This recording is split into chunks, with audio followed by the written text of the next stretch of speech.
or one that lieth dead in the desert, or a ghost unburied, or a demon, or a demon, whatever Okay. thou be, until Must thou art removed, must thou join shalt my find here my no little one thing. secret. God damn it. Thou shalt not stretch forth thy hand Piss. to our own. Piss. Into our house enter thou not. Piss. Through our fence break through thou not. Yes, ma'am. We are protected, though we may be frightened. Our life you may not feel, though we may Yes, be ma'am. scared to death. Welcome to Scared to Death, Thieves Peepers, Roberts and Annabelle. I'm Dan. Hi, Dan. Happy February. Happy February. Happy February. Happy February. What a weird spelling of a word. So many words spelled so strangely. Yes. But this one always gets me stuck. February. February. Yeah, You kick that R out. I know. No. February. No one pronounces it here in America. I know. Does anybody anywhere? Probably. Maybe- My money would be on certain well-educated Brits. That's what I was thinking. Mhm. I was like, how do they say it though? February. The masters of the English language. February. The true masters. Meanwhile, while the intro is playing in my mind, I'm just going skirtider. Skirtider. What's wrong with me? Maybe that's where American English is evolving to. Skirtider. Skirtider. Oh. Hope your week is moving along nicely wherever you are. England, U.S., South Africa, the Nordic countries. We do have listeners all around Australia, I New know. Zealand. You guys, people outside of this country, spread the word. We want to travel there. Well, yeah, We'll come do live shows in the middle of nowhere. just build it up. Build it up. Okay. Let's go. This is the year. Demonic. Next year we tour. Yum. I've been saying that for years. Demonic. Or By the more way, virtual shows. from here. I know. I did this. I don't I know know if that is super fun. this is what you Who wanted. knows? Who knows? Anyways, Who Is this knows? what you wanted? Hope your week I is moving waited along nicely. And that To this see is, the you know, the only real notifications Scared since one. I home that brand new. you just one were quick streaming. announcement, Yes. And then we're on to so the you show. were waiting Just to a see brand new Kill the notification Dead tea in the since Bad Magic I store now. home. Fun yet dark and retro poster So style cool. graphic tee Thank featuring Lady you. Me, some uninvited Thank guests. Very you. cool. Thank you, Already Sonny studio B. walls to tell us what they've seen. You Five can check it out five. now at badmagicmerch.com. And then we're Hope recording you're this a doing bit in well. advance. Hope And yes, everything this is the going first February good. episode. Hope We have not picked out the life February is treating you charity well. die Thank you for vault. coming we in. have not. Okay, good. First And we time don't know chatter. how much. Thank you for So, coming no in. announcement Thank you there. for being fine. awesome. And then Thank you we for recorded being advance so here, some stupendous. I stand-up know dates. it's so You can go to easy, dancomas.tv and especially find out, these where I'll be days. touring and Thank you not for telling scary giving me stories. Not even only a these kinds second. of scary stories. It's a different kind of. Different kind of scary It's a sometimes. different set of stories. How many stories do you have for us today? I have dope. Those stories. So when I said that, I thought of Yeah. this old Mike Myers sketch from Saturday Night Live. Would you like? Oh, it's drawing. I had a story. Would you like a drawing? It's just like him in a bathtub showing people his drawings. I don't know that one. I don't know where that popped in my head. But But okay, you have two. David S. Pumpkins is always Oh, in my God, head. David S. Do you guys Pumpkins. know David S. Pumpkins? If you don't, do yourself a favor. Mhm. Go find it. Tom Hanks, David S. Pumpkins. It is my all-time favorite SNL sketch, and So- that is like so a funny. big statement. So funny. It's just so good. But every time I'm in the studio, I'm like, David S. Pumpkins. Little Halloween sketch. It's so great. So you have two. I have two stories. My first I'm story, sorry, if you my spe- recall, Yes, they maybe look good. last week's My spelling is episode, off. told the Was story being of chased by a zombies. possession, No, were you playing the dying of an lights? exorcism. Okay. Yes. Were In a you playing Romanian the village. dying and of at the end, lights? the woman dies. And we were just Were talking about, you like, well, what happens if doing you the don't die? What lights happens to you? that I have were a story about dying? what happens if you survive an exorcism. Okay. Okay, so Okay. he's been exorcised. And then my second story is just a very weird experience in an apartment building. Seeing something like, is someone living there? Is someone not? Questionable. What is living there? All right. I like the sounds of both of those stories. It's gonna be fun. I have two kind of Also, classic ghost just stories in a to way. They both just to take make place things outside. easier on myself. First comes from Wait. England, Witchwood Wait. Forest, and the ghost Just of to make Lady- things way Lady easier on Amy myself. Dudley. Are you And, gonna tell the whole story Making that way? sure that Probably it not. there's Dang it. no does the holes, spirit of a woman who died long so ago I still can roam the just forest, or do the man who may this have killed when her, I'm doing this. and or had her killed You rather? ever, you and ever can she like, kill? And then my next I'm story playing takes place in Lights Southern of Oregon to an Dying. old Are you cemetery playing in Cottage Lights of Grove. Dying It's how you and too? I actually Or drove you right playing past just when we Lights moved of in Santa Monica, Dying? Coeur d'Alene once. Okay, I was thinking that sounded familiar. Right down there in Southern Oregon along You I-5. know, Mm-hmm. Did a young couple You confront the know. ghost who still wants to you grow their dream? know. So you ready to begin? Yeah. Decent amount of setup. You just settle in on this first one. Okay, real quick. Fuzzy socks. I just Guys, wanna if you make a note you that I want am to shipping just all my fuzzy unfollow, that's socks off totally to a fine. fan who I would deserve use, it. blankets and That was socks and homeless terrible. people. That was And that she was was like saying, horrible. like, as long as they're clean and stuff, because right? Yeah. Like, oh, that's great. That's So I'm very gonna be out of bad. socks That- soon, so send socks. And I also I am would- using a fan I would blanket, want you and I'm gonna not apologize now, to, but but can't I recall would you said that it came in around the understand holidays. It was just completely. so you know how the holidays are, but it is the coziest, softest, pretty like. Oh, Handmade. Yeah. That's awesome. if that, thank you, if whoever you were you are. like, have you heard his fucking so British decent amount accent? of setup on this He's one. fucking Thank you. so offensive. Witchwood Forest, pretty small as forest goes, as forests Sorry. go. Sorry. 1,240 acres designated as being a special, or designated, I can't read today, or talk, designated as being of special scientific interest. North of the town of Have Whitney you heard in Oxfordshire, England. Why, And it's an yes, old I'm fort. playing the The light woods have of a long dying documented too, history I'm going drinking back my to before tea ancient and Roman watching on times. my The name Witchwood crumpets. derived from an old English name Oh, that means Lord glory. of the Whit. Oh, Wishy? we've got some Wits were an cheese over Anglo-Saxon here. tribe who moved into the forest over 1,000 years ago. From They it, were half we've the land's got some original settlers. cheese. For hundreds of years, That Witchwood was man a royal has a hunting ground for the problem. English monarchy. The men in charge of maintaining the forest were called the Keepers of Witchwood, and they were responsible for protecting the forest with the assistance of under-foresters, riding foresters, and walking foresters. They and the verderers, judicial officers in charge of the king's forest, had a whole group of people. This is very serious Mhm. forest watching. Yes, very serious forest watching. They could try offenders who committed crimes in the woods. They're kind of like today's park rangers. With more authoritarian power, more authority. I'm sure, yeah. Today there is no more hunting. Most of the forest is public access with a long hiking trail for any visitors who might want to go exploring. And maybe not surprising for an area with such a long history of human use, the mysterious forest has accumulated. Thank you for coming in and being so amazing, though, guys. Thank you One for of the most being commonly incredible. reported Thank you for phenomena giving me a visitors second, have claimed the even a experience moment is seen of and your sometimes time, even just being to touched just for you to disembodied watch hands me reaching be out a from the fucking darkness. idiot. Others have reported seeing a horse-drawn cart carrying a couple with two sobbing children. That's the one that would probably creep me out the most. Yeah. I don't like the ghost children crying in the back of a cart. The most famed ghost, that of Lady Amy Dudley. Amy was the wife of Robert Dudley, the Earl of Leicester. At the age of But 28, yes, she died of a broken neck. On September so 8th, glad you guys are 1560, here. servants found Lady Dudley's Yes. lifeless body at the foot of the stairs in her home at Cumnor, then- Oxfordshire. Coroner's report concluded she left a certain chamber So I'm and fell trying to get the precipitously lines down done the for stairs. this, Amy and suffered then two I'm serious gonna head get the wounds during the lines fall, and done also, of course, that for broken all neck. of these. She was dead by the time her body made it to the So bottom of the stairs.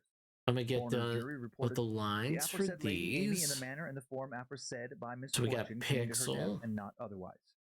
and No, then I gotta Fancy way of over here saying that she had and an unfortunate death. add all Got of it. I hope these. this, the story's written in American English. It is unfortunate death, but not. They didn't think foul play was responsible. Got is it. What I take from that. Robert Dudley, away on business, informed of his wife's death the following day, called for an inquest into the cause of her death. Coroner's jury determined, the fall was accidental. However, there are many theories surrounding Lady Amy's death regarding her being murdered, and most of them revolve around Robert Dudley hiring someone to have his wife killed so that he could inherit and control her family's fortune. And if that's true, his plan didn't work out too well. Pixel, Soon after she died, hey, Amy's spirit is said to have Pixel. confronted her husband while he was How are hunting in you? Witchwood Forest. She she wanted to told him be he would here die when in she 10 got days. her stuff. And then that's exactly what he did. So The Earl, yes, according to the legend, mysteriously fell save. ill and died Let's exactly 10 save days the after bee. a strange spectral encounter. Let's save the And now the bee. legend of Witchwood claims that anyone who encounters Lady Dudley I can get receives Pixel her done pretty will be quickly. also cursed to die. I think I can get her The done. following supposed modern encounter tale is about two forestry You workers know, who I can get it supposedly done. got a much closer I can get encounter with her this legend commission than they done. ever wanted to. Time now for the tale of Lady Dudley's curse. Oh, come on, Louise. You know you want to hear it, her coworker Nathaniel teased. No, I really don't. Louise, don't be a spoilsport. It's tradition, he continued. And then another coworker, Angelo, called out from across the staff meeting room. Come on, Louise. It's best to know what monsters you might run into in the dark woods, isn't it? At least then you'll have some small chance for escape should they come for you. Then Mark, another coworker, called out as if he were a ghost. Louise, I'm waiting for you. Louise rolled her eyes, gave them a little laugh. No ghost stories, she said. She smiled, but she didn't really want to hear any ghost stories.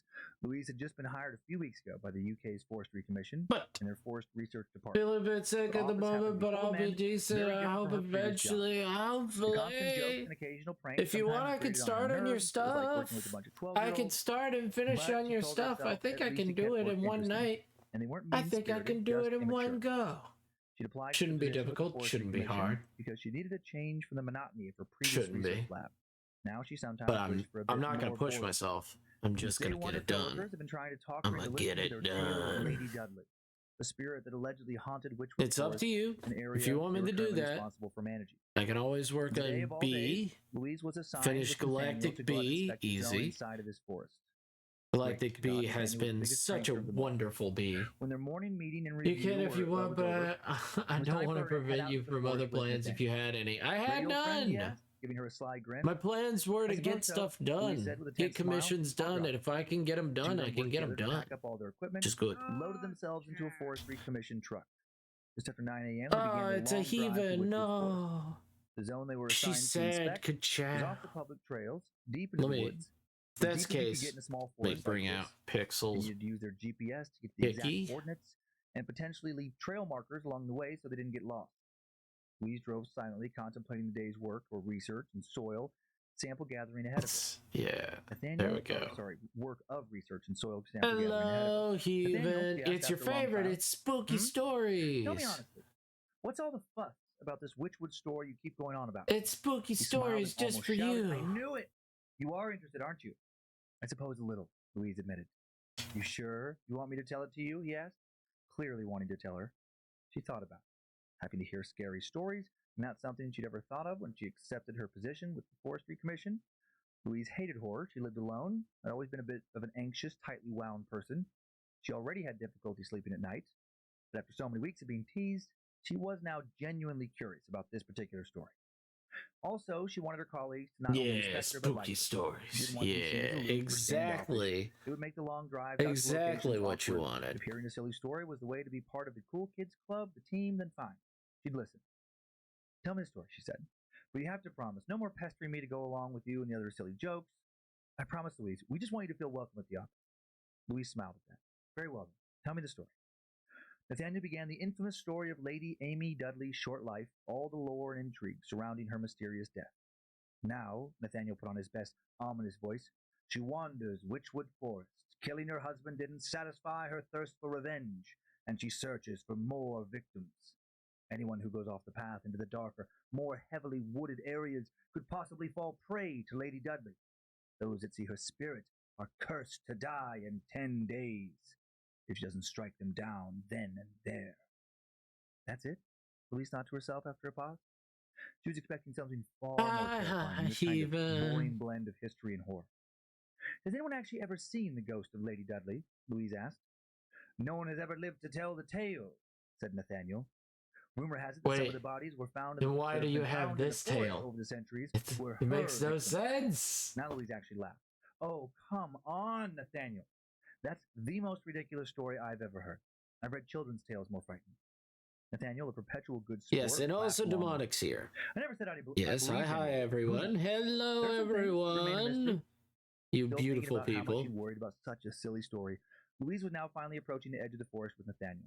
She drove their truck You along the hiking beautiful, trail into the wonderful middle of the forest, bastards. where the woods were the thickest. They wouldn't be able to You take the vehicle wonderful, off-road into their beautiful. assigned zone. The brush Oh, was what just too what thick. can I call you They had to take a guys? short hike to get there. To get to their I guess destination. bargoers. Louise debated if she should take any Attendees. trail markers or not. Attendees sounds said so yes. official. Better safe than Welcome sorry. attendees. Sometimes Welcome, technology glitched, welcome. but colorful little flags Take your to guide seats. the way Take your never failed. seats. The Nathaniel smirked conference when he will saw her start grab the markers, soon. as if calling her a rookie with only his Hmm. facial expressions. Since I have a just bar rolled her setting, what would it be? She'd be sure to remind him of his Patrons? smirk if they ended up needing them. The two made the hike mostly in silence. Uh, Louise admired the tall trees moving above her as patrons. they walked.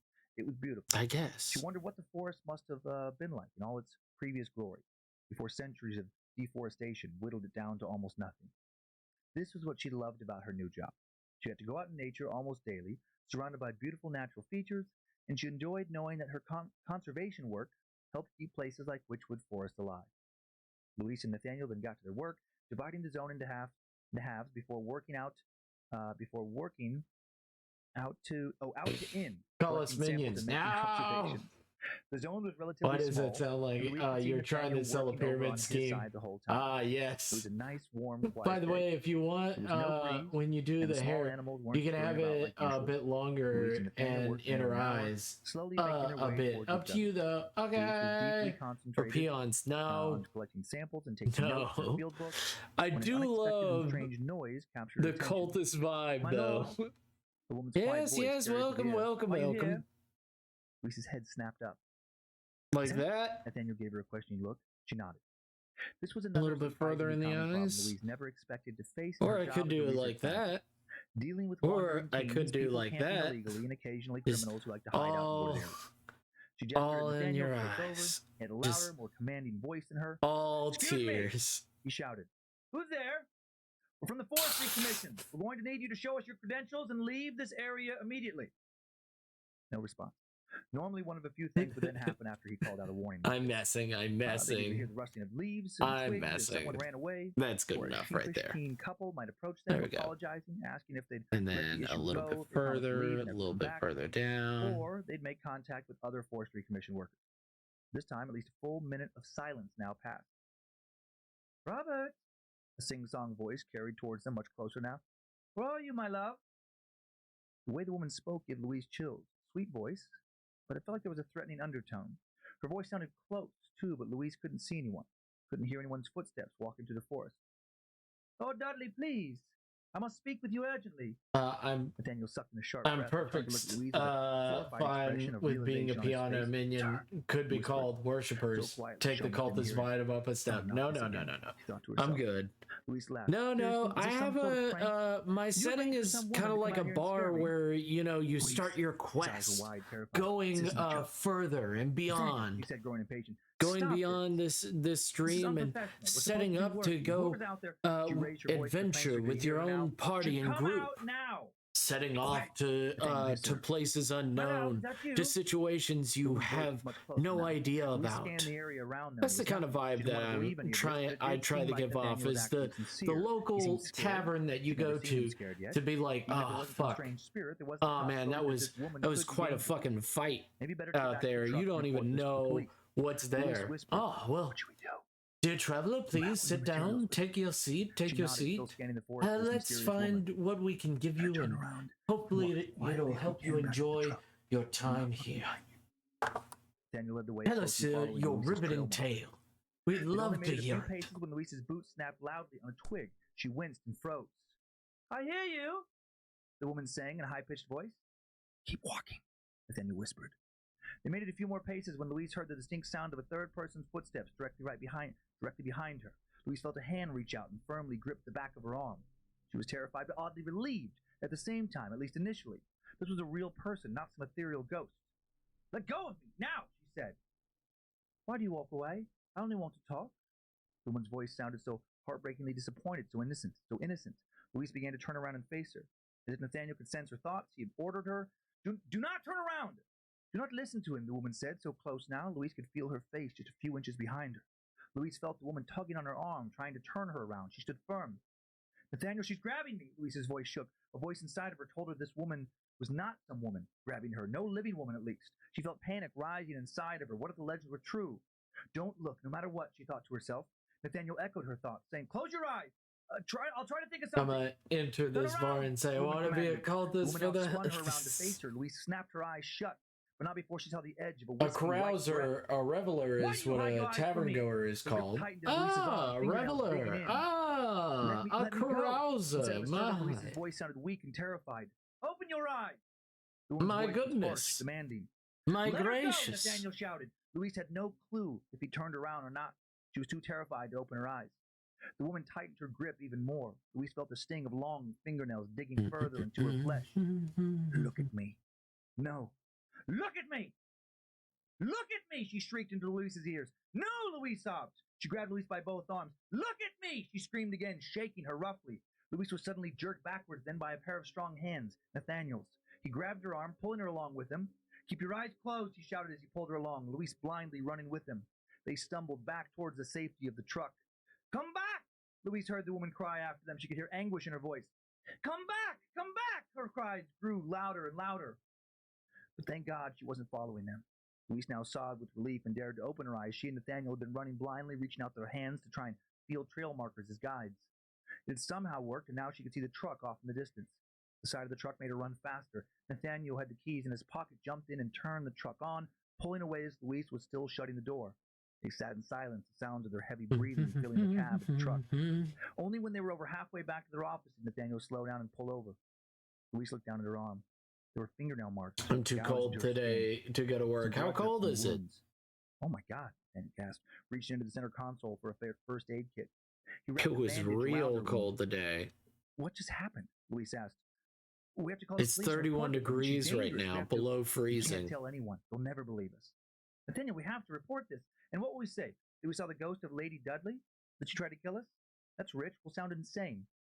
Amy hesitated. Is that really what it was?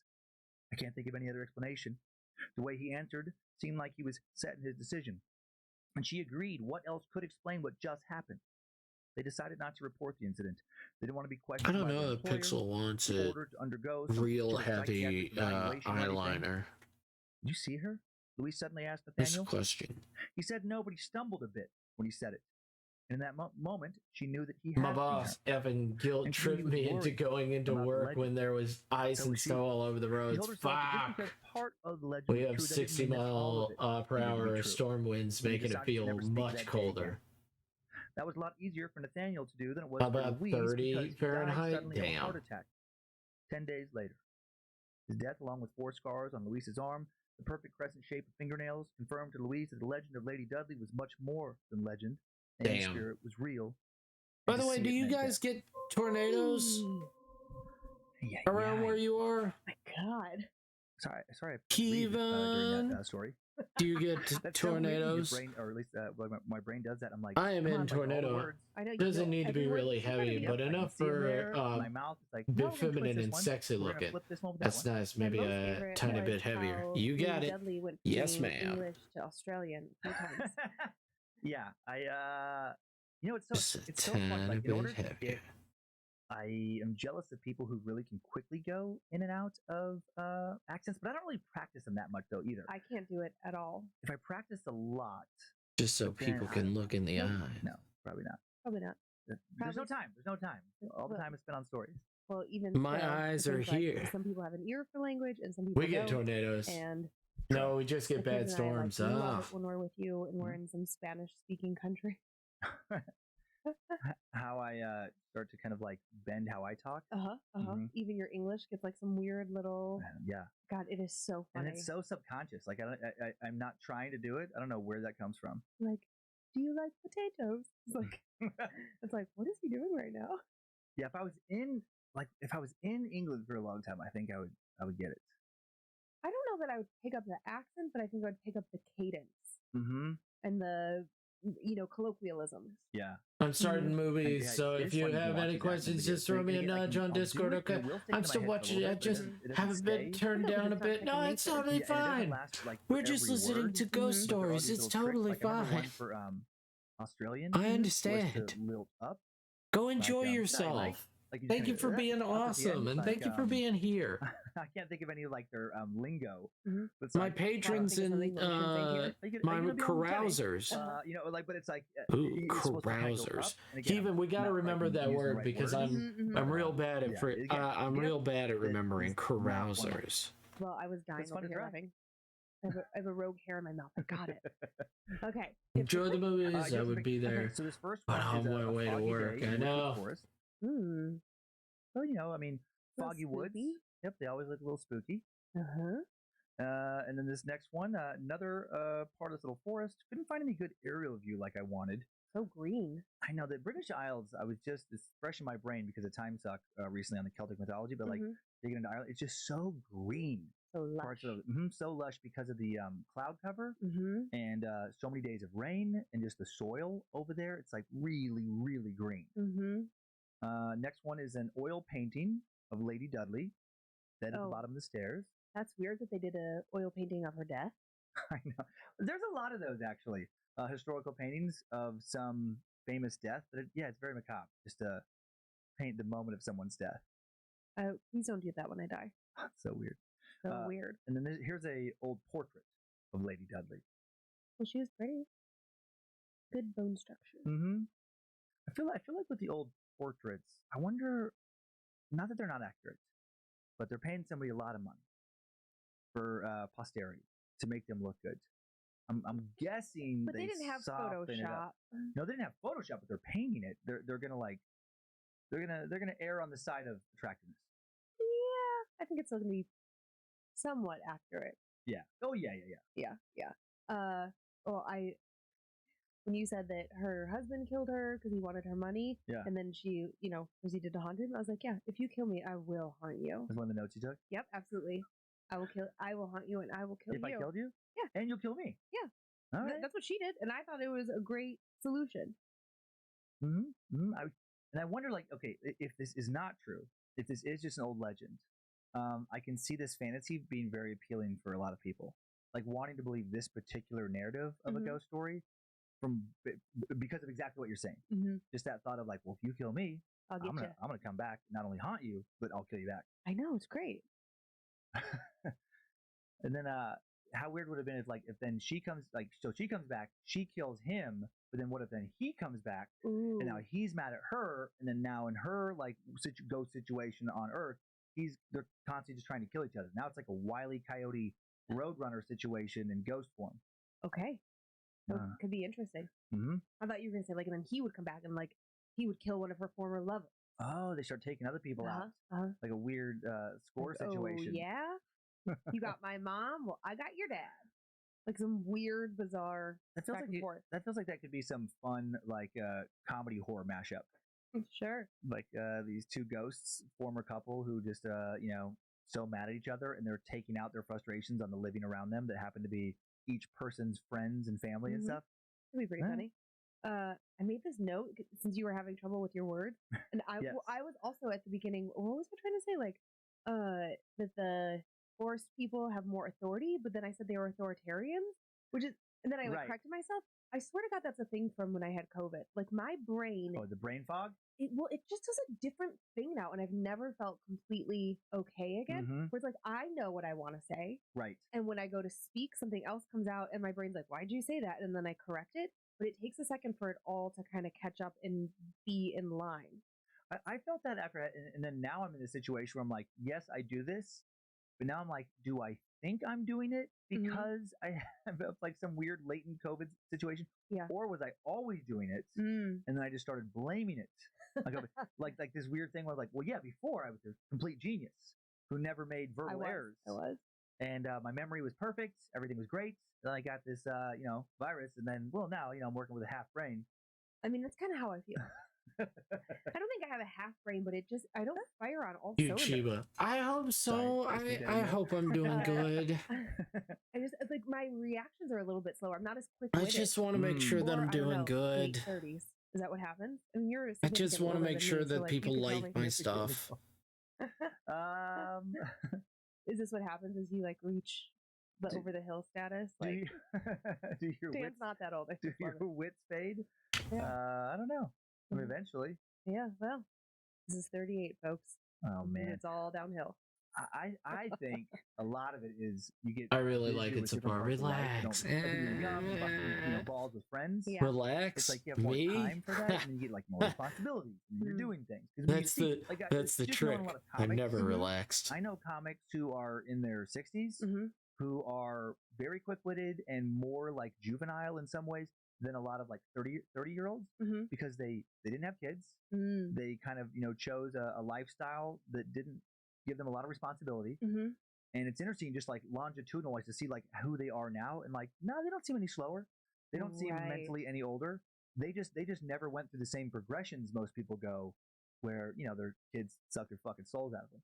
So what you're saying is those people who are in their 60s, maybe married or not married, but definitely no kids, they're just happier and have better lives, and their brains are in a better shape than ours. Exactly. Dang. No, different kind of happiness. They seem pretty happy though. They seem all right. Yeah, we pretty happy. Okay. They're not as tired. Are you ready to leave the woods of England and head to a cemetery in Oregon? Okay. Decent amount of setup here. I say if you mess it up, Oh, no. you just go with it. Just don't even correct myself. Don't even correct yourself. Just Alright. plow through. And I'll keep track. Truth over is, Keep I'm up score. always So fun. anxious. Okay, from a I'm random very- post on a I love your stuff, Goat. It's amazing, and so are you. Oregon is a local Aww. treasure, loved by residents who mean a beautiful piece of nature in the middle Galactic of Bee, town. by the But way. true locals know to leave before dark. Why would locals fear this area? So just this is outside of what such you a pleasant and wanted. charming little southern We Oregon got town of this, around and then 10,000 I gotta people. work Mount David on and Cottage that Grove little is bit, a common spot for and then I'm hiking, gonna do the picnicking, and enjoying colors, nature. The Kalapuya, and the I'm gonna original do people in the it. area, believed it was a sacred spot. I'm One of gonna their do it creation like stories I've been describes a usually world of doing it. stone. With that, if A that's woman okay called with you. Leilu came I mean, down from the unless you stone want me mountain to carrying two try a babies, different gave her children method to a of mother wolf painting, to watch over them, which is while totally she fine. surveyed the world. I don't. And she moved around. The I mean, world I turned care, green with grass, but I'm not trees, and water. bothered. Mount I David is care believed to be the because place I want to Leilu make sure first that appeared. you enjoy what Mount you David is get. also not really much of a mountain. At its highest point, it's only 881 feet tall, more of a hill. Not to be confused with Mount David Douglas in Oregon, which rises I just to want over to make 6,000 sure feet. everybody's so happy. This little mountain is notable mostly for having a Just little town wrap around most of its base, and for being I supposedly just want to haunted. make sure. The landmark is named after the first American settlers who lived on it. In the 19th century, John McFarland was returning home to Missouri after failing to make his fortune in the California Gold Rush.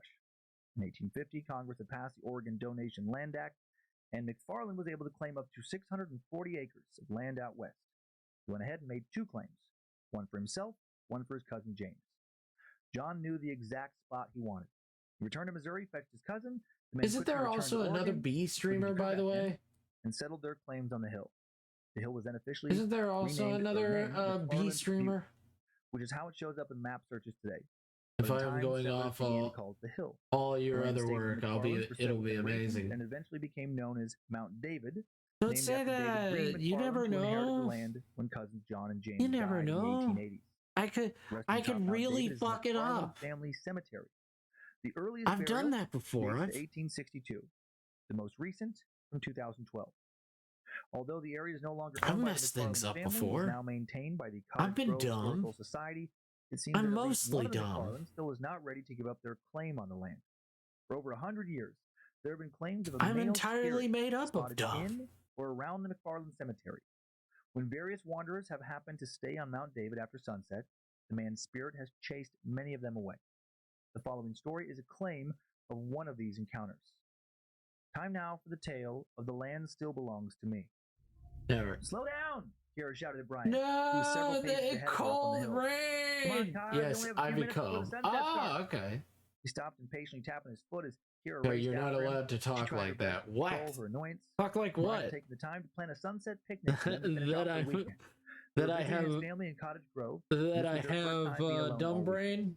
Kira reminded herself that even though she That wasn't a I'm big fan not of hiking, perfect, and that she did I can appreciate always keep Brian's romantic growing and gesture. being better They and eventually trying made to it the better top of the hill, myself a every beautiful day. lookout spot that Can't Brian's say that? family told them about earlier Okay. that day. Although she was sweating out of breath, Kira felt proud of herself as she looked out over the town. Brian felt proud of himself too. The picnic was a success. The two watched a beautiful sunset color the sky with reds, pinks, and golds. It was the most romantic date they'd had in a while. As they watched the last of the sunset, Kira was content to It keep show a sitting on little their blanket. fur up there But Brian because had a hard time sitting still. she's got He was fur intensely curious everywhere. about what She's a some fluff stairs pup. near them might lead to. What do you She think is a up those stairs? fluff he asked. pup. Nearby were a set of stairs built into the hill with what looked like old railroad ties, leading up to a wooded area. No idea, probably just more of the hill. Let's go look around, he proposed. His eyes lightened up a bit. It'll be fun. It's getting dark. Didn't your parents say we should head home after sunset? Something about how we might get in trouble for trespassing? It's fine, Kai. I'm almost positive this is public land. Or a trust owns it or something. We're not in anyone's yard or anything. Come on, let's just go check it out. Kira sighed. Just for a few minutes, okay? I was When gonna we hear your make parents say something about mistakes, mountain we lions. take a step back Brian and shook his try head in again. order. Used to Took off do it racing down all stairs. the time in Kira my looked woodwork. anxiously at the sun Making sinking lower in yourself the better sky. is It different was from almost calling dark, and yourself their car dumb. was at the bottom of the hill, at least 20 minutes away, if not more. Hmm. Brian's parents were pretty insistent that they shouldn't be on the trail after sunset. They said it could be dangerous, but didn't really elaborate You did on why. woodworking? They'd been rushing out to dinner with Oh Brian's man, grandparents at I the used time. to. Kira wished she'd I taken got the my time to ask them woodworking more badge questions. when I was very young. Kira jogged after Brian, trying not to I'd trip on any say stairs. around Last thing she did was fall 13, to go rolling down the grassy hillside 14, beyond the embarrassment somewhere and around seriously that. injured herself. maybe even Brian waited for her younger. at the top of the Can't stairs, remember hand when I got outspread. my In his woodworking other hand was his badge, phone, but the I flashlight definitely turned on got and off. my whittling turned on her own badge and my flashlight. woodworking While Brian badge. scanned the woods in front of them, he searched the How ground for was any it? tripping hazards.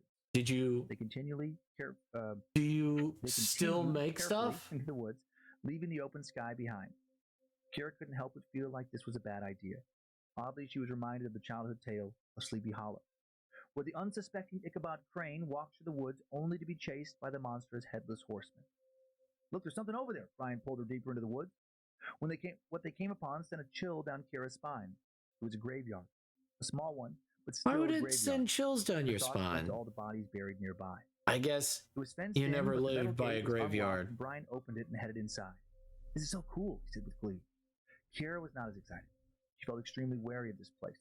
Her gut was telling her that something was off. Ooh, Brian wandered around inspecting every Oh. headstone and reading all the names out loud of the a little McFarlanes that once bit. lived in this land. Could definitely try it Kira all barely again, heard but it. I She scanned was around not the woods, good. waiting for Well, something you to have pop to out. just get better. Felt like she was on the set of a horror movie, but not one that You she just needed have to get participate better. in. Brian, we should leave. It's getting really dark. I know Okay, that a lot said, of people don't want to hear me Just one more shitting minute. on myself Isn't this neat? or I my totally work. forgot about hearing about this place. So I Such a won't. cool monument in the middle of town. I guess so, she responded. Hey! I'm Rough just male voice constantly shouted from the distance, surprised I'm interrupting their actually conversation. good at Kira something. froze. She saw Brian tense up, taking a step backwards closer to her. Turn your light off. That's just a Brian hates personal Kira. thing. They stood in I will complete get over it. darkness now. Time had gotten away from them, and they missed the Hopefully last I'll of the get over daylight it. while exploring the graveyard. Just seems They watched as the very flames silly of slowly me came towards to them, not get growing over it. bigger and bigger. Kira squinted, trying to see into the darkness. Should we run? Kira whispered. Brian hesitated. No, it's probably a police officer, a security guard, or someone in charge of the land. We don't want them to think we're doing anything suspicious. We can explain ourselves and leave after we talk to them. Kira forced herself to relax. Brian seemed calm enough, so everything was fine, right? Kira could now see a man holding a lantern. He was tall, burly, with a long beard. He looked strange. He had on old clothes, almost like he was dressed up in a historical costume. She wondered if he was some sort of lumberjack. In his other hand, he held a rifle. Kira was instantly terrified. Who was this man? He didn't have any kind of police or park ranger uniform. Was he just some random guy wandering around with a gun, some maniac? The man stopped about 50 feet away from them. He kept his gun lowered at his side. Excuse us, sir, Brian called out, waving his hand in greeting. We were just leaving. We wanted to take a look around and time got away from us. Sorry about that. We're leaving now. Instead of answering, the man walked closer. Kira's heart pounded with each of his steps. She shifted closer behind Brian, hoping she could disappear. The man was so strange looking. His eyes were a piercing blue, almost glowing in the darkness. His skin had an odd hue to it, gray and sickly. He didn't smile, didn't make any acknowledgement that he'd heard them. He didn't look friendly at all. He looked angry. Before she knew it, he was just 10 feet away. What are you doing on my land? His deep, gravelly voice carried over to them. Although he had a lantern, most of his face was cast in shadows, making him look scarier. He kept his gun down, moved his finger closer to the trigger. Brian shifted backward. Sorry, sir. Like I said, we were just leaving. We didn't mean to make any trouble. Trespassing's a crime. Are you trying to steal from me? No, we were just looking around. We'll go now. Kira didn't want to turn her back on this guy. She could tell Brian felt the same from the way he was slowly trying to take steps backwards. Silently, the man put down his lantern and raised his rifle, pointing it right at Brian with his finger on the trigger. Whoa, man! Brian put his hands up. Calm down. We just didn't see any no trespassing signs. Let us leave, all right? We're not hurting anything. You are trespassing on my land. I have to shoot you. His voice took on a tone of menace. It's my right to defend my property. This was bad. This was really bad. Things had gotten out of hand so quickly. Kai, Brian whispered, taking a step back. Run! He grabbed her arm, pulling her with him as he sprinted out of the woods. Kira, not a fast runner, but fear allowed her to keep up with Brian. She could hear the man chasing after them, his footsteps pounding on the ground. She could hear his heavy breathing behind her, getting closer and closer. Kira's foot caught a large rock. She fell forward, the impact knocking the wind out of her. She rolled a few times. Brian Americans, man. grabbed her arm and jerked her up. Come on! I mean, I am. Wincing at the pain I in her am ankle, American. Kira continued running, throwing That a is glance over her true. shoulder here and there. She almost fell against I am the shock. quite American. The man that was right behind him just a moment ago now was gone, just like he disappeared into thin air. It is my She and right to Brian used shoot their lights on their phones to scan the shoot area you around them. They saw if you no get one on else, my heard property. nothing. But Still that depends spooked, on they used their phones where now you like are a in path America. In front of them as they ran down the hill, Different all different the way back states to their have different car. laws. It had taken them about 30 There's minutes to get up the the hill, and then they made it castle, back in and what then felt like there's about 10. the right to left. actually defend your Kira's land, lungs were burning and with also exertion by the different. time It's not she only could different cars states; ahead. it's also different still counties couldn't and slow down. states can also have He didn't slow different down. Brian pulled the key out of his laws. pocket as he ran, unlocking the car as fast as he could. They both jumped in, not even bothering to put on their seatbelts as Brian cranked the engine and stepped on the gas. Shoot for his ass Cohen later. silently wondered if the man Well, he might said appear at any it second. was his What right, if they so saw him in he the rearview mirror? wasn't going He said to he ask. stood in He front of was the ne- car. there was never going Kara to looked be an back as Brian asking sped away. She position. swore she saw the faintest glow of a lantern off in the hills, but it flickered away a moment later. Neither one of them spoke. The only sound in the car was their heavy breathing. A half mile or so away, Brian silently reached over and squeezed her hand. It was shaky. To reach his parents' house a few minutes later, Brian sped up the driveway, slamming on the brakes and parking the car. He and Kira raced up to the porch. Whoa, what's going on? Why are you in such a rush? Kira and Brian jumped at the unexpected greeting. Brian's grandfather was sitting on the porch, smoking in complete darkness, a habit he started many years earlier to avoid getting caught by his wife. Grandpa, Brian started, flicking on the outdoor light. You're not going to believe this, but Kira and I were up on the Mount David looking around when this crazy man just came out of nowhere and started waving a gun at us, telling us to get off his land or he'd shoot us. I'm not sure what to do. We were really on... Oh my god, I need to get new fucking glasses. All I That know the is problem. America is I cannot corrupt. see these words People very are well. fucked. Live in England, no Were one we can really on afford private property here Should we file or a police guns. report? I want to, but he just, I don't know. He also just vanished. This probably all sounds so crazy. Instead of concern, Brian's grandfather smiled, a huge grin lighting up his face. The next moment, he began laughing, going from a chuckle to full-on hysterics, tears streaming from his eyes. Karen and Brian watched him with expressions of irritated disbelief. There's How could corruption this be funny? in It was every almost parts murder. of the world. Once he'd calmed down enough to But speak, there Brian's are grandpa also stood good up people. and waved them inside. Come in. And to I've got a story not for you see about the a day many forest years for the ago trees when I too met the ghost is of not Mount is David never a Cemetery. good Oh my gosh. outlook It is, on I've life. been avoiding, like when my glasses are off, things are so blurry. Yeah. And I was just talking to I had my physical this morning. Yeah. And we just talked to Dr. Emery about like how things are going. And I was like, well, I definitely need to get new glasses. And now I'm just like feeling it on the stories. It's like I have to focus so hard just to see the words. Well, that's not good because that's eye strain. You're making your vision worse. True, exactly. It's been very busy the last few weeks, so I've been like putting in crazy hours Well, on and- the computer. Yeah. Well, and the eye doctor will be like, several weeks out. So you should No, no. call I know. now. I know. No. I'm gonna No, make a note no. on my You're hand. You're good, Exactly. Pixel. You know what I have on my hand? What do you I have? hope you like the No. glasses, You know what but my other note than is? that, I think Note it's is- going well. I'm traveling this week. I don't want to forget my hotel protection. Well, I am putting get new. I've been thinking about it for months. I know. Like I've definitely noticed it. Well, and those don't even fit your head right. I know. These ones are not quite the right. So I'm gonna get good. They're too small this way, Mhm. and they're too short this way. I Yep. never understood why you got those ones. I don't know. They're like little kid glasses. I'm gonna get No. grown-up glasses. I'm Big gonna boy. fix I'm gonna get that. big boy glasses, and they are going to have the right prescription, Mm-hmm. and it's gonna be a new world again. And then that will. Is that the reason why you have mush mouth? Yes. No, Oh, no. Today so I'm trying to it's the give you an reason. out.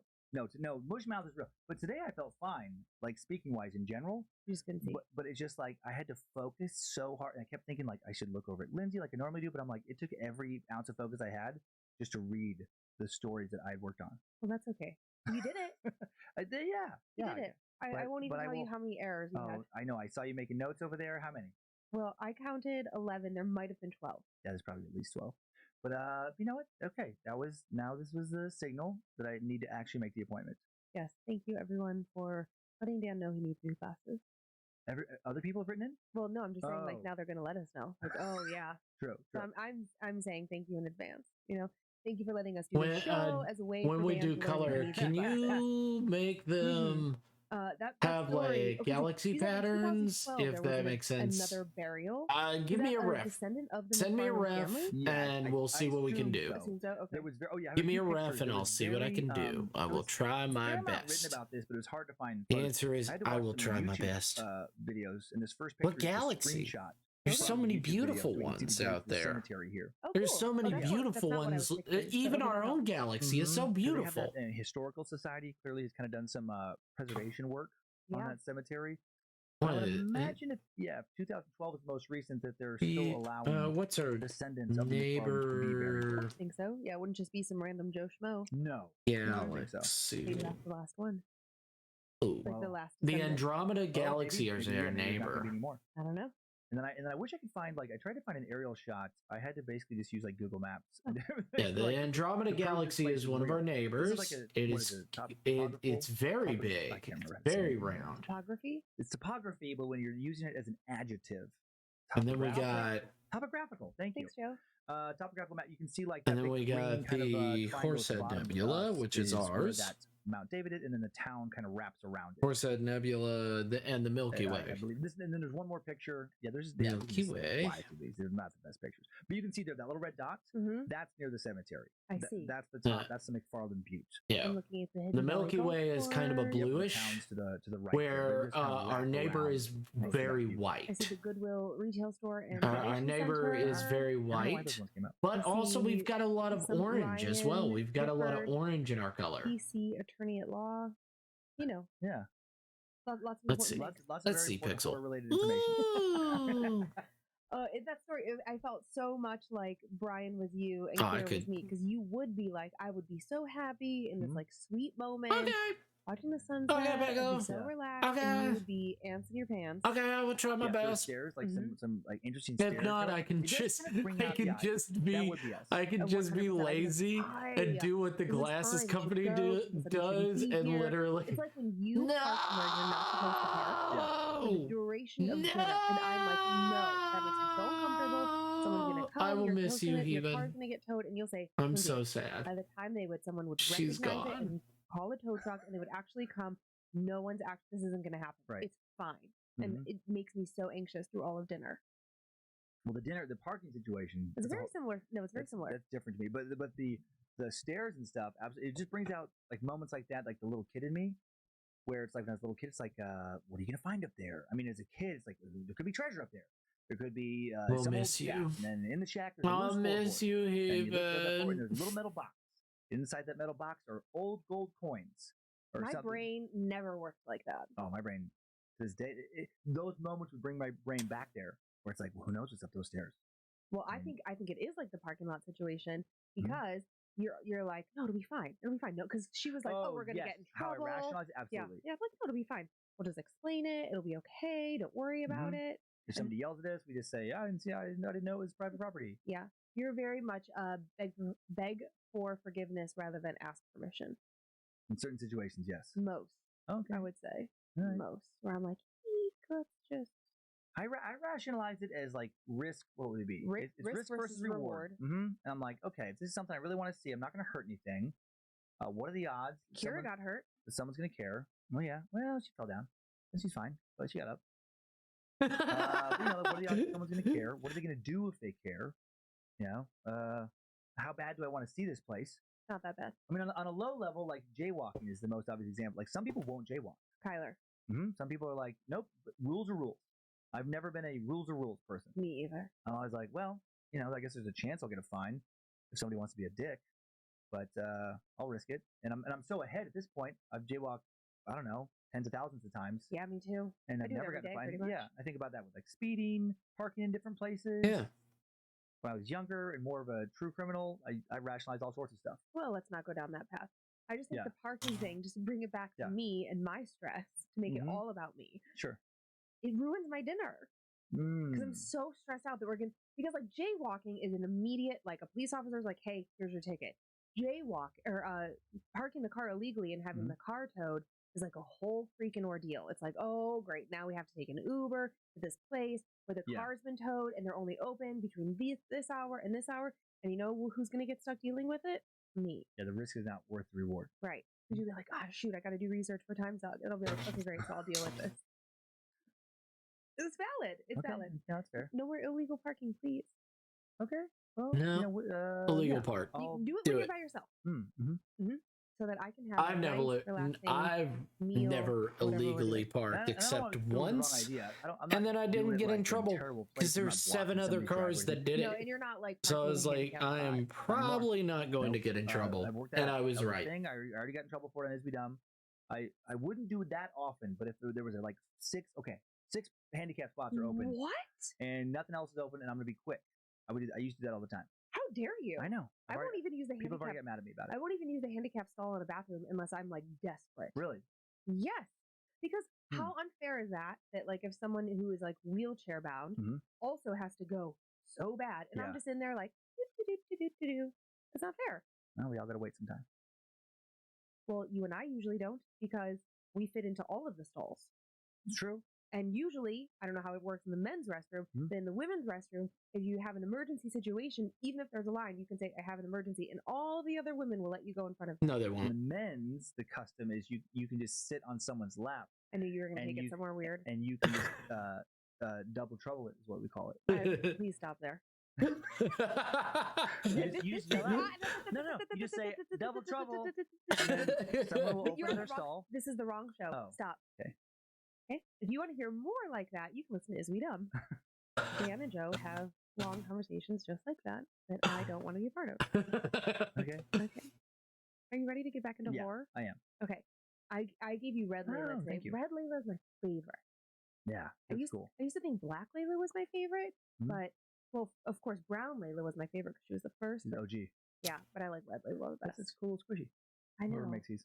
Well, also Red Valentine's Day. We have it. Mhm. Okay. Okay. So I previewed this earlier. Go ahead. You Yes. can take some water. I'm listening. Well, no, I was just saying I'll make sure that I don't ask you a question so you don't feel trapped. But a couple weeks ago we had this exorcism story. This that you told this woman she was exorcised and then she died. Yes. And it's like, up for debate. Was she possessed and exorcised Right. and that caused the death, or was it something else? Mhm. So I just became like obsessed in my hunt for fan stories this week. I'm like, but what happened? Like, what would your life be like if you were exorcised? What is it like afterwards? Yeah. Afterwards, right? Yeah, if you Like, If the story's exercise something you stop, regularly, like hey, they were stuff saved, like and then that. kind of the end. Yeah. what would you Yeah. be And like? I just think like, Would you just what happens be when you're dating? annoying? You're like, oh yeah, Tell you're flirting with everybody, us, and you're like, oh, I was yeah, you need to exercised. Oh, you exercise. exercised? Yeah. No, like I was. You don't exercised. understand. I Monthly feel possessed. way better. I would be so stressed. I don't know if there would be a next date. Like probably because I'd have a lot of questions. But then after that, I don't know. What if they were great in every other way? How do you know it's really them? Were they truly exercised? Are they like a tall tale kind of person? Is it going to be for the I rest of know. our lives? That's what I would Like, think. hey, I went on a hike. I was exercised. It's like, okay.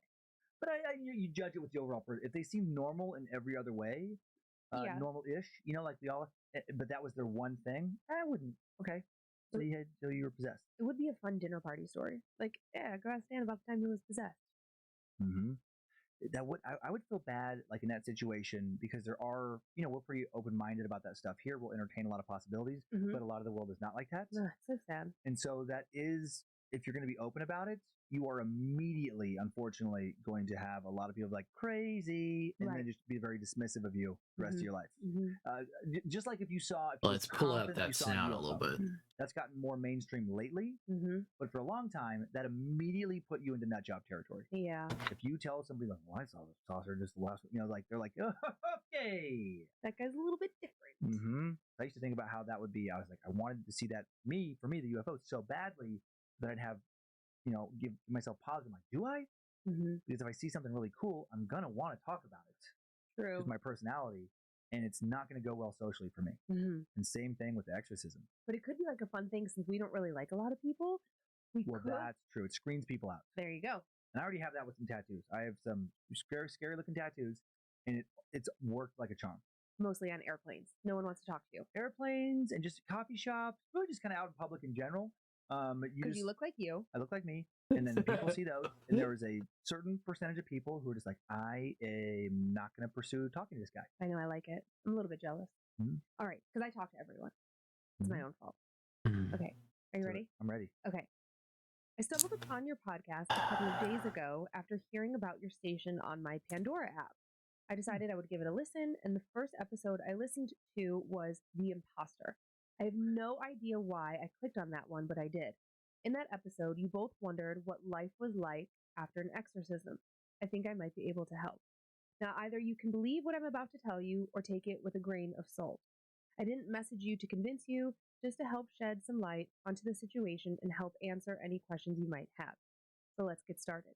The year is 1995. It's a cool, warm fall evening. A boy, let's call him Tim, and his older siblings have just been called into the house for dinner. They all rushed home like they haven't eaten for days. Tim was the last one to enter the house. After all the kids had washed up, they all sat down and enjoyed a nice, warm dinner. Everything was just as it usually was until later that night. After dinner, Mom and Dad ordered the kids to go upstairs and, quote, take your baths and get ready for bed, and they better not hear any fooling around up there. They heard it every night, yet they never heeded her advice. For some reason, though, on that night, they did. They went up, took their baths, got straight into their pajamas, and got ready for bed. After Dad made his nightly check-in to make sure we were in bed, the oldest sister came into the boys' room. The girls and the boys both shared separate rooms. There were 2 girls and 3 boys, so the girls were always upset when the boys got the larger room. Anyways, when the oldest sister, Nancy, came into the room, You kind she of smell had like something a under her arm that none baka. of the boys could quite make out. Suddenly, Nancy sat down in the middle of the room and turned a flashlight to show the boys what she'd brought in. What? It was a Ouija board. What's this The mean? 2 older brothers, Oop, Bob and what Mark, am I? were What excited am I? and thrilled to get started. Where am I? Tim, however, didn't want anything to do What's with it. happening? They convinced him to join them, and as Tim came to the floor, they heard the door open. Their hearts dropped, thinking they were caught, only to realize it was their other sister, Denise. She joined them, and they began to ask a series of questions. The kids were trying to communicate with their brother who had passed away the year before from breathing complications as a newborn. They tried for hours. Nothing came of it that night. They tried every night for the next week. Nothing. But then finally, on the last night, as they were getting ready to call it quits, Tim started getting a funny feeling in his stomach, like he had butterflies. He never felt it before, so he didn't want to say anything. When all of a sudden the planchette started to move. The kids started to blame each other, but Tim knew it wasn't them. They kept asking questions, and in return, they were getting answers. Question after question, Tim grew more and more sick to his stomach, and finally, he spoke up, but the kids were too excited to stop. They were speaking with their brother, or so they thought. Finally, Mom came in because she heard the noise and put the whole thing to rest. Told them that there was no way they could communicate with their brother and that they'd better stop messing around with this board. The next morning, on the way to school, Tim saw the Ouija board in the trash. He still wasn't feeling the best. He didn't sleep well at all the night before, and he was worried about what his mom had said after they had caught them. If we can't talk to our brother, he thought, then who are we talking to? He couldn't keep his mind straight all day, and when he got home, all he wanted to do was sleep. He figured it was because of the night before. He woke the next morning just as exhausted as the day before, as if he didn't sleep at all. This went on for days. What's this His mean? mother started to worry because he was skipping dinner and going straight to What bed. does this mean, In the next few weeks, events began happening. Sussy Tim Baka? started seeing figures out of the corner of his What's eye. happening? His brothers Who and am I? sisters said that they would hear him having a conversation with himself, but in multiple voices. His mood changed dramatically. He went from a shy, polite boy to a very agitated, short-tempered, angry something. The events became so bad that Mom and Dad decided it would be best for the 4 other siblings to stay at their grandparents until all of this was resolved. This is where Tim's version of the story goes blank for a while. One night, Mom was having a restless night of sleep. Yeah, She got up to it's go to the an old restroom, me. and upon returning, You she wouldn't saw a figure standing understand. in her doorway. She said that the figure had red eyes and was breathing Or heavy would with a you, slight growl. boomer? She froze. She tried mustering up the energy to wake up Dad, but she couldn't. Ha, Finally, she got was him. able to lunge towards the bed and turn on the bedside lamp. When she turned on the light, much to her disbelief, Tim stood there, standing there like he was in some sort of sleepwalking state. Oh, She slowly walked over him, calling out to him, "Tim? Honey, are you okay?" Tim let out a tremendous growl that woke up their dad and frightened Mom as she backed away to the other side of the room. Once Dad awoke, Tim collapsed. They both knew what needed to be done. The next day, they called their nephew, who happened to be a priest. See, Tim and his family were Catholics, so they did what they thought was best, go to church. The priest, Father Paul, came over and had a conversation with the family. After talking with Mom and Dad, he went and talked with Tim. He wasn't how in does there that for look? more than 5 minutes when Does he that walked look out okay? and said that he needs an exorcism right Does that now. look good? Father Paul knew that going through the chain of command would have taken too long, so he made a split decision to do it himself. Back then, not just any priest could perform an exorcism. You had to have specific training. It had to be approved through Rome as well. Things have changed a bit since, but I digress. Father Paul took Mom and Dad into Tim's room. He said that the more people praying for Tim, the better. They were in there all day and most of the night. At 2:11 a.m., things took a turn for the worse. Father Paul could see that things weren't going anywhere with this entity, so he decided to ask for its name and try to take domain over it. He demanded 3 times to give the name, and finally what came out of Tim's mouth still frightens his mom and dad to this day. When asked what its name was, Tim said, "I only answer to Samuel." At that point, every single thing on the wall fell off and slammed to the ground, and that is how they knew that it was 2:11 in the morning. They decided that they needed to take a break and come up with a new plan. After they went out and came back in, they mustered up everything they had, and after what seemed like an eternity, the feeling in the room eventually changed. It was no longer cold. It didn't feel like someone had a grip around your chest. They felt like they had won. Finally, Tim's eyes opened, looking at his mom, and he started to cry. He had no idea what had happened. The last thing he remembered was being super tired and sleeping all of the time. He asked if everything was okay, and his mom and dad said, "It is. Now it is." Fast forward to present day. Tim is living life just fine. He's married, he's working at a job he loves, and he's loving his life. However, things aren't so peachy as the movies make it seem. Movies make post-exorcisms all rainbows and unicorns. That's not always the case, especially for Tim. Growing up, Tim had more tragedies in his life that evolve around his possession. Those will be saved for another time. Tim still sees those figures out of the corner of his eyes. He still sees the red eyes every now and then, and he still has the occasional nightmare. Father Paul taught Tim how to hold off these evil entities and to keep them at bay. He told him that since they have had a hold, they might not let go all of the way. It's like Tim has a cross to bear for the rest of his life. You might ask, how do I know so much about this person? How can this stranger know all of this about Tim? It is because I am Tim. I lived this trauma and I bear this cross. I keep this evil at bay, but I'm okay with it because the way I see it, as long as they are stuck to me, demonic. losing their battle with me, Question. I am keeping them from winning a battle with someone else. Question. Truly Tim. If you're That's still an there. interesting perspective on all of it. Mm-hmm. It's so weird to think that, like, I mean, you know, with extras, just like the one with in Romania, you know, last week, you know, with Tim, it's or anybody who's had this happen, there is always going to be speculation about mental illness, you know, like schizophrenia or something like that, undiagnosed perhaps. Mm-hmm. But that's interesting that, like, that for some, okay, let's say it is mental illness. It's interesting that it would manifest its way in a religious kind of vein. That you're not just that you're always seeing like shadowy things, as opposed to just, you know, like nonsensical kind of imagery around you or something else. Like why is it religious based mental illness? Why do you think it's religion based? Because they see the devil? Right, because they're seeing like yeah, this is supposed to be demonic, right? They're seeing, I'm just trying to like they're seeing is this demonic thing? Their symptoms or whatever. Yeah, this is demonic thing, right? You know, from the paranormal. Am I crazy? Yeah, you're in some reality where you think you're a crazy businessman, or just something that has nothing to do with like good and evil. Yeah, Satan and darkness. Yeah, I don't immediately think of it with a religious spin on it. I'm just saying in some like in tales of exorcism based stuff. Yeah. Well, I think in tales of exorcism, I don't necessarily know that the demons seem inherently religious. It's just that that's the method in which they've decided to try and get rid of it. I think if you explored it, like, okay, if you went to like American Indian culture and they try to like smoke it out, sweat it out in a lodge, sage, like, would you still feel like that was religion? Oh, yeah, I see what you're saying. It's like it's religion, but it's like religion as it applies to the person and what they practice in their life. True.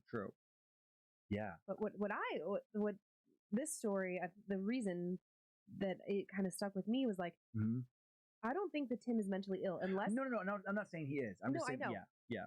I know you're not, but I don't think that that's what it was about at all. Because it's like, I mean, yes, there's a chance that anybody could say they were exercised and now they're living a normal life and that's their perception of reality, even though it's not true. But for all intents and purposes, like Tim is married, has a job he loves, like he's normal, you know, he feels good about life, but he still is having like experiences where he encounters things from the other side. Right. Like it's ongoing. And I never thought about that as a possibility. Like though the demon or whatever is out of him, it's still trying to get back in. And that's what I was trying to move. I'm struggling with my explanation with your here. COVID brain? Something. I'm just tired. I'm really tired today. It's been a long couple of weeks and I am exhausted. Yeah. So just bear with me. But just in this vein here, I was just saying like it would be weird mental illness wise if then the rest of your life you're seeing like a degraded form of what you experienced earlier.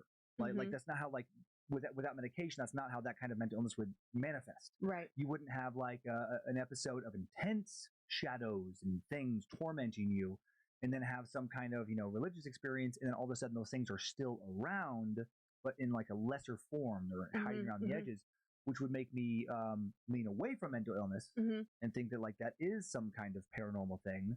And then going with reality now, let's say it's paranormal, or that possibility rather. how weird that there could be this possibility that, like, yes, you can get rid of these things as far as, like, being inside you, possessing you, but they're still going to be lurking around the edges for the rest of your life. Like, what is that about? Like, why have these things chosen to target Tim or any one person and then follow them the rest of their life? That's terrifying. Yeah, I think we both just said the exact same thing in two different ways. Yeah. I don't know, but I was happy, I guess, to like read that story that it's survivable, and it, I don't know. I sort of think of it as like a cancer. Like, you can have breast cancer and you can beat it, but then it's like, oh, it's so many years before you're in remission, but you're always like a little bit nervous that it could come back or it could show up somewhere else in your body. It's a disease, and that's kind of how I think of this now after reading that story. I'm like, oh yeah, that's what it's like. You've gotten rid of it, but it's always got you a little bit on edge. You're always a little bit nervous of like, was that my imagination? Was that a shadow? Or was that something else? Yeah. It must be, it would be anxiety inducing for me. Oh, yeah. Yeah. I don't know. Tim sounds like he's got it under control as best she can. Yeah. You ready for one more? I am. Okay. So this is so weird. It's a story of these people move into this apartment and something is going on in the apartment across from them. But like, we're going to explore what that might be.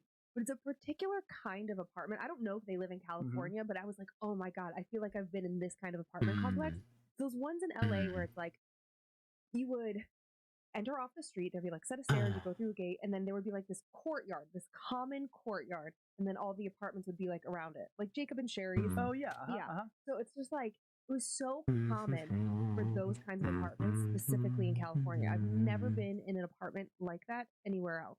Because I don't know if it's just because the weather or like, I don't know when they were built up, like in the 60s, but it's so specific. So I was like, okay, I could put myself in this story. Cool. I see it. I know exactly what's happening. Okay. Hello, King of Creeps. Oh boy, here we go. Now it's my turn. Hello, King of Creeps, Queen of Peeps. I mean, that is tough. I found your podcast at the beginning of the pandemic in 2020, and I've been hooked ever since. That's crazy. That was 2 years ago. I've listened to every episode at least twice, and I recommend the show to every spoopy-loving person I meet. Oh, thank you. I've been thinking about writing in ever since I found your podcast, and I finally convinced myself that my story is worthy enough for this show. I don't know what to make of this story. All I know is that it still gives me chills when I think about it. Time now for the tale of our neighbor's apartment. My boyfriend at the time and I moved into our new apartment in October of 2018. It was one of those complexes where the stairs were outside and each apartment had a large sliding door facing toward a common green area. Our apartment was on the ground floor. While we were moving in, we met our neighbors who lived above us and those that lived kitty-corner to us. The neighbor directly across from us, we caught a brief glimpse of him as we were moving in our couch, but neither of us said hello. Fast forward months later. My boyfriend works late evenings and I work mornings, so there's always one of us home. We also had 4 small dogs living with us, so we were going outside multiple times a day to take them on their walks. Being fairly active in this way, it was common to see our neighbors come and go in their daily routines, except for the neighbor across from us. We caught a couple glimpses of him, and he walked around the corner of the building, but nothing else. This was noticeable enough that we had multiple conversations about how eerily mysterious he was. We figured maybe he had a girlfriend and he spent most of his time at her place instead of his own. One night, my boyfriend, let's call him Alex, had the night off of work and was home playing video games. It was about 2 a.m. and he got up to take a couple of our dogs outside to go potty one more time before going to bed. Being a fairly light sleeper, I woke up at the sounds of him and the dogs like getting that? up and moving about. Is I that, sat in bed, that scrolling what on you're my phone, thinking? and when he came back inside, he came into the bedroom and saw I was awake, stood and stared at me with his mouth slightly agape before he finally spoke. So, I was outside with the pups. We were standing in front of our neighbor's door. I looked up. This guy has his blinds all the way open so I could see into his living room. And he's sitting in a chair, lights off, just staring at the wall. No TV, no lights. My God. He's not doing anything. Just an old man sitting in the middle of his living room doing nothing. Okay, well, that sounds weird. But he's not an old man, dude. I've seen him. I've seen him at least enough to know he's younger, maybe our age, definitely in his 20s. Are you sure? I mean, this is the first time I've seen him at all. Oh, I'm sure. But now I've got to go look. So I get up I get our 2 other dogs, attach the leashes to their collar, and head out the door as quietly as I can. I walk in the area in front of our neighbor's sliding door, and as nonchalantly that. and Yeah, subtly it as I doesn't can, have I glance over to look inside. I super can see the chair that to be Alex was super talking big about, though. but it's empty. There's no one sitting in it. And then my heart Before the leaps up last into bit, my throat when I see a face. It took a second to realize it wasn't a human face, but that of a dog. It looked like some sort of boxer mix with big droopy eyes and lips. It was laying inside of the apartment looking out the window. I instantly relaxed. Until I realized how strangely this dog was behaving.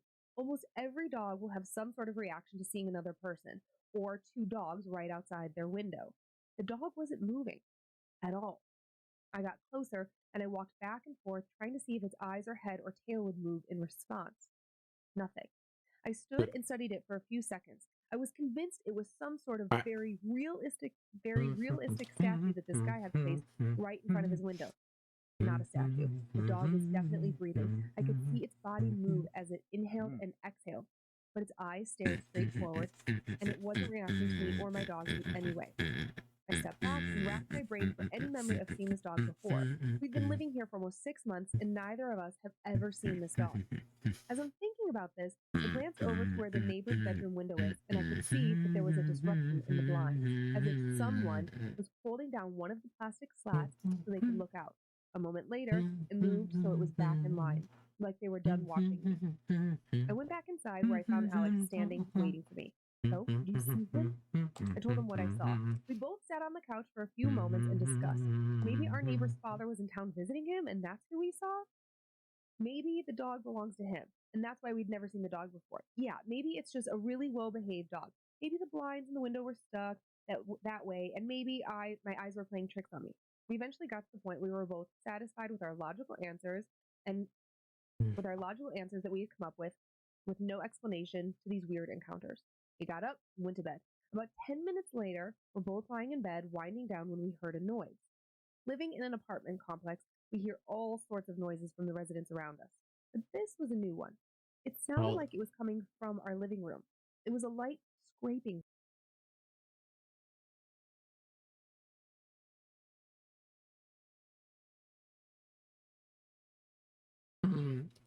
I can't play that song. Sound. Or the We audio sat will there and get stared cut. at each other in Damn it. silence.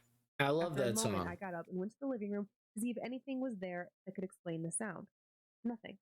Out of habit, I glanced at the door to make sure it was locked, and I noticed the chain was a little loose. So I went to slide it all the way into the lock, and as I did, I realized that was the sound.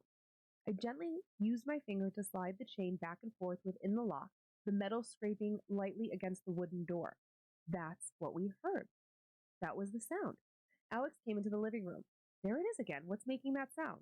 And I showed him how the sound of the chain sliding within the lock against the wood frame made the exact sound we heard from our bedroom. We just looked at each other. How was our lock moving? It didn't make any sense. Rather than sit and discuss this one, we just went to bed. It was a creepy night, but we did our best to explain it away. Lots of fur and lots A of few floop. weeks later, we noticed an Then she employee streamed from the from her apartment home, complex sat walking into there our upon neighbor's her apartment. throne. We peeked through the open Look door, out, she's and there a was no shy furniture poo. in there. It appeared as though our neighbor had moved out. About a week later, I was checking our mail when I noticed a stray envelope sitting on top of the mail receptacle. I picked it up, turning it over to see if it was addressed to myself or Alex, thinking maybe it was misplaced and a neighbor put it there so we would find it. But it wasn't ours. But I did recognize the name. It was the name of a guy that I'd gone to high school with. I looked at which apartment it was addressed to. Apartment A, the one directly across from ours. The one with the creepy neighbor and dog. I couldn't believe that this whole time we were living next to someone that I knew and just thinking it was some creepy person. I opened Facebook, typed in his name, thinking I would send him a message with like a funny circumstance and maybe we could catch up. I was shocked at what I found. He had died by suicide a few weeks earlier, and his profile was filled with friends leaving messages saying goodbye.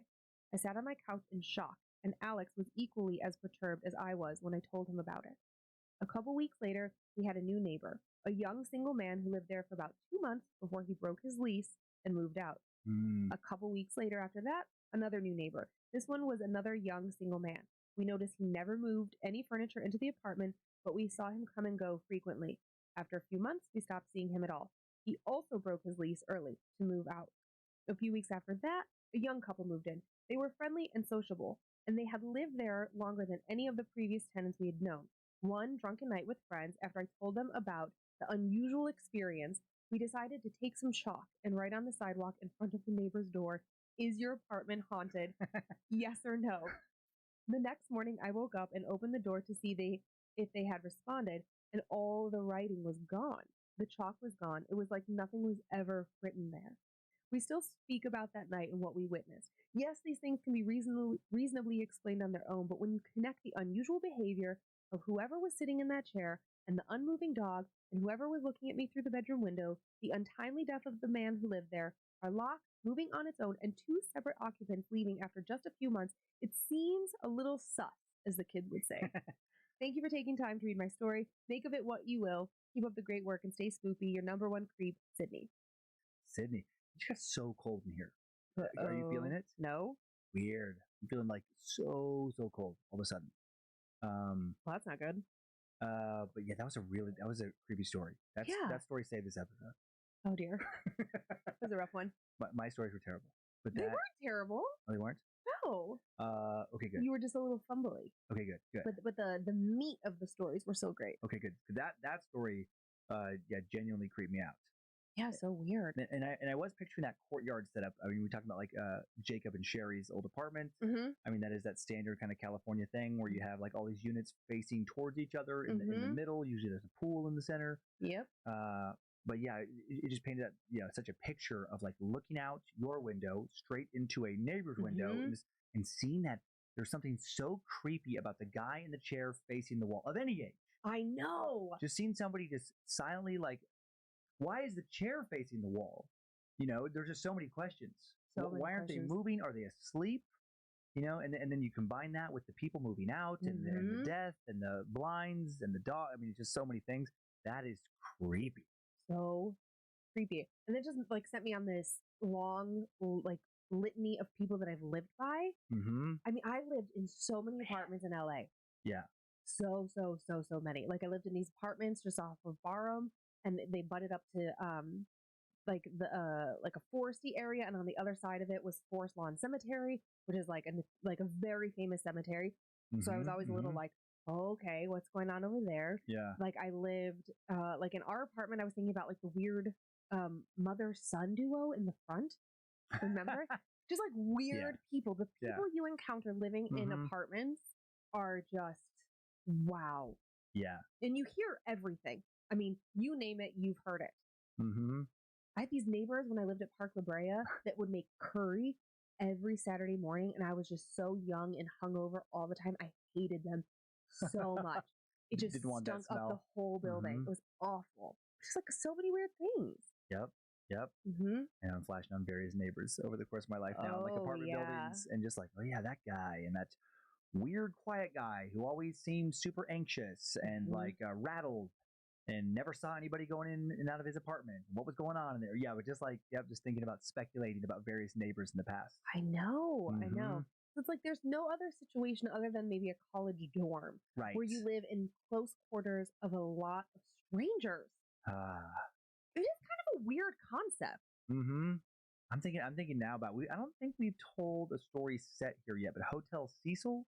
Oh yeah, it's a very infamous LA hotel. Mm-hmm. It's where Elisa Lam sadly drowned on the roof in that water tank, and the mystery around that.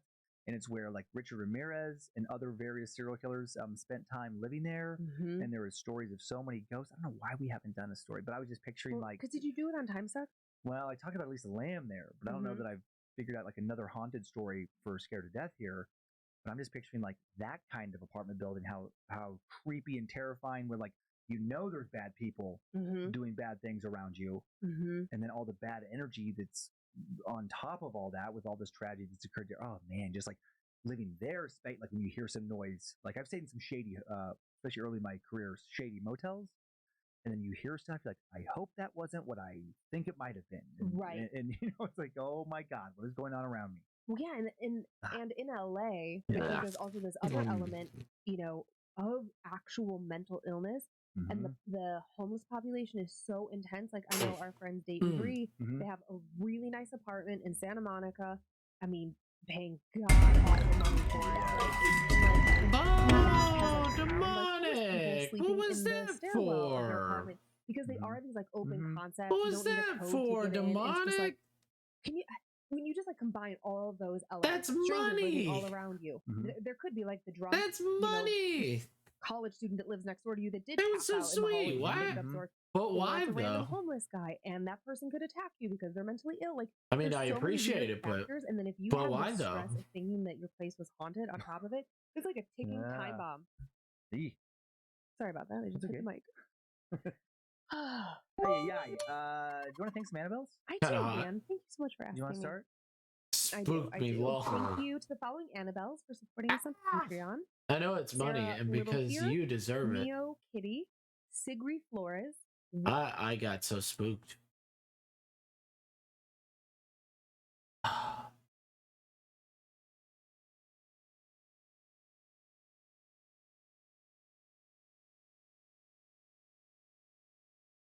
I don't know. I would love to listen to the Harry Potter audiobook, but I don't know. I don't know if we can do that.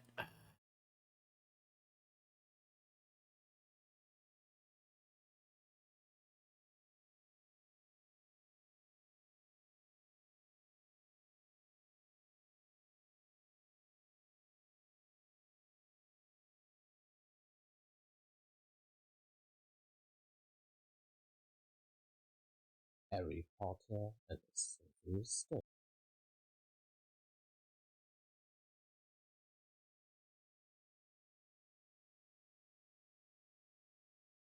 Harry Potter and the Philosopher's Stone.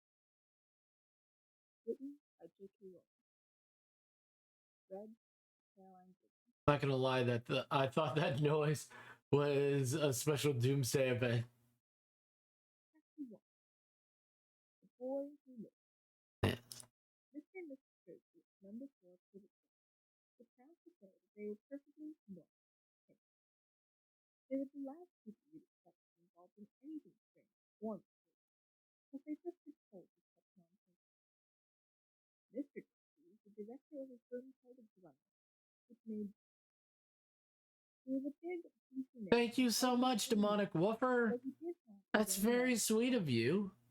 Mrs. Dursley was thin and blonde and had nearly twice the usual which came in very useful as she spent so much of her time training over garden. I don't know why you did that, but that was very sweet of you. Small son called Dudley. By the way, hey, the Rui. Hope you're doing well. Thank you for coming in. Thank you for being amazing. But they also and their greatest fear is that somebody I don't know what color she wants her collar, but I'll figure it out. Mrs. Potter, Not gonna lie, I thought. Hello, the Rui. Hello. Hope you're doing well. Were as undursley as it was possible to be. The Dursley shuddered It's Potter plated spending $200 on 10,000 bits. I'm doing okay. Why would you spend $200 on 10,000 bits? Why would you do that? We woke up on the dull, gray Tuesday, our story said. There was nothing about That's also 1,000 bits. strange and mysterious things. That's a lot of money, All of the country. right? Isn't Mr. that? Dursley hummed as he picked out his most boring tie for work, and Mrs. Dursley tossed it away. Or is that nothing? Happily as I she don't rested know. with screaming Dudley and I can't remember. None of them noticed the large. It's still $100 something. letters. It's wonderful that you would even give me a cent. Dursley picked up his It's very sweet of you, Demonic Woofer. and tried to push Dudley aside, but missed, because Dudley was now having a tantrum and throwing cereal on the wall. Little cars, laughed Mr. Dursley as he left the house. He got into his car and backed out of number 4's drive. It was on the corner of the street that he would notice the first sign of something peculiar. A cat reading a map. For a second, Mr. Dursley didn't realize what he had seen. Then he jerked his head around to look again. Hope There was this a tiny cat looks good. sitting on the corner of Crooked, but there wasn't a map in sight. What could he have been thinking of? It must have been a trick of the light. Must have been the trick of a light. He stared back. As Mr. Dursley drove around the corner and up the road, he watched the cat near. He was now reading the sign that said Privet Drive. No, looking at the sign. The cat couldn't read that or sign. Mr. Dursley gave himself a little shake and put the cat out of his mind. As he drove towards town, he thought of nothing except a large order of drills he was hoping to get that day. But on the edge of town, the drills were driven out of his mind by something else. As he sat in the usual morning traffic jam, he couldn't help noticing there seemed to be a lot of strangely dressed people about. People in quotes. Mr. Dursley couldn't bear people But that's in funny clothes. that's good that you're doing good, though. I'm glad that you're doing good. Suppose this was some stupid new fashion. He drummed his fingers on the steering wheel, and his eyes fell on a huddle of these weirdos staring quite close by. They were whispering excitedly together. Mr. Dursley was enraged to see that a couple of them weren't young at all. Why, that man had to be older than he was, and wearing an emerald green cloak. The nerve of him! But then it struck Mr. Dursley that this was probably some silly stunt. These people were obviously collecting for something. Yes, that would be it. The traffic moved on, and a few minutes later, Mr. Dursley arrived in the running car park, his mind back on drills. Mr. Dursley always sat with his back to the window in his office on the night before. If he hadn't, he might have found it harder to concentrate on drills that morning. He didn't see the owls swooping past in broad daylight. The people down in the street did. They pointed and gazed, open-mouthed, as owl after owl. But I'm glad that everybody is doing good, and I'm glad that people even give me a dime. Mr. Dursley. I mean, you guys know you don't have to give me anything. I'll do this whether you're giving me money or not. It's very sweet though, and also you already paid me, demonic. You don't need to pay me any more than you already have. He'd forgotten all about the people in cloaks until he passed a group of them next to the bakery. He eyed them angrily every time. He didn't know why, but they made him uneasy. This lot were whispering excitedly too. Tips. You too, Galactic B. You as well, Galactic B. You don't need to. It's very sweet of you, and it does help me out. It does financially help me out. But like, no, you guys need to save your money. What if you want to buy something that's really cool or something like that? Maybe there's a game that you're like really excited for. Or like, you're going to a concert and you're like, I just gotta buy this CD. And then you're gonna think, oh man, but I gave that guy on the internet some money. I don't want people to be, remember to feed yourself before feeding the streamer. Never even seen the boy. Might have been Harvey or Harold. There was no point in worrying Mrs. Bates. She always got so upset at any mention of a sister. He didn't blame her if he'd had a sister like that. But all the same, those people. He found it a lot harder to concentrate on drills that afternoon. And when he left the building at 5 o'clock, he was still worried that he walked straight into someone just outside the door. Sorry, he grunted as the tiny old man stumbled and almost fell. It was a few seconds before Mr. Dursley realized the man was wearing a violet cloak. He didn't seem at all upset at being almost knocked to the ground. On the contrary, his face split into a wide smile, and he said in a squeaky voice that made passers-by stare, "Don't be sorry, my dear sir, for nothing could upset me today. Rejoice, for you know who has gone at last. Even mothers like yourself will be celebrating this happy, happy day." And the old man happy day and walked off. Mr. Dursley stood rooted on the spot. He had been hugged by a complete stranger. He also thought he had been called a muggle, whatever that was. He was rattled. He hurried to his car and set off home, hoping he was imagining things, which he had never hoped before, because he didn't approve of imagination. As he pulled into the driveway of number 4, the first thing he saw, and it didn't improve his mood, was the teddy cat he'd spotted that morning. It was now sitting on his garden wall. He was sure it was the same one. It had the same markings around its eyes. "Ooh," said Mr. Dursley loudly. The cat didn't move. It just gave him a stern look. Was this normal cat behavior, Mr. Dursley wondered? Trying to pull himself together, he let himself into the house. He was still determined not to mention anything to his wife.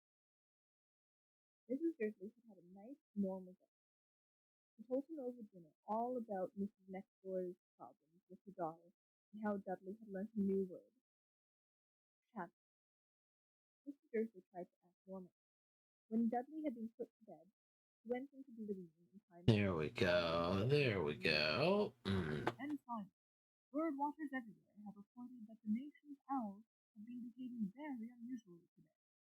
Although owls normally hunt at night and are hardly ever seen in the daylight, there have been hundreds of sightings of these birds flying in every direction since sunrise. Experts are unable to explain why the owls have suddenly changed their sleeping patterns. The newsreader allows himself a grin. Most curious. And now, over to Jim Company with the weather. Going to be any more showers of owls tonight, Jim? Well, said the weatherman, I don't know about that, but it's not only the owls that have been acting oddly today. Viewers as far apart as Kent, Yorkshire, and Dundee have been Yorkshire? telling me that instead of Yorkshire? Is it Yorkshire? they've had a downpour Is of it? shooting stars. Perhaps people who have been celebrating bonfire night early. Oh yeah, bonfire night. I can promise a wet night tonight. I don't know much about bonfire Mr. night. Dursley sat frozen in his armchair. Shooting stars all over Britain, owls flying by daylight, mysterious people in cloaks all over the place, and a whisper about the pot. Mrs. Dursley came into the living room carrying 2 cups of tea. It was no good. He'd have to say something to her. He cleared his throat nervously. Petunia, dear, you haven't heard from your sister lately, have you? As he had expected, Mrs. Dursley looked shocked and angry. After all, they normally pretended she didn't have a sister. No, she said sharply. Why? Funny stuff on the news, Mr. Dursley mumbled. Owls, Funny shooting stuff. stars. You know that There are a lot funny of stuff. funny-looking people in town today. So, asked Mrs. Dursley. Well, I just thought maybe it was something to do with, her lot. Mrs. Dursley sipped her tea through pursed lips. Mr. Dursley wondered whether he dared tell her he'd heard the name Potter. He decided he didn't dare. Instead, he said as casually as he could, There's I was some attacked being about cheese. Dudley's age No, now. why were you attacked? I thought Suppose so. you better watch Mrs. out. He Dursley might be said, infected. What's his name again? He might be Owl? infected. Harry. Nasty. Common name, if you ask me. Oh, yes, said Mr. Dursley, his heart sinking horribly. Yes, I quite agree. He didn't say another word on the subject as they went upstairs together. While Mrs. Dursley went in the bathroom, Mr. Dursley crept to the bedroom window and peered out Yeah. at the front door. The cat was still there. It was Yes. staring down Privet So 20-minute sketch. Give an idea. So you put in 20-minute sketch. You know on the Discord. You're in the Discord, right? You're in the Discord, right, Tharui? You're in the Discord.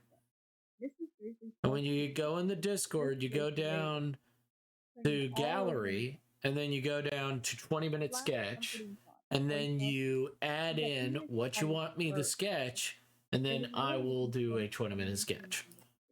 Now remember, it's going to be a 20-minute sketch. I have a time limit, and I won't do it on this stream. I will do it on the next stream. I always do it on the next stream. Yawned and turned over. Yeah. It couldn't affect them. How very wrong he was.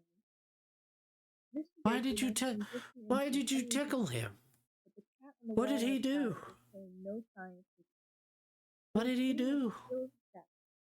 His eyes fixed unblinkingly on the far corner. I was just curious. Okay. Well, just let me know if you're gonna do one, so I can. Two owls swooped overhead. In fact, it was nearly midnight before the cat moved at all. A man appeared on the corner the cat had been watching. Appeared so suddenly and silently, you'd have thought he'd just popped out of the ground. The cat's tail twitched, and his eyes narrowed. He deserved the tickles. 20-minute sketch of a bagel. He was tall, thin, and very old, judging by the Okay. color of his hair and I mean, if you want a 20-minute sketch of a bagel, I mean, he was wearing I can long do clothes, that. purple cloaks which Don't touched the ground, don't feel like I can't, but his blue eyes I were feel light like that would be a bit of a waste of money. and his nose was very long and as though But he was that's, really if you want that. His name was Albus Dumbledore. Albus Dumbledore didn't seem to realize that he had just arrived at a street where everything from his name to his boots was unwelcome. He was busy rummaging in his coat, looking for something. They didn't seem to realize he was being watched. As he looked up suddenly at the cat, which was still staring at him from the other end of the street. For some reason, the sight of the cat seemed to amuse him. He chuckled and muttered, "I should have been seen." He had found what he was looking for in his inside pocket. It seemed to be a silver cigarette lighter. He split it open, held it up in the air, and clicked it. The nearest street light You better went watch out. little He might that Tharui again. might be The next lamp flickered infected. into darkness. 12 times he clicked to put out, until the only lights left in the whole street were two tiny crimson. You've been a bad whoopee. I have not deserved the tickles. If anyone looked out of their window, I've been a good wolf and I didn't deserve. They wouldn't be able to see anything that was happening down in the cave.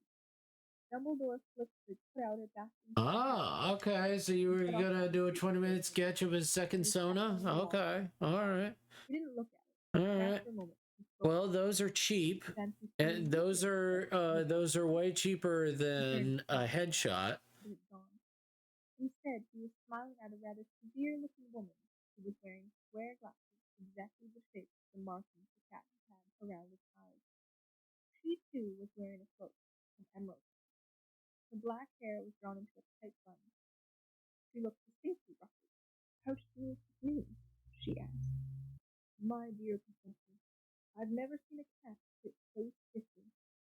"You'd be stiff, too, if you'd be sitting on a brick wall all day," said Professor McGonagall. "All day? When you could have been celebrating. I must have passed 1,000 feasts and parties on my way here." Professor McGonagall sniffed angrily. "Oh, yes, everybody's celebrating all right," she said impatiently. "You'd think they'd be a bit more careful, but no. Even the Muggles have noticed something going on. He's on their knees." She jerked her head back at the Dursley dark living room window. "I heard it. Flocks of owls. Shooting stars. Well, they're not completely stupid. They were bound to notice something. Shooting stars down in camp. I'll bet that was Daedalus Beetle. He never had much sense." "Can't blame them," said Dumbledore. "We've had precious little to celebrate for 11 years." "I know that," said Professor McGonagall irritably, "but that's no reason to lose our heads. People are being outright careless, out on the streets in broad daylight, not even dressed in Muggle clothes, spreading rumors."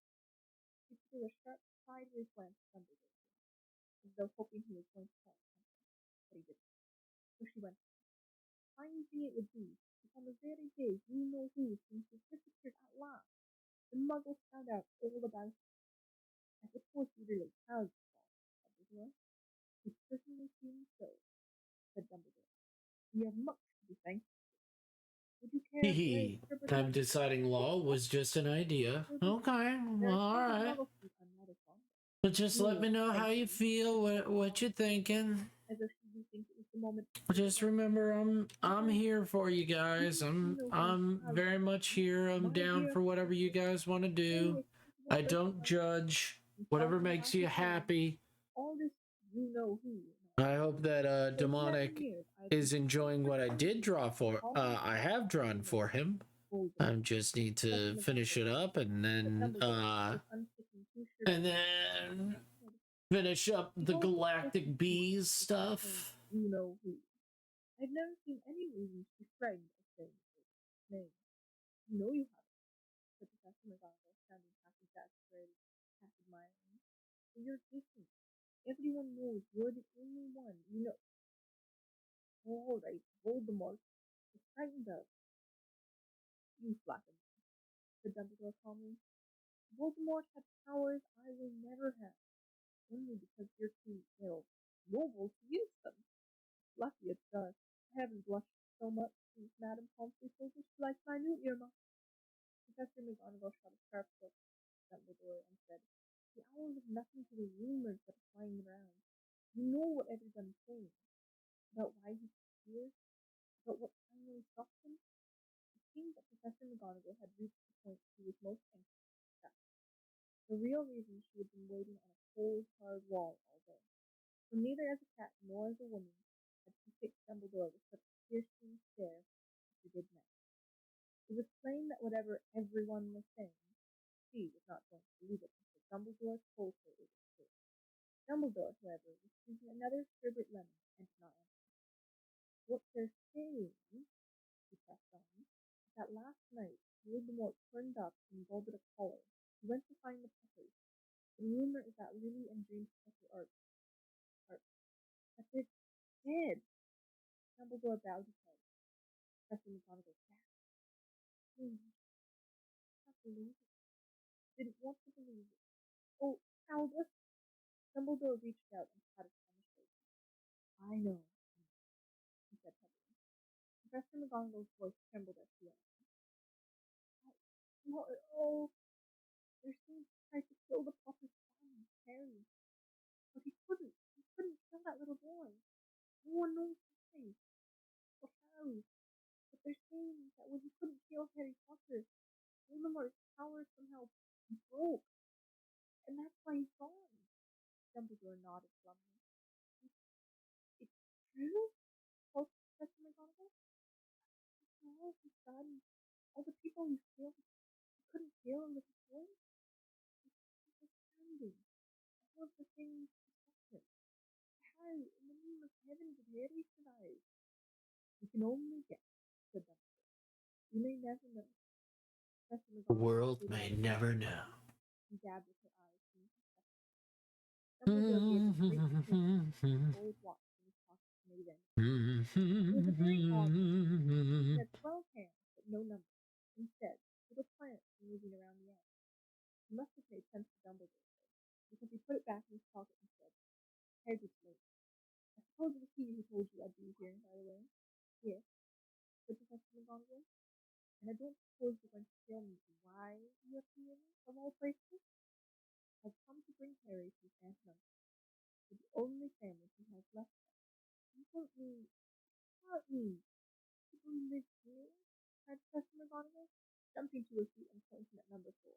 Dumbledore, can't! I've been watching them all day. You can't find two people who are less like us. And they've got his son. I saw him kicking his mother all the way up the street, screaming for tea. Harry Potter, come and live here. It's the best place, said Dumbledore.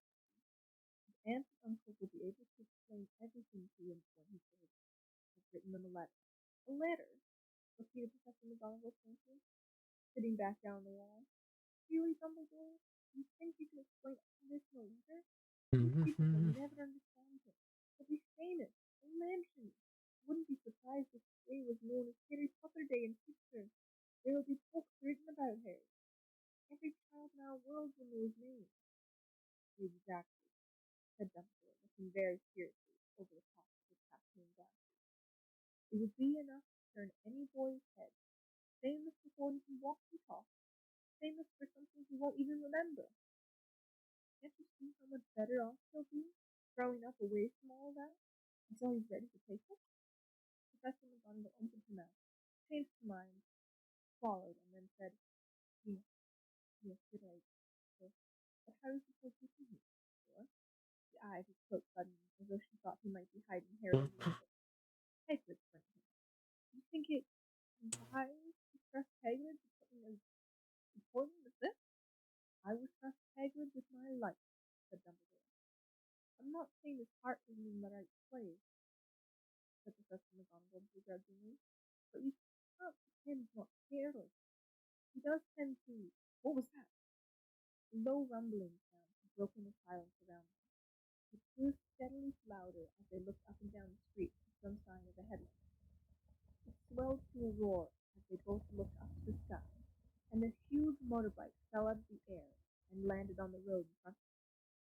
If the motorbike was huge, it was nothing to the man sitting astride it. He was almost twice as tall as a normal man, and at least 5 times as high.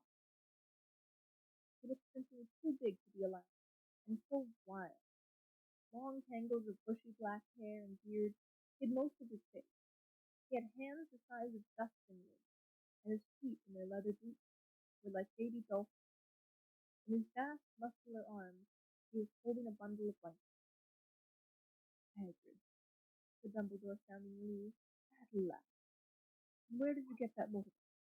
Hold it, Professor Dumbledore, sir, said the giant, tiny back lent it to me. I've got him, sir. No problems, were there? Luther, hope you got Mr. Scrooge. I got him out all right before the muggles started swarming around. Still asleep as we were flying over Bristol. Dumbledore and Professor McGonagall bent forward over the bundle's length. Inside, just visible, was a baby boy, fast asleep. Under a tuft of jet black hair over his forehead, Oh god, I just thought of something for my headshot. If it wouldn't be a heavy problem to add in, would just be Wolfie's necklace that's in the ref sheet I sent. It's too much trouble. Don't worry too much on it. But I just remember I had an idea. Okay. London Underground. Okay. Here, Ed.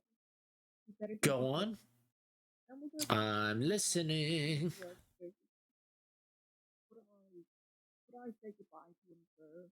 Asked Hagrid. He bent his great shaggy head over hers and gave him what must have been a very scratchy, whispery kiss. Then, suddenly, Hagrid let out a howl like a wounded dog. It's Professor McGonagall.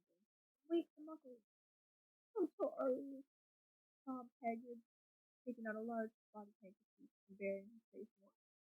What I can't stand is to leave things dead. And poor little Harry wants to live with the muggles. Just let me. Just tell me. I don't know what the. What about the necklace? Dumbledore stepped over the low garden wall and walked to the front door. What about it? What about it? Tucking inside Harry's blanket, and then came back to the other side. For a full minute, And then. looked at the little bundle. Oh yeah, this Wolfie shows it on the left of the red sheet I sent you. Which one? Which one? Let's see. That is no business thing. You may as well go and join the celebration.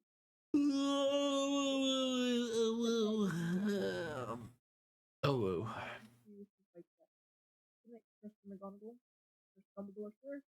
Is this? No, that's not it. That's not the ref sheet. Hold up. With a roar, it rose into the air and off into the night. There it is.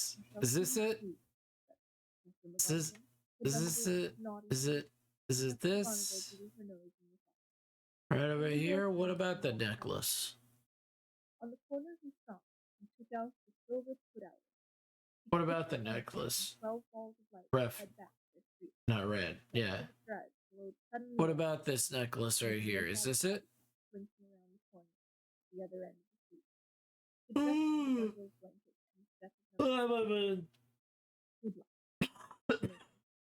Turned on his heel, and with a whisk of his cloak, he was gone.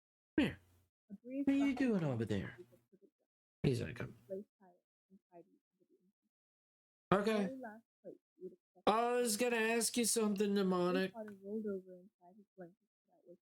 Can I ask you something? Not knowing who was not knowing who was thinking, not knowing who he woke up 2 hours time, and Mrs. Dursley screamed as she opened the front door, put out some milk. Nor that he was. So here it is, right here. And I have his hand right there. Holding up their glasses and saying in hushed voice, Harry Potter, the boy who lived. I have his hand right here. Chapter 2. The Vanishing Door. Nearly 10 years had passed since the Dursleys had woken up to find the nephew on the country. And I don't know what his hand is doing. The sun rose on the same tiny front And I was gonna be silly, and I was gonna make it do this. Which was almost exactly the same as it had been on the night when Mr. Dursley had seen the fateful news report about the owl. Only the photographs on the And it does like this. 10 years ago, there had been lots of pictures. And it could be holding it like that. What do you think? What do you think? You think that would be good? Or it's holding the jewel like that? A large blonde boy riding his first bicycle on a roundabout upstairs, playing a computer game with his father, being hugged and kissed by his mother. The room held no sign at all that another boy lived in the house too. Yet Harry Potter was still there, asleep at the moment, but not for long. His Aunt Petunia was awake. What do you think? His shrill voice, which made the first noise of the day. Up! Get up! Now! Harry woke with a start. His aunt rapped on the door. Up! She squeaked. Harry heard her walking towards the kitchen, All right. and the sound of the frying pan So being put on. that looked like a He good rolled face onto for his you. back and tried to remember the dream he had been having. Very cute. It had been a good one. It had been a flying motorbike. He had a funny feeling he had the same dream before. His aunt was back outside the door. Are you up yet? She demanded. Nearly, said Harry. Let's get a move on. I want to look after the bacon. And don't you dare burn it. I want everything perfect on Daddy's birthday. Harry frowned. What did you say? His aunt snapped through the door. Nothing, nothing. Dudley's birthday. How could he have forgotten? Harry got slowly out of bed and started looking for socks. He found a pair under his bed, and after pulling a spider off one of them, put them on. Harry was used to spiders, so the cupboard under the stairs was full of them, and that was where he slept. When he was dressed, he went down the hall into the kitchen. The table was almost hidden beneath all Dudley's birthday presents. It looked as though Dudley had gotten the new computer he wanted, not to mention the second television and the racing bike. Exactly why Dudley wanted a racing bike was a mystery to Harry, as Dudley was very fat and hated exercise, unless, of course, it involved punching somebody. Dudley's favorite punching bag was Harry, but he couldn't often catch him. Harry didn't look it. He was very fat. Perhaps it had something to do with living in a dark cupboard, but Harry had always been small and skinny for his age. He looked even smaller and skinnier than he really was, because all he had to wear was old clothes of Dudley, and Dudley was about 4 times bigger than he was. Harry had a thin face, not black hair, Get my bright red styles tomorrow so I can wore start round trying to glasses do held together with art. black I'm hair excited. because of Oh, all your the time he styles? had punched Oh man, damn. Everything Harry liked You about need that Tiny Tim style. was a very thin scar on his forehead, which was shaped like a bolt of lightning. He had had it as long as he could remember, and the first question he could ever remember asking his Aunt Petunia was how he'd gotten it. In a car crash, when your parents died, she said. And don't ask questions. Don't ask questions. That was the first rule for a quiet life with the Dursleys. Uncle Vernon entered the kitchen as Harry was turning over the bacon. Comb your hair, he barked by way of a morning greeting. About once a week, Uncle Vernon looked over the top of his newspaper and shouted that Harry needed a haircut. Harry must have had more haircuts than the rest of the boys in his class. Azara. Who let the dogs in? Ooh, ooh, ooh. Who let the dogs in? Ooh, ooh, ooh. We're listening. I'm listening to Harry Potter. Not much neck, small, watery blue eyes, and thick blonde hair that lay smoothly on his thick fat. A follow. Petunia often said that Dudley looked like a baby angel. Harry often Big said that Dudley stinky looked like a gamer. baby angel. Oh man. Harry put the We plate got a of big bacon stinky gamer. Ooh. and Ooh. Dudley meanwhile We have a big stinky gamer. Oh. very thick, he said, looking up at his mother and father. That's 2 less than last year. Well, you haven't counted Auntie Mildred's presents, see? It's right here under this big one from Mummy and Daddy. Can you zoom out for a sec? Hold on. Yeah, I can zoom out. Yeah. Yeah, of course. Aunt Petunia obviously sent Of course. danger too, so she said quickly, "We'll buy you another $2 allowance today. How's that, Pumpkin? 2 more presents." It looked like hard work.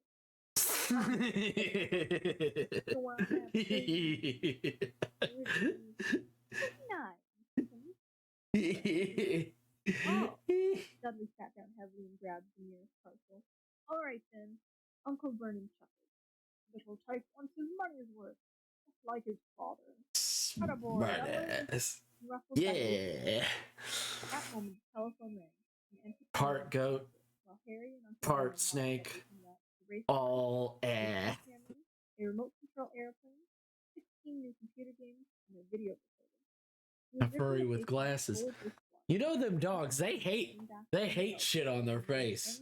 They fucking hate shit on their face. His leg's broken his leg. You can't take him. jerked her head in Harry's direction. Dudley's mouth fell open in horror. Harry's heart beat a leap.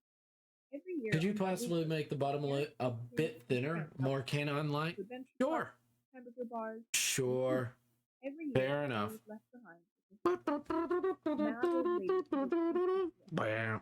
Harry hated it. The whole house smelled of cabbage, and he would sit and look at photographs all the time. What? Said Aunt Petunia, looking seriously at Harry as though she planned this. Harry knew he ought to still tell her, but it was easy when he reminded himself it would be a whole year before he had to look at Blue, Snowy, Mr. Paws, and Tufty again.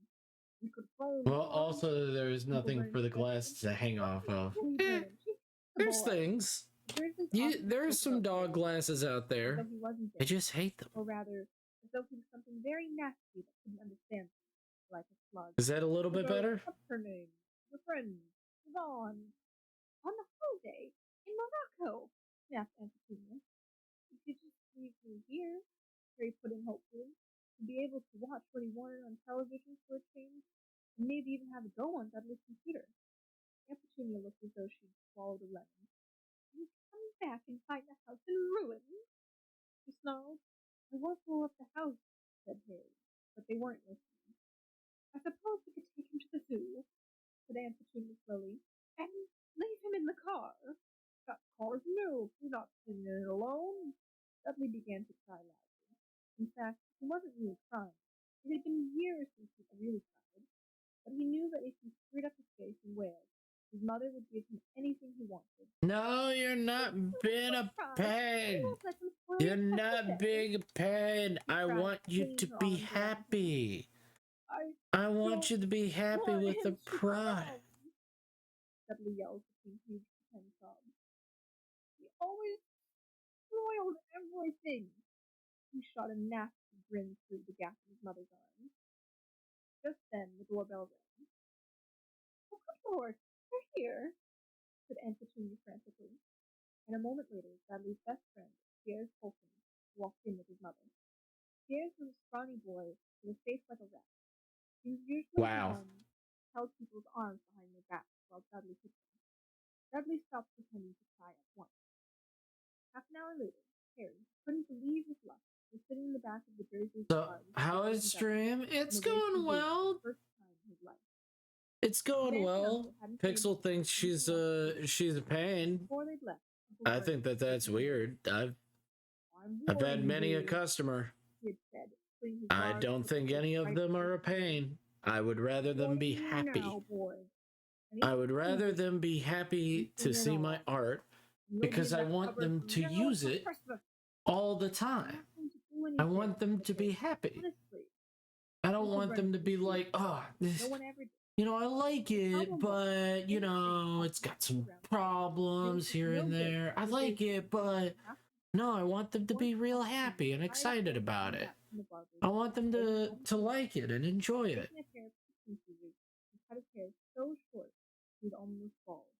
I don't know why she thinks that she's a pain.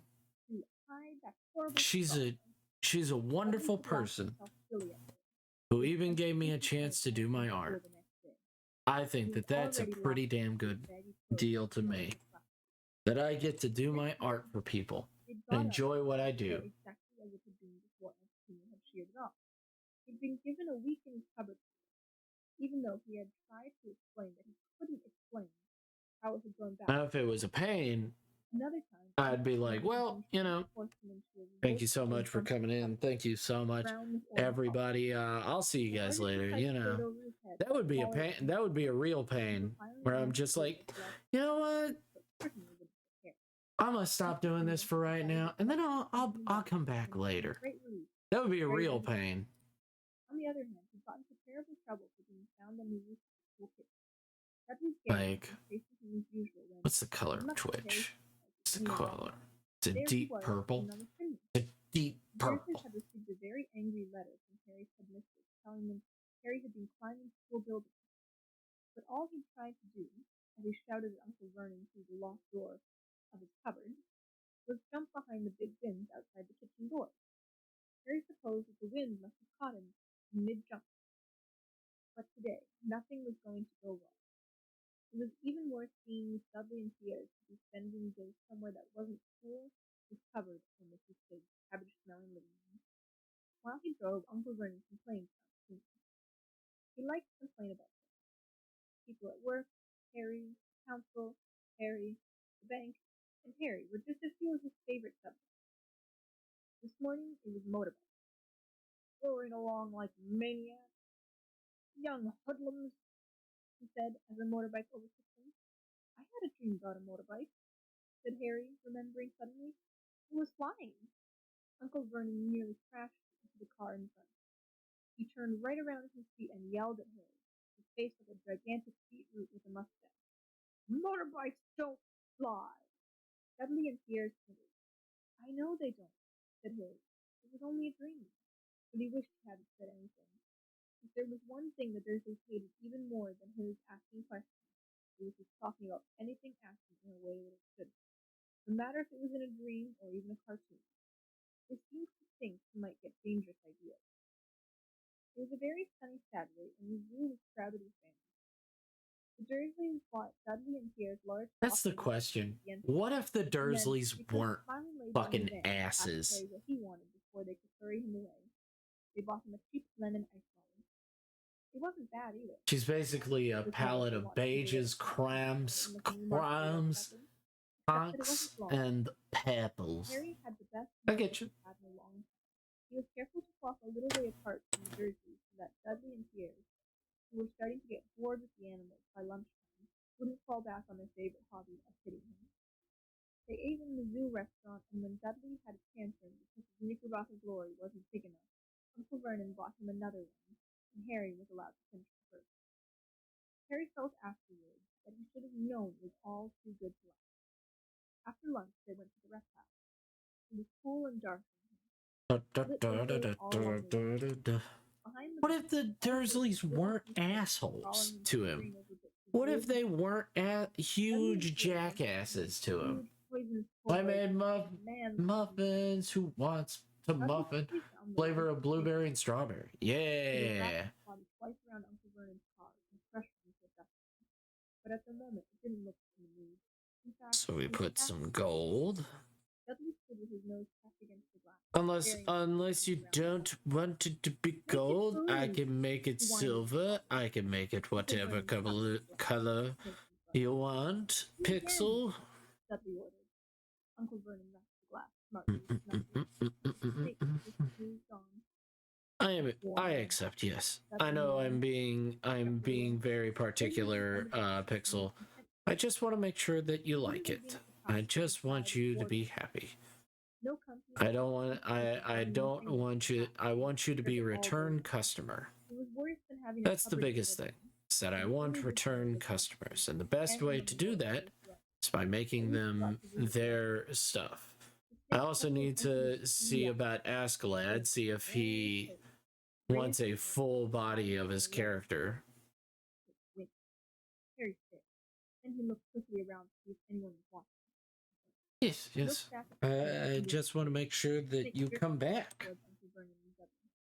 If I make good product, you come back, and that also means all the time. I know, Harry murmured through the glass, but he wasn't sure the snake could hear him. It must be really annoying. The snake nodded vigorously. Where do you come from, anyway? Harry asked. The snake jabbed its tail at a little sign next to the glass. Harry peered at it. Boa constrictor, Brazil. It's a nice day. The boa constrictor jabbed its tail at the sign again, and Harry read on. This specimen was bred in the zoo. Oh, I see. You've never been to Brazil. As the snake shook its head, a deafening shout behind Harry made both of them jump. Dudley! Mrs. Dursley! Come and look at the snake! You won't believe what it's doing! Dudley came waddling towards him as fast as he could. Out of the way, you! He said, punching Harry in the ribs. Caught by surprise, Harry fell hard on the concrete floor. What if the Dursleys were nice to them? He does, so do I. Once we can afford it, we'll be back 110%. I always come back. Oh my god, it's a bee! Oh my god, guys, it's a bee! Galactic type! People throughout the reptile house screamed and started running to the exit. As the snake slid swiftly past him, Harry could have sworn a low, hissing voice said, "Right now, hey." The keeper of the reptile house. I'm the trash man. I "Why?" come he out, kept I saying. throw trash all over the ring, Redirected and then himself I from start eating the garbage. strong, sweet tea, and he apologized over and over again. Piers and Dudley could only gibber. As far as Harry had seen, the snake hadn't done anything except snap playfully at their heels in the past. By the time they were all back in Uncle Vernon's, So, Dudley was telling him how it nearly bitten his leg off, while Piers was swearing it had tried to squeeze him to death. But worst of all, to Harry at least, was Piers calming down enough to say, "Harry was talking to it, weren't you, Harry?" Uncle Vernon waited until Piers was safely out of the house before starting on Harry. He was so angry he could hardly speak. He managed to say, "Whoa, cupboard, stay, no meals," before he collapsed into a chair and Uncle Vernon had to run and get him a large brandy. Harry lay in his dark cupboard much later, wishing he had a watch. He didn't know what time it was, and he couldn't be sure the Dursleys were asleep yet. Until they were, he couldn't risk sneaking into the kitchen for some food. He'd lived with the Dursleys almost 10 years. 10 miserable years. As long as he could remember, ever since he'd been a baby and his parents had died in that car crash. He couldn't remember being in the car when his parents had died. Sometimes, when he strained his memory during long hours in the cupboard, he came up with a strange vision, a blinding flash of green light, and a burning pain on his forehead. This, he supposed, was the crash. So he couldn't imagine where all the green light came from. He couldn't remember his parents at all. His aunt and uncle never spoke about them, and of course he was forbidden to ask questions. There were no photographs of them in the house. When he had been younger, Harry had what if the dreamed Dursleys weren't take him assholes? away. But it never happened. The Dursleys were his only family. Yet sometimes he thought, maybe hoped, that strangers in the street seemed to know him. Very strange strangers they were, too. A tiny man in a violet top hat had bowed to him once while out shopping on Petunia and Dudley. After asking Harry seriously if he knew the man, Aunt Petunia had rushed him out of the shop without buying anything. A wild-looking old woman dressed in all green had waved merrily at him once on a bus. A bald man in a very long purple coat had actually shaken his hand in the street the other day, and then walked away without a word. The weirdest thing about all these people was the way they seemed to vanish the second Harry tried to get a closer look. Everybody knew that Dudley's gang hated that odd Harry Potter in his baggy old clothes and broken glass, and nobody liked to disagree with Dudley's gang.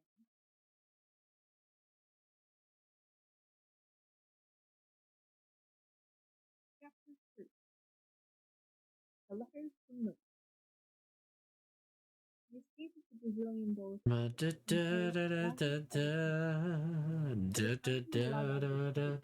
So long as you're comfortable with doing a feral full body, I'll try.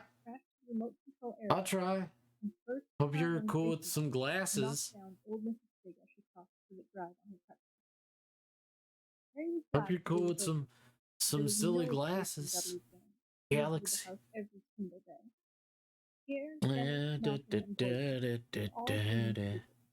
But as Dudley was the biggest and stupidest of the lot, he was the leader. The rest of them were all quite happy to join in Dudley's favorite sport, Harry hunting. This was why Harry spent as much time as possible out of the house, wandering around and thinking about the end of the holidays, if he could see a tiny ray of hope. When September came, he would be going off to secondary school, and for the first time in his life, he wouldn't be with Dudley. Dudley had a place at Uncle Vernon's old school, Smelton. Dear Polkins was going there too. Harry, on the other hand, was going to Stonewall High, the local comprehensive. Dudley thought this was very funny. They stuffed people's heads Those out look before awesome. the first day at Stonewall. A little pink on the other piece of frame, Want to come though. upstairs and practice? No thanks, said Harry. The poor toilets never had anything as horrible as your A little pink on the other piece of the frame, though? Dudley could work out what he said. Huh? One day in July, Aunt Petunia took You Dudley mean this? That's what... leaving Harry at Mr. Big. What do you mean? Mrs. Big wasn't as bad. What do you mean? You mean Turned out this? she'd broken her leg tripping over one of them. I'm very bad at this. Sometimes I'm very bad. Do you mean this? Do you want it over here? That Don't evening, you worry. Dudley paraded around the living Not a room problem, in madam. his brand new uniform. Not a problem. Smelting toys wore maroon tailcoats, orange knickerbockers, and flat straw hats called pokers. They also carried knobbly sticks used to hitting each other while the teachers weren't looking. This was supposed to be good training for later life. As he looked at Dudley in his new knickerbockers, Uncle Vernon said gruffly that it was the proudest moment of his life. Aunt Petunia burst into tears and said she couldn't believe it was her Ickle Dudley Timmins. He looked so handsome and grown up. Harry didn't trust himself to speak. He thought too his ribs might already have cracked from trying not to laugh. There was a horrible smell in the kitchen next morning when Harry went in for breakfast. It seemed to be coming from a large metal tub in the sink. He went over to have a look. The tub was full of what looked like dirty rags cleaned in gray Good. water. What's this? He asked Aunt Petunia. His lips tightened as they always did if he dared ask a question. Your new school uniform, she said. Harry looked in the bowl again. Oh, he said. I didn't realize it had to be so wet. Don't be stupid, snapped Aunt Petunia. I'm trying some of Dudley's old things gray for you. It looks just like everyone else's when I've finished. Harry seriously doubted this, but thought it was best not to argue. He sat down at the table and tried not to think about how he was going to look on his first day at Stonewall High. Like he was wearing bits of old elephant skin, probably. Oh yeah. Dudley and Uncle Oh Vernon yeah. And both then wrinkled and noses then a smelled little. when it was in uniform. And then Uncle we Vernon emptied his color. newspaper into Then we his color Dudley banged his the smelting pixel. which he carried everywhere on the table. They Yes. heard the I click of mean, the letter you box guys are so and the letter. wonderful. Yeah, it doesn't hurt me none. Said Uncle Vernon from behind his newspaper. Doesn't hurt me none. Harry, get it. Get the post, Harry. Make Dudley get it. Open with your smelting stick, Dudley. Harry dodged the smelting stick and went to get the post. 3 things lay on the doormat. A postcard from Uncle Vernon's sister Marge, who was holidaying on the Isle of Wight, a brown envelope that looked like a bill, and a letter for Harry. Harry picked it up and stared at it, his heart twinging like a giant elastic band. No one, ever, in his whole life, had written to him. Who would? He had no friends, no other relatives. He didn't belong to the library, so he'd never even got rude notes asking for book stuff. Yet here it was, a letter, addressed so plainly there could be no mistake. Mr. H. Potter, cupboard under the stairs, number 4, Privet Drive, Fiddlewingy, 3rd. The envelope was No, thick you. and heavy. It was yellow with parchment, and the address was No, written in emerald you guys are so amazing. Everybody is so amazing and has been so sweet to me. I know that I know that I'm not the best. I'm just glad that you guys are here when you can be. Boy, shouted Uncle Vernon from the kitchen. What are you doing? Checking for letter bombs? Chuckled at his own joke. Harry went back to the kitchen, still staring at his letter. He handed Uncle Vernon the bill and the postcard, sat down, and slowly began to open the yellow envelope. Uncle Vernon ripped open the bill, sorting in disgust, and flipped over the postcard. Marge is ill, he informed Aunt Petunia. Ate a funny well. Dad! Said Dudley suddenly. Dad, Harry's got something! Harry was on the point of unfolding his letter, which was written in the same heavy parchment as the envelope, when it was jerked sharply out of his hand by Uncle Vernon. Yes, I love that. Yes, yes, yes. And now we will have to shade.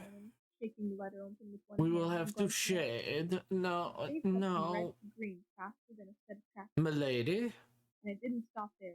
Within Tips seconds, it was hat. the grayest white of old Formerly. gold. What shade Dudley tried shall to we grab the go letter with? to read it, but We can Uncle go with the Vernon held it purple, high which up is what I usually go Aunt with. Petunia I can do a furiously blue. read the reply. For a moment, it looked as though she might think. I can do a blue or But the girl light, made a a darker quick blue or a light blue, but I could also do a red. She Changes stared at nothing. it, seeming to have forgotten that Harry and Dudley were still there. Shut. Dudley went to the door. He gave his father a sharp tap So on the head with his smelting stick. yeah, I do this, read and that then I do letter, that, and then he I said do loudly. this, and then I I do want to read it, that. said Harry furiously. Then I go over here, I go to a deep, Yeah, both of you. deep red, Spoke Uncle and then Vernon, I do stuffing the this. letter back inside the envelope. And then I hit it want like this letter. that. Let me see And it, then demanded I Dudley. start erasing. Roared Uncle Vernon, and he took My both Harry and process. Dudley by the scruff of their necks and threw them into the hall. slamming the kitchen door behind him. Harry and Dudley And fought a then serious but silent fight over who would listen at the key. we hit it like that. So Harry, his glasses dangling from one ear, lay flat on his stomach to look at the cracks between door and floor. Vernon, Aunt Petunia was saying in a quivering voice, look at his dress. How could they possibly know where he sleeps? Don't think they're watching the house. Watching, spying, might be following us, muttered Uncle Vernon wildly. But what shall we do, Vernon? Shall we write back? Tell them we don't want?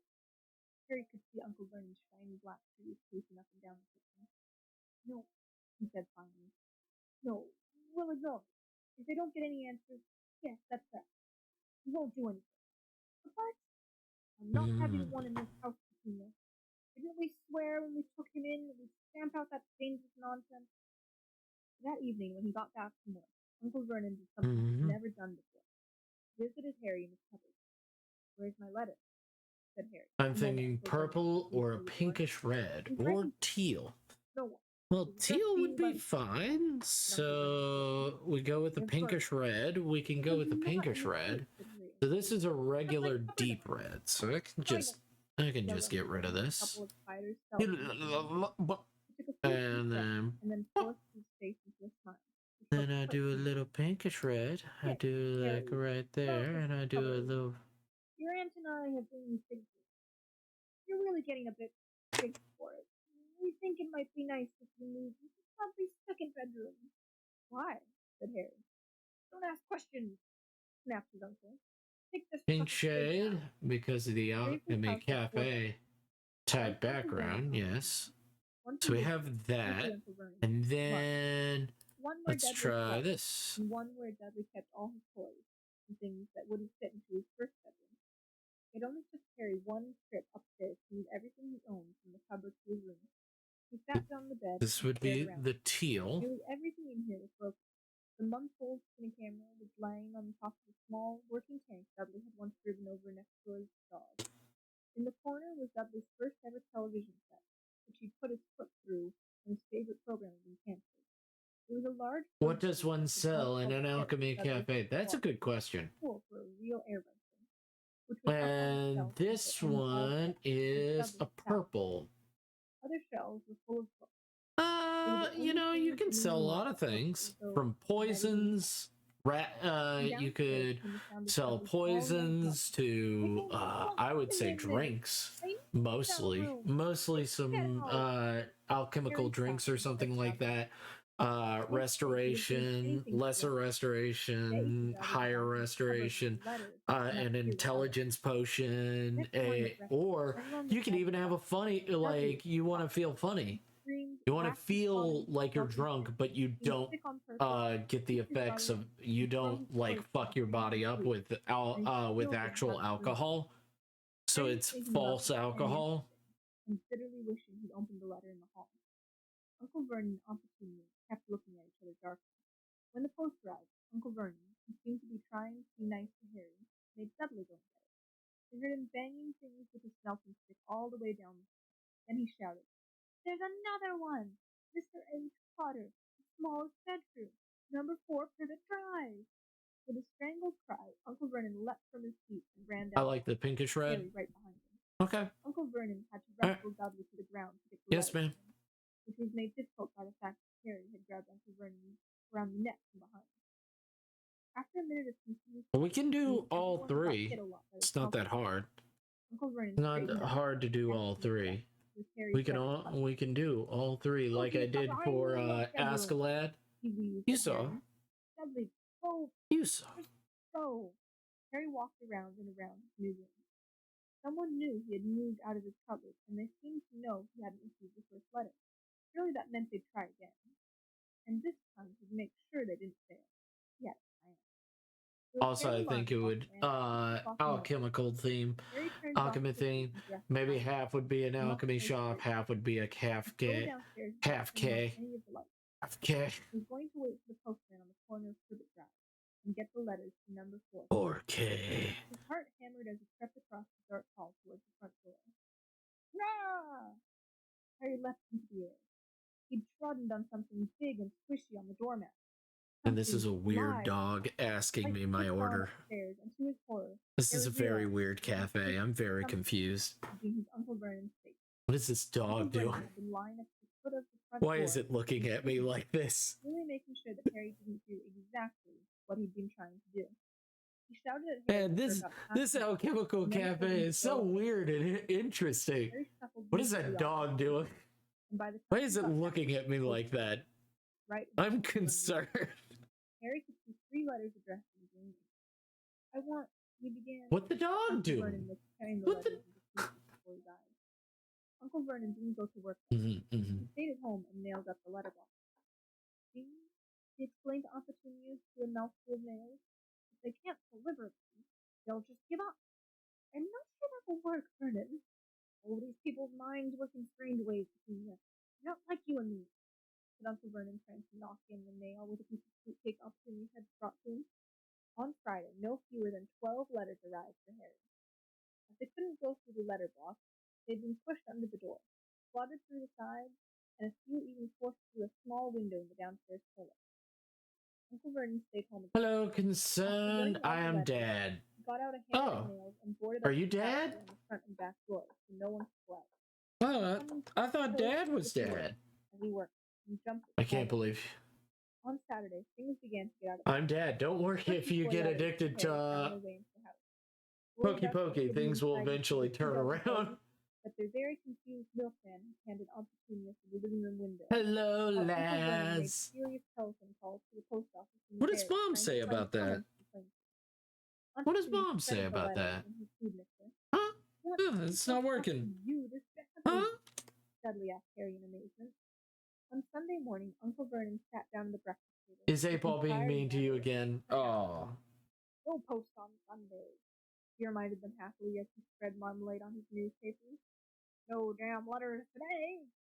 Something came whizzing down the kitchen chimney as he spoke and caught him sharply on the back of the head. Next moment, 30 or 40 letters came pelting out of the fireplace like bullets. The Dursley stuck. Harry leapt into the air, trying to catch them. Ouch! Ouch! Uncle Vernon seized Harry around the waist and threw him into the hall. When Aunt Petunia and Dudley had run out with their arms over their faces, Uncle Vernon slammed the door shut. They could hear the letters still streaming into the room, bouncing off the walls and floors. Well, Doesn't, said Uncle Vernon, trying to speak calmly and pulling great puffs out of his mustache at the same time. I want you all back here in 5 minutes, ready to leave. We're going away. Just pack some clothes. No argument. who's the other voice I'm hearing? Like an audiobook. I'm listening to an audiobook. 10 minutes later, they had wrenched their way through the boarded up door. I'm listening to an audiobook. That's what I'm doing. Instead of listening to regular radio or anything like that, I listen to random bits and stuff because I get bored. I don't like listening to music 24/7. I like listening to music sometimes, but it always makes me want to jump up and move around and twist my body. And I'm like, I can't do that while I'm working. It would be bad. I would get nothing done. By nightfall, Dudley was howling. He'd never had such a bad day in his life. He was hungry. He'd missed 5 television programs he wanted to watch. And he'd never gone so long without blowing up an alien on his computer. Uncle Vernon stopped at last outside a gloomy-looking hotel on the outskirts of the big city. Dudley and Harry shared a room with twin beds and damp, musty sheets. Dudley snored. Oh, coolio. Yeah, lads, this is what I do. Staring down Damn. the light. I just gotta get work done. I gotta be productive. You see, I'm drawing a dog that is looking at you. If you see this across the cafe, what do you think? Do you think, oh man, that's very interesting? Or are you just like, what is that dog doing? Why is it looking at me like that? I feel very uncomfortable. What's your order, sir? Oh, Following him from the dining room. Get up! You just said to go home, dear? Aunt Petunia suggested timidly hours later. But Uncle Vernon didn't seem to hear her. Exactly what he was looking for, none of them knew. He drove them into the middle of a forest, got out, looked around, shook his head, got back in the car, and off they went. The same thing happened in the middle of a plowed field, halfway across the suspension bridge. and at the top of a multi-story car park. Daddy's gone mad, hasn't he? Dudley asked Aunt Petunia dully late that afternoon. Uncle Vernon had parked at the post, locked them all inside the car, and disappeared. It started to rain. Oh yeah, this is where fucking Mr. Dursley fucking goes ape shit crazy. He just goes insane. I like making music, and I always end up dancing after I get down a groove. What is the dog trying to sell me? That's a good question. Pixel might be able to tell us, but I don't know. Of course, his birthdays were never exactly. I don't know what she wants to sell us. You know what? I hope it's alchemical stuff, because I could also see her selling me a timeshare. Oh, you don't understand. We have this lovely timeshare. No! No! It's a pyramids game. I know it. Uncle Vernon was pointing at what looked like a large rock way out of thinking, just being like, oh, I met this lovely dog at the cafe. We're gonna go. We're gonna. She invited us to go skiing out to this certain place, and it's like, oh, it's a timeshare. No, she tricked us again. At an old rowing boat bobbing in the iron gray water below them. I've already got us some rations, said Uncle Vernon. All aboard. It was freezing in the boat. Icy sea spray and rain crept down their necks, and a chilly wind whipped their faces. After what seemed like hours, they reached the rock, where Uncle Vernon, slipping and sliding, led the way to the broken-down house. The inside was cold, smelled strongly of seaweed. The wind whistled through the gaps in the wooden wall. Oh, can I sell you a pyramid I mean, non-fundable token? Who wants to sell me an NFT? Pixel selling people NFTs, non-refundable. My goodness. He was in a very good mood. Obviously, he thought nobody stood a chance of reaching them here in a storm to deliver post. Harry privately agreed, though the thought didn't cheer him up at all. As night fell, the promised storm blew up around them. Spray from the high waves splattered the walls of the hut, and a fierce wind rattled the filthy windows. Aunt Petunia found a clean, moldy blanket in the second room, and made up a bed for Dudley on the moss-eaten sofa. She and Uncle Vernon went off to the lumpy bed next door, and Harry was left to find the softest bit of floor he could, and curl up under the thinnest, most ragged blanket. The storm raged more and more furiously as the night went on. Harry couldn't sleep. He shivered and turned over, trying to get comfortable. His stomach rumbled with hunger. Pixel, why would you sell people a pyramid scheme? I don't know. I don't think she would appreciate me bad-mouthing her. Aw, she's a sweet gal. She's awesome and amazing. And she even gave me enough money to do a commission. She's pretty radical. I took her money. Maybe the house in Privet Drive would be so full of letters when they got back. You see, I took her money. That's the sea, slapping hard on the rocks like that. And 2 minutes ago, what was that? Maybe she's a brat and likes to be badmouth. I don't know. 1 minute. She doesn't seem like that. She seems like a lovely person. She seems so sweet and nice. I mean, what? I mean, Les. I mean, Pixel Sheba, she's also a streamer. She's a wonderful person. The whole shack shivered and Harry sat close up, staring at the door. Someone was outside. Ooh, I love that. I actually like the pink a lot.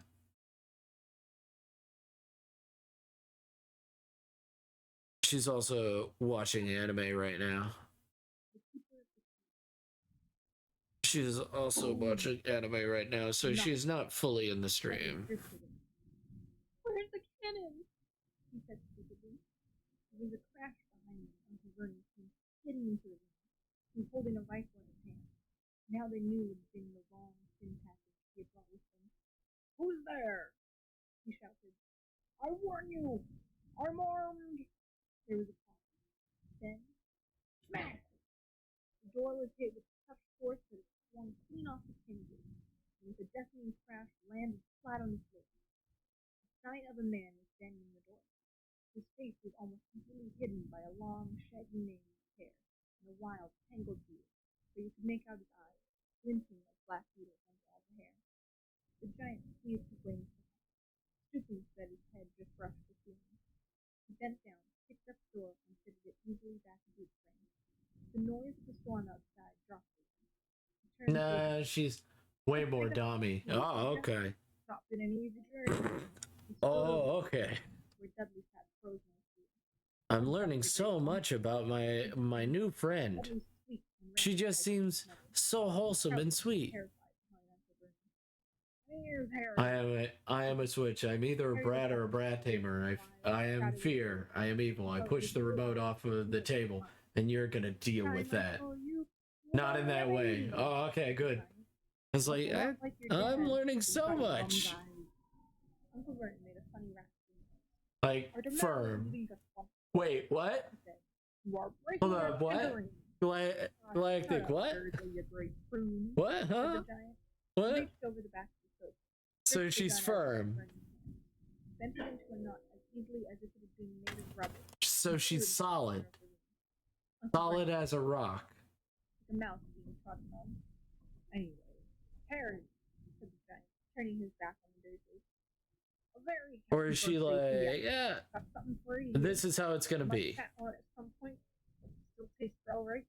From the inside pocket of his black overcoat, he pulled the slightly What's going on? Harry opened it with trembling fingers. The kind of person who's kind but will kick your butt if you cause trouble. Oh, okay. Well, I am trouble, so, you know, well, The words got lost in the way out of his mouth. And what he said instead was, "Who are you?" The giant chuckled. "True, I haven't introduced myself. Rubius Hagrid, keeper of keys and grounds at Hogwarts." He held out an enormous hand and shook Harry's whole arm. "What about that tea then, eh?" he said, rubbing his hands together. "I'm not saying no to something stronger if you guys nine." are you talking about me? He bent down over the fireplace. They couldn't see what he was doing. But when he I drew back a guess. second later, there was a roaring Nothing fire. bad. We're just talking about how you're going to sell us Harry felt NFTs. warmth wash over him, as though he'd sunk into a hot bath. The giant sat I'm back gonna head to bed. Have a good night. Have a good night, demonic. Copper kettle, washi package with sausages, a poker. a teapot, Yes, technically we were talking about an imaginary version of you. Fuck NFTs. Soon the hut was That you were full of going to tiny sell us small NFTs or a timeshare. Nobody could sing while the giant was working. They were going to trick us into a timeshare. Slightly burnt sausages And I was saying, you know what? She probably doesn't appreciate me talking behind her back, even as a joke. Great pudding of a son don't need fattening no more. Seriously, don't worry. He passed the sausages to Harry. Hello, Gordon. So hungry he had never tasted anything so wonderful. But he still couldn't take his eyes off the giant. Finally, as nobody Hey, seemed to General. explain anything, he said, You're selling us 9 frantic tornadoes. "I know who you are." The giant took a gulp of tea and wiped his mouth with the back of his hand. "Call me Hagrid," he said. "Everyone does. Like I told you, I'm the keeper of keys at Hogwarts. You know all about Hogwarts, of course." No," said Harry. Hagrid looked shocked. "Sorry," said Harry quickly. "Sorry?" barked Hagrid, turning to stare at the Dursleys, who shrank back into the shadows. "Then I should be sorry. I knew you weren't getting new letters, but I never thought you wouldn't even know about Hogwarts for crying out loud. You never wonder where your parents worked at all?" "Oh, what?" asked Harry. "Oh, what?" Hagrid thundered. "Now wait just a second." He leapt to his feet, and his anger he seemed to Well, I don't know what to say. Dursley was cowering against the wall. "Do you mean to tell me," he growled furiously, Majima. this boy knows nothing about anything." Sell us ass boys cookbook. He was cool, after all. His marks weren't bad. I know some things. I can, We're bad mouthing you, and that's wrong. We're bad mouthing you, and we apologize. Well, I apologize. And I was just trying to make a silly joke. I know that you wouldn't do anything bad. Dursley! We were just wondering what you would He had gone very what you would sell at your alchemical shop. Nibble wibble. Hagrid stared wildly at Harry. And it turned into that. Dad, he said. I mean, they're famous. You're famous. What? My mom and dad weren't famous. Eh? You don't know. You don't know. Hagrid ran his fingers through his hair, fixing Harry with a bewildered stare. You don't know who you are, he said calmly. Uncle Vernon suddenly found his voice. Stop, he commanded. Stop right there, sir. I forbid you to tell the boy anything. A braver man than Vernon Dursley would have cowered into the furious look Hagrid now gave him. When Hagrid spoke, his very syllables trembled with rage. You never told him. Never told him about what was in the letter Dumbledore left for him. I was there. I saw Dumbledore leave it, Dursley. And you kept it from him all these years. Kept what from me? Said Harry eagerly. It's fine. I forbid I love you. the saying in Dutch, gekken luch verkopen, which means selling baked air, if it's, with NFTs are used for. Only the sea and the We're, by the way, General, thank you for coming in. We're listening. I'm listening to Harry Potter, the audiobook.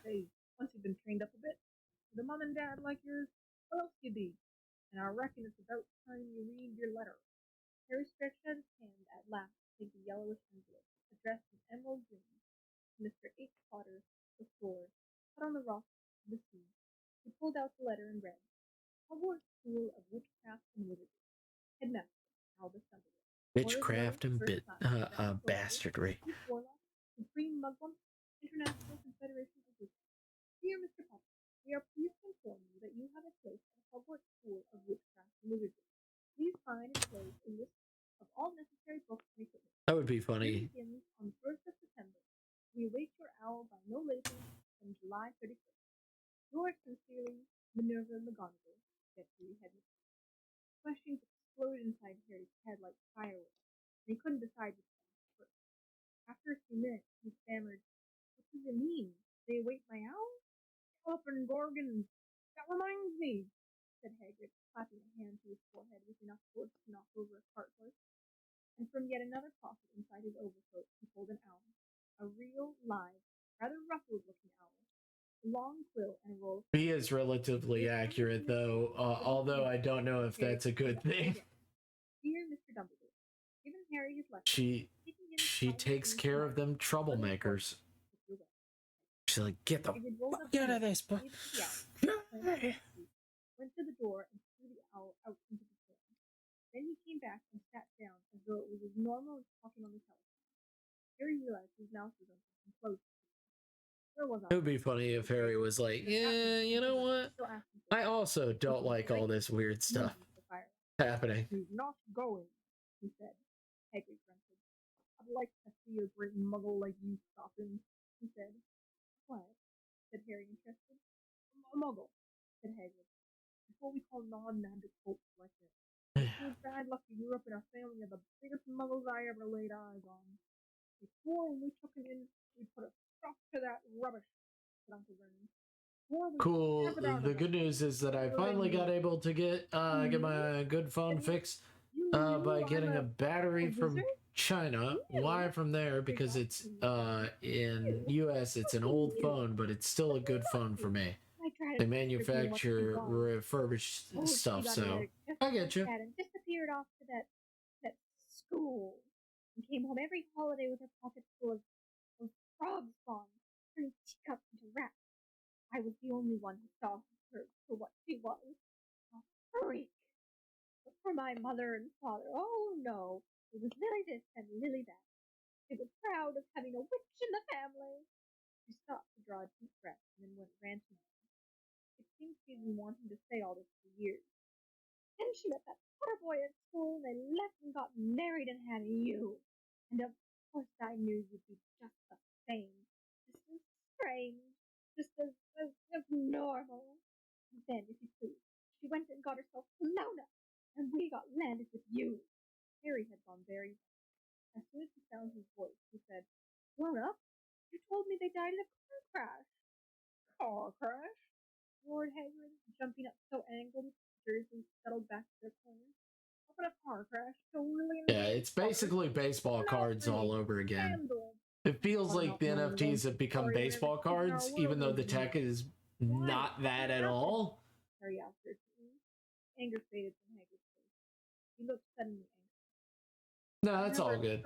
This, he said in a low, worried voice. I love that we're talking about NFTs while listening to Harry Potter.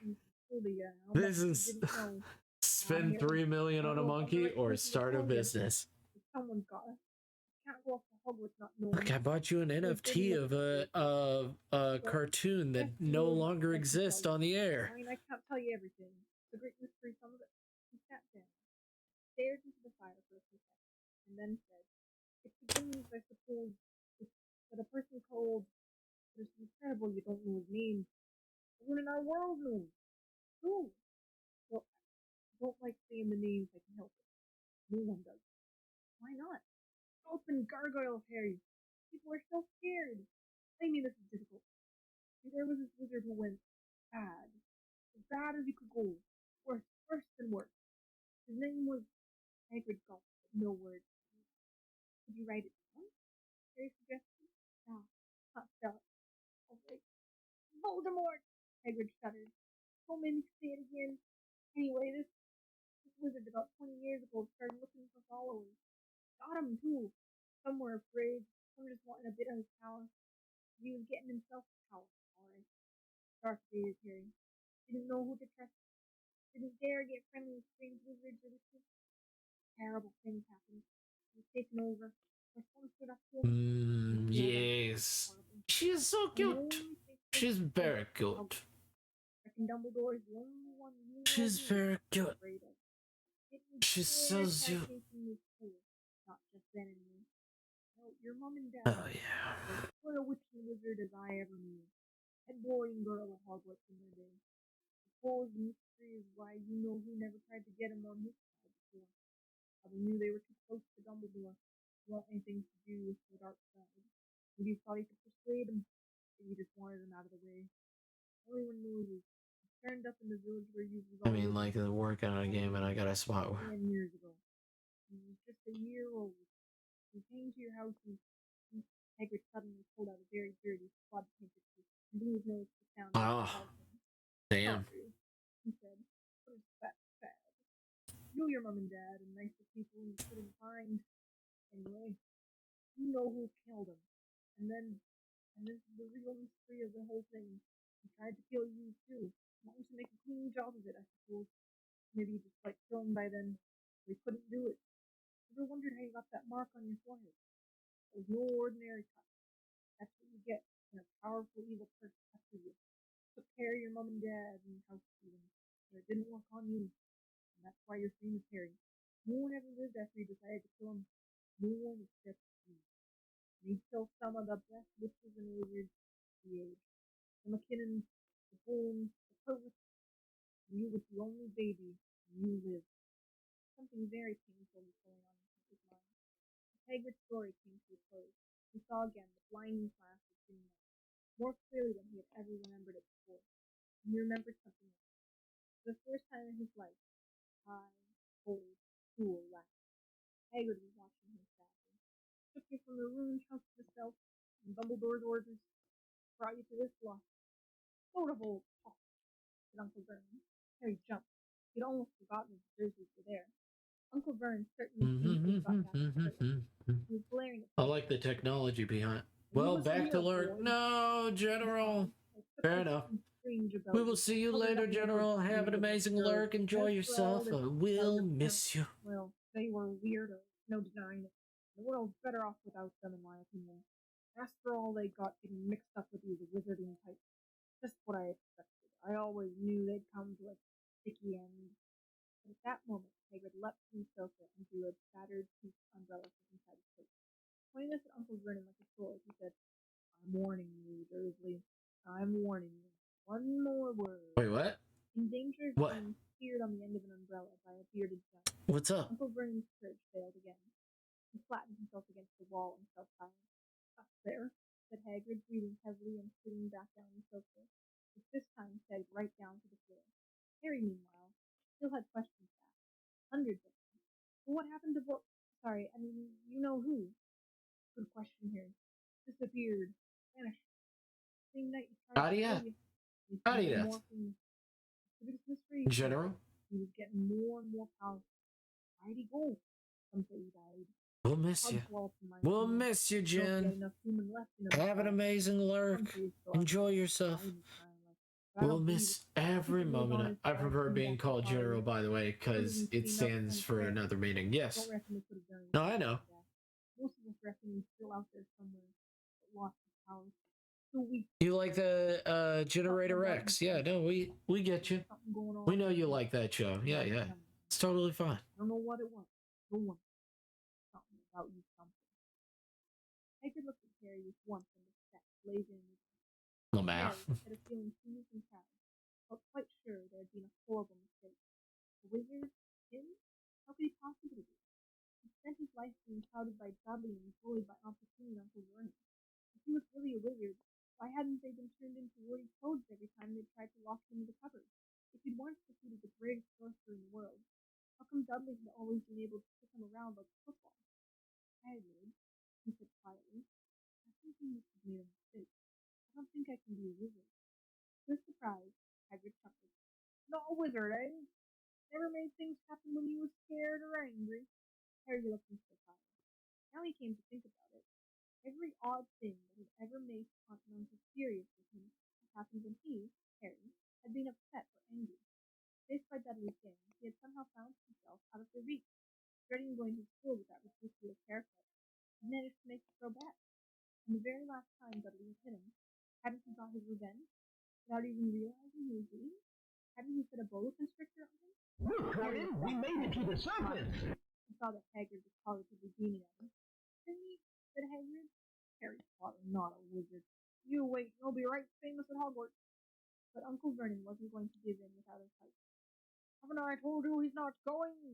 He hissed. He's going to Stonewall High, and he'll be grateful for it. I've read those letters, and he needs all sorts of rubbish. Spellbooks and wands, and if he wants to go, a great muggle like you won't stop him, growled Hagrid. Stop William James Potter's son going to Hogwarts. You're mad.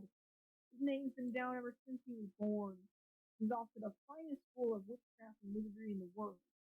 7 years there and he won't know stuff. He'll be with the youngsters of his own sort, for a change. And he'll be under the greatest headmaster Hogwarts ever had. See what I'm talking about?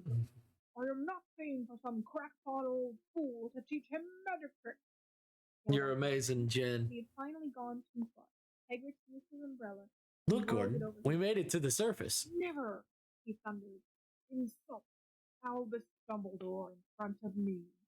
He brought the umbrella swishing down through the air, pointed at Dudley. There was a flash of violet light, sound like a firecracker, sharp squeal, and next second, Dudley was dancing on the spot with his hands clasped over his fat bottom, howling in pain. When he turned his back to them, Harry saw a curly pigtail poking through a hole in his trousers. Uncle Vernon roared. Yes. Let's just look at Hagrid, slammed the door behind him. Hagrid looked down at his umbrella and stroked his beard. Straighten lost your temper, he said ruefully. How dare you?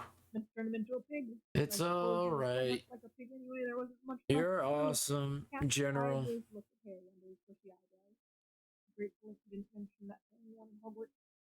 He said, I'm not supposed to do magic. I was allowed to do a bit to follow you here and get your letter to you and stuff. One of the reasons I was so keen to take on the job. Why aren't you supposed to do magic? Oh, well, I was at Hogwarts myself, but I thought it failed. To tell you the truth, in the third year, they snapped me wand in half and everything. But Dumbledore let me stay on his games. Great man, Dumbledore. How are you spelled? It's getting late, and we've got lots to do tomorrow, said Hagrid loudly.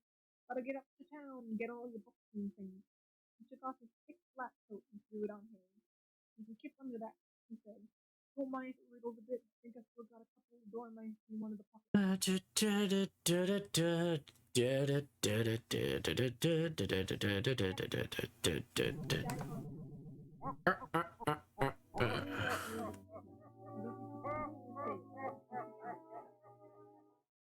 Oh yeah, look at that.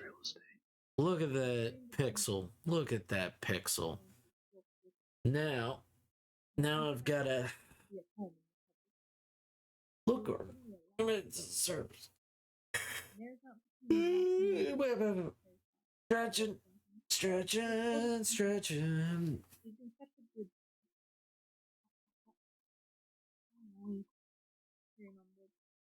Getting off. He sat up and Hagrid's heavy coat fell off. The hut was full of sun. The storm was over. Hagrid himself was asleep on the collapsed sofa, and there was an owl wrapping its claw in the window, a newspaper held in its teeth. Harry scrambled to his feet. So happy he felt to feel a large balloon swelling inside him. He went straight to the window and jerked it. The owl swooped in and dropped the newspaper on top of Hagrid. He didn't wake up. The owl then fluttered onto the floor and began to attack Hagrid's coat. Don't do that!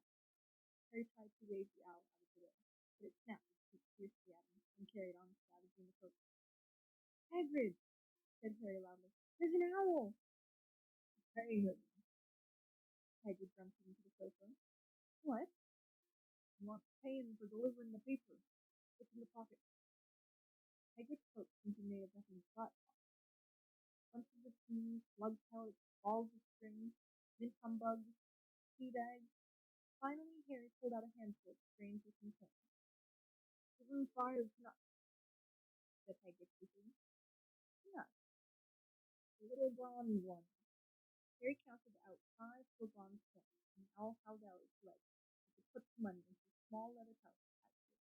Then it flew off to the open window. Hagrid yawned loudly, sat up, and stretched.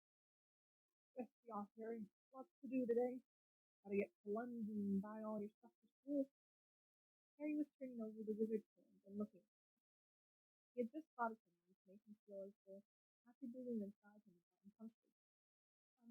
Hagrid, said Hagrid, who was pulling on his speed suit. I haven't got any money. You heard Uncle Vernon last night. He won't pay for me to go and learn magic. Don't worry about that, said Hagrid, standing up and scratching his head. You think your parents didn't leave you anything? But if their house was destroyed, they didn't keep their gold in the house, boy. First stop for us is Gringotts, Wizard's Bank. Have a sausage. They're not bad, Holmes. And I wouldn't say no to a bite of your birthday cake either. Wizard's Bank? Just the one, Gringotts. Run by Just one.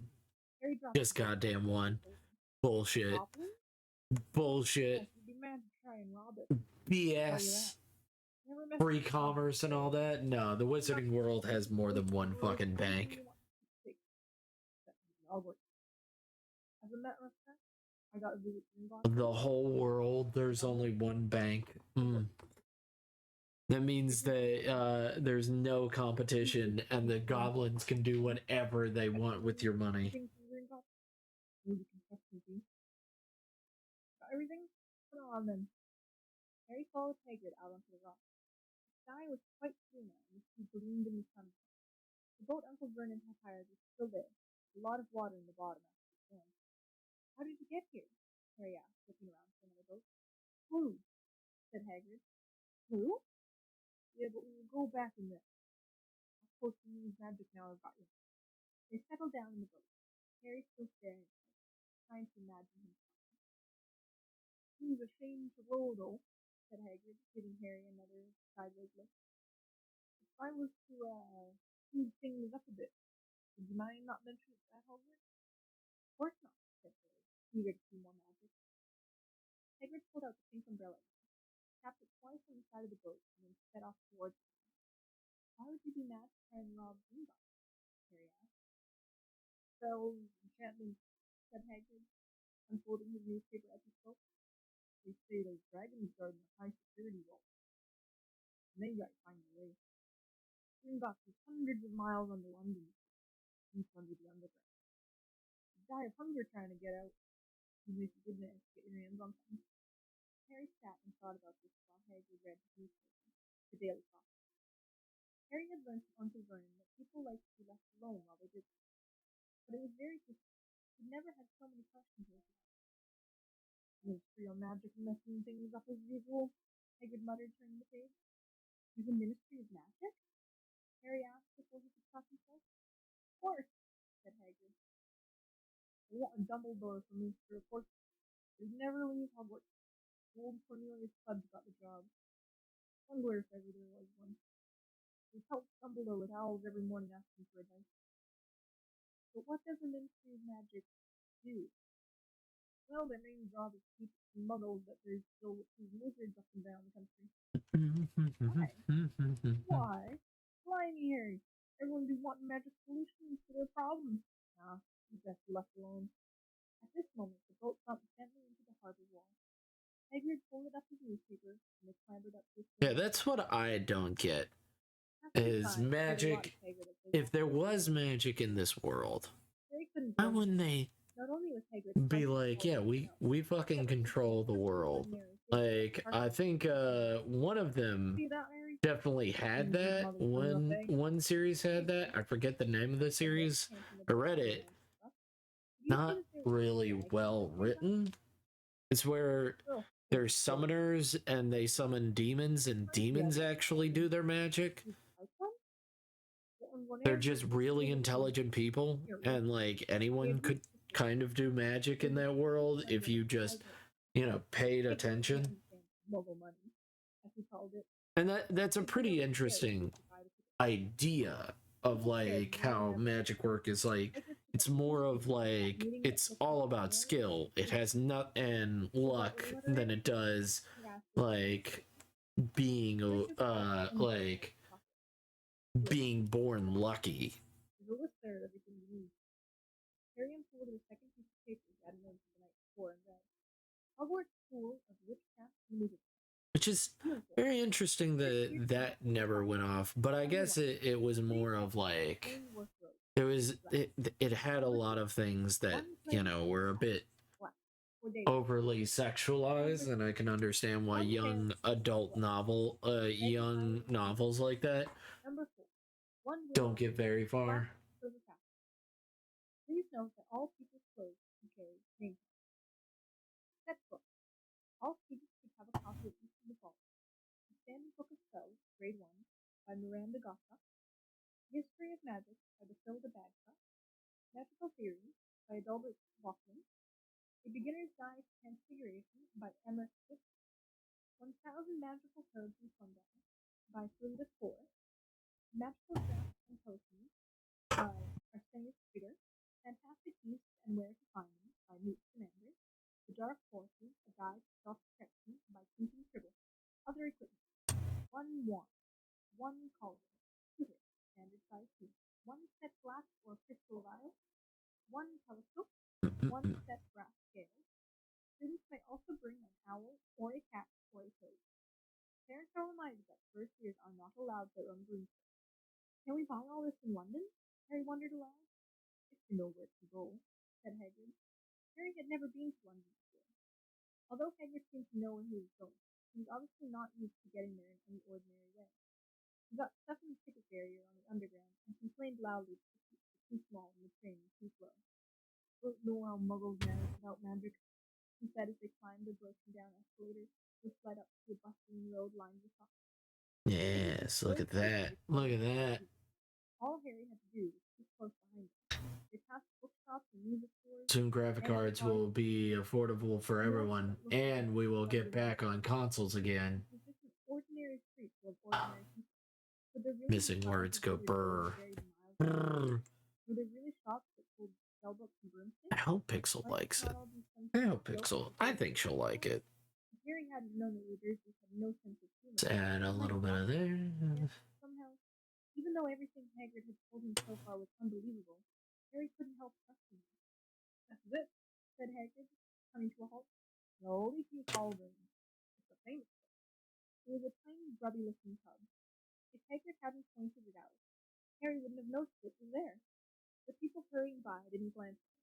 Their eyes slid from the big bookshop on one side to the record shop on the other, as if they couldn't see the leaky cauldron at all. In fact, Harry had the most peculiar feeling only he and Hagrid could.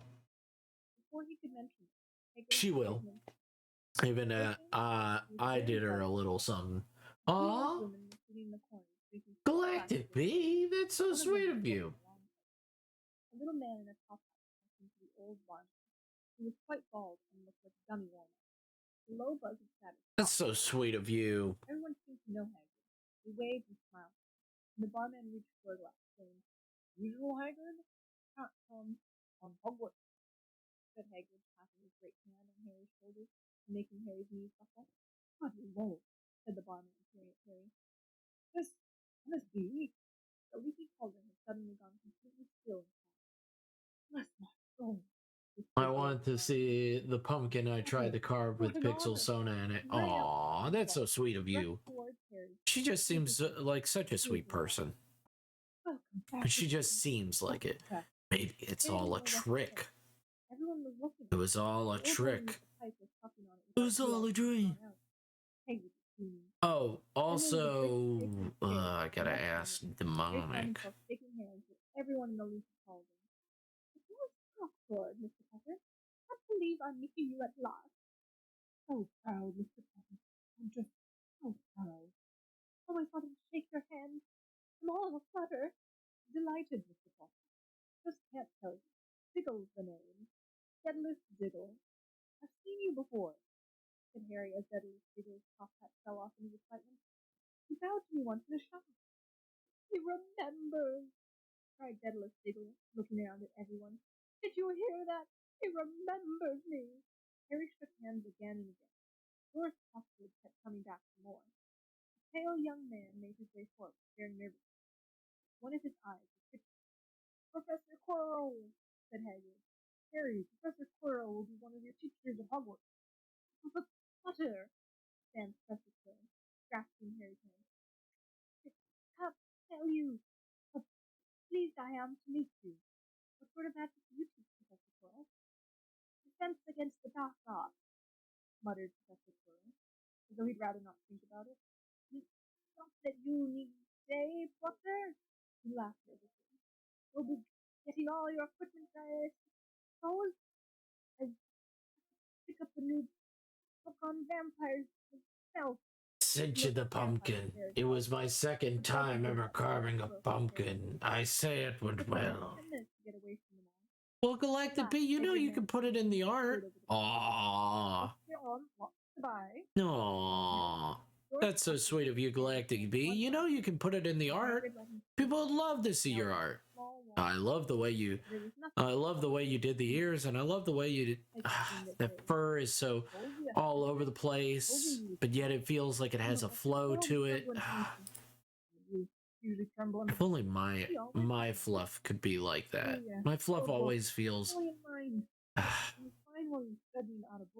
Oh well. Oh well. Oh well. Saying that vampires in the Black Forest was a nasty bit of trouble with a hide. Never being the same since. Scared of the students. Scared of his own subject. Yeah, where's my rock? Vampire? Hag? Harry's head was swimming. Hagrid, meanwhile, was counting bricks in the wall above the dust. Three up, two tall, he muttered. Right, stand back, Harry. He tapped the wall 3 times with the point of his umbrella. The bricks he had touched quivered, wriggled. In the middle, a small hole appeared. It grew wider and wider. A second later, they were facing an archway large enough even for Hagrid. An archway onto a cobbled street which twisted and turned out of sight. Welcome, said Hagrid. Drive on out. He grinned at Harry's amazement. They stepped through the archway. Harry looked quickly over his shoulder and saw the archway shrink instantly back into the solid wall. The sun shone brightly on the stacks of cauldrons outside the nearest shop. Cauldrons, all sizes. Copper, brass, pewter, silver, self-stirring, collapsible, had a sign hanging over them. Yep, we'll be needing one, said Hagrid, but we gotta get your money first. Harry wished he had about 8 more eyes. He turned his head in every direction as they walked up the street, trying to look at everything at once.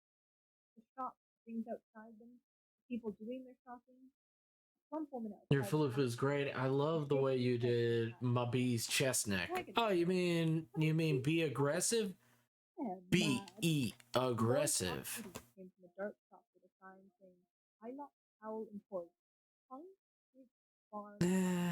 It can always be better. Boys without Harry's age had their noses pressed against the window with broomsticks. Look! Harry Well, I always try to make sure that the floof looks slightly different from the last one. Also, back to Lord. Okay.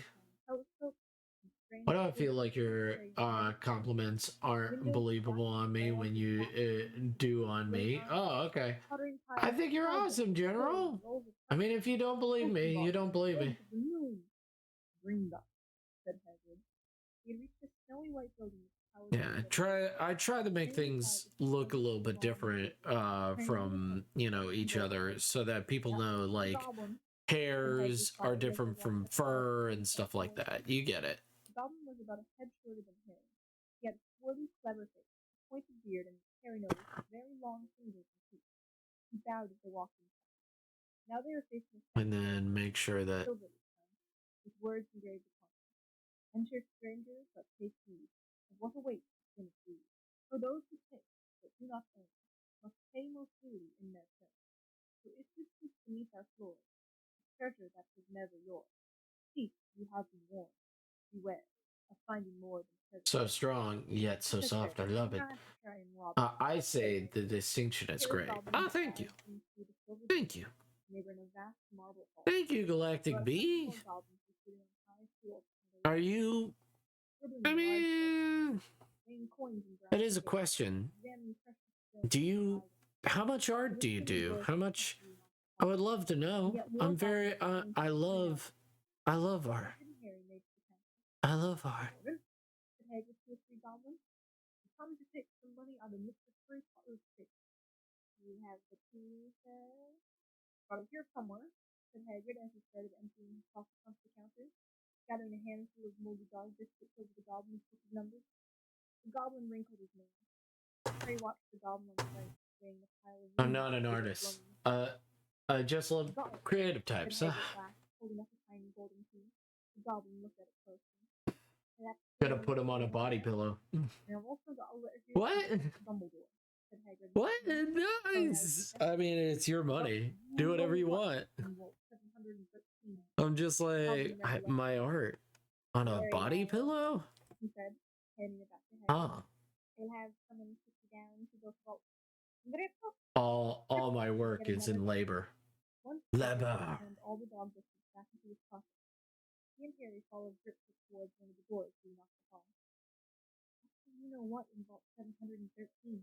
Harry asked. Can't tell you that, said Hagrid mysteriously. Very secret Hogwarts business. Dumbledore trusted.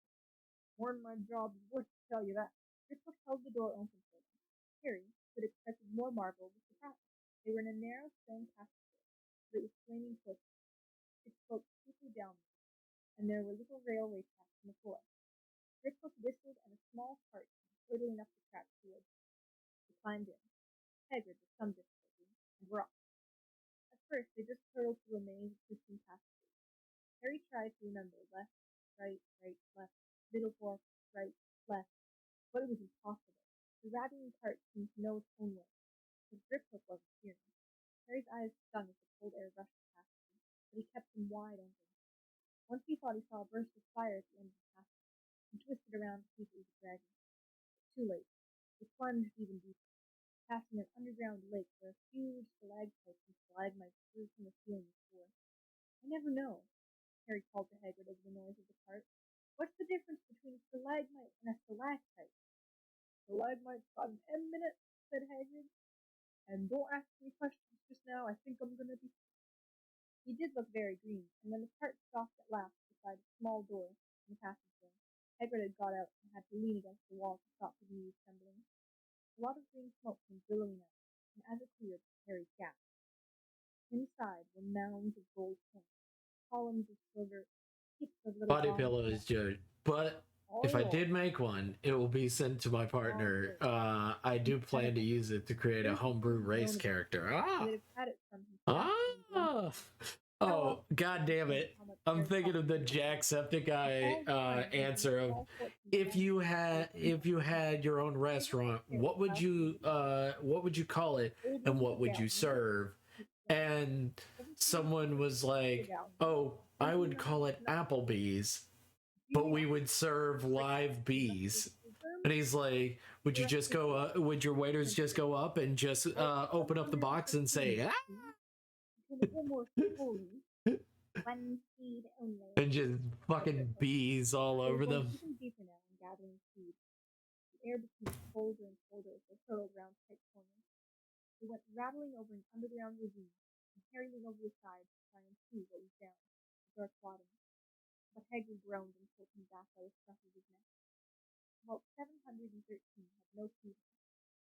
And that, said Griphook importantly. He stroked the door gently with one of his long fingers, that simply melted away.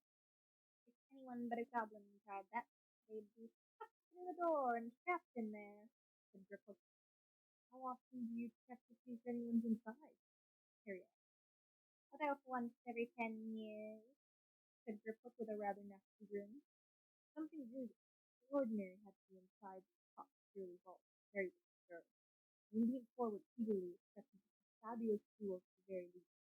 But at first he thought it was empty. Then he noticed a grubby little package wrapped up in brown paper lying on the floor. And the bees are angry. Inside his coat. Just deliver a He longed to platter know what it was. to a table covered up. When you open it, it's just a crushed bee. Just wow. Hagrid. One more. This is exactly what I ordered. Thank you.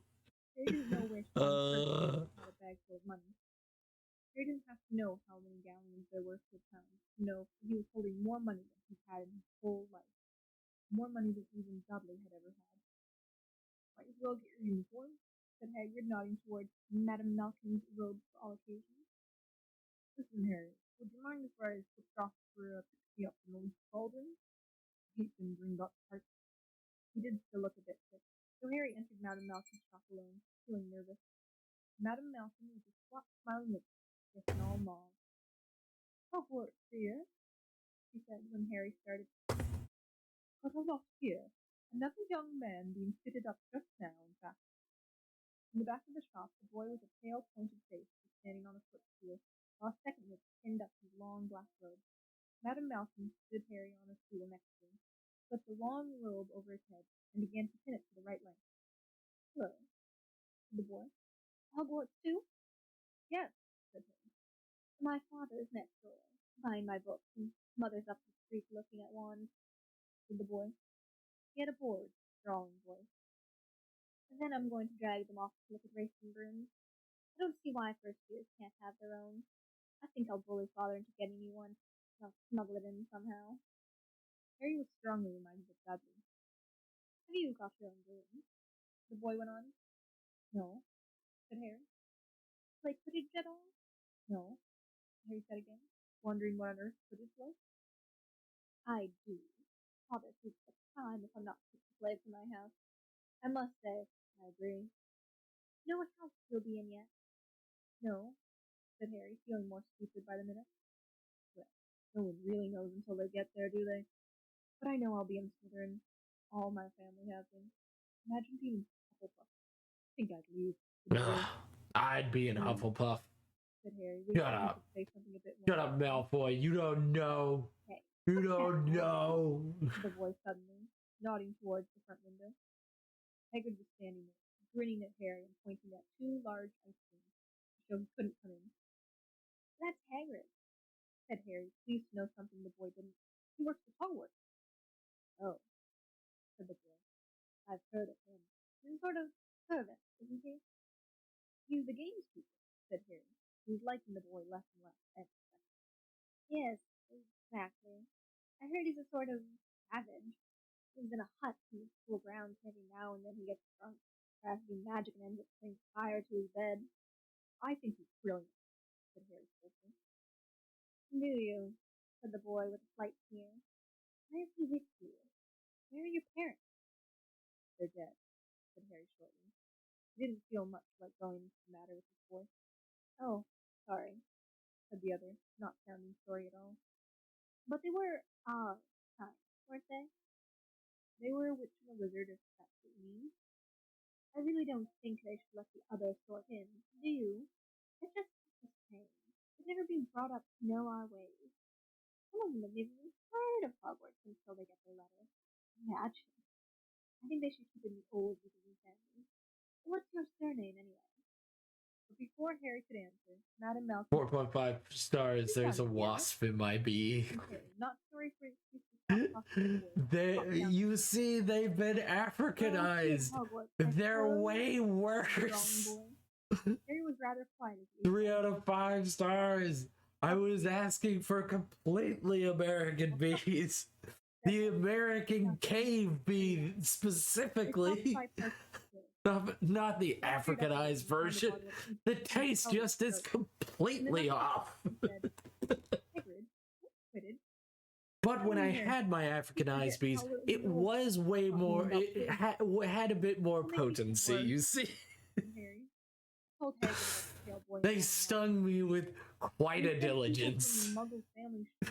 Which I must say, my cave bees don't do that. It seems the cave bees want me to go away. The Africanized bees want me dead. That's exactly the kind of bee I want. Look what she had for a sister. Our sport.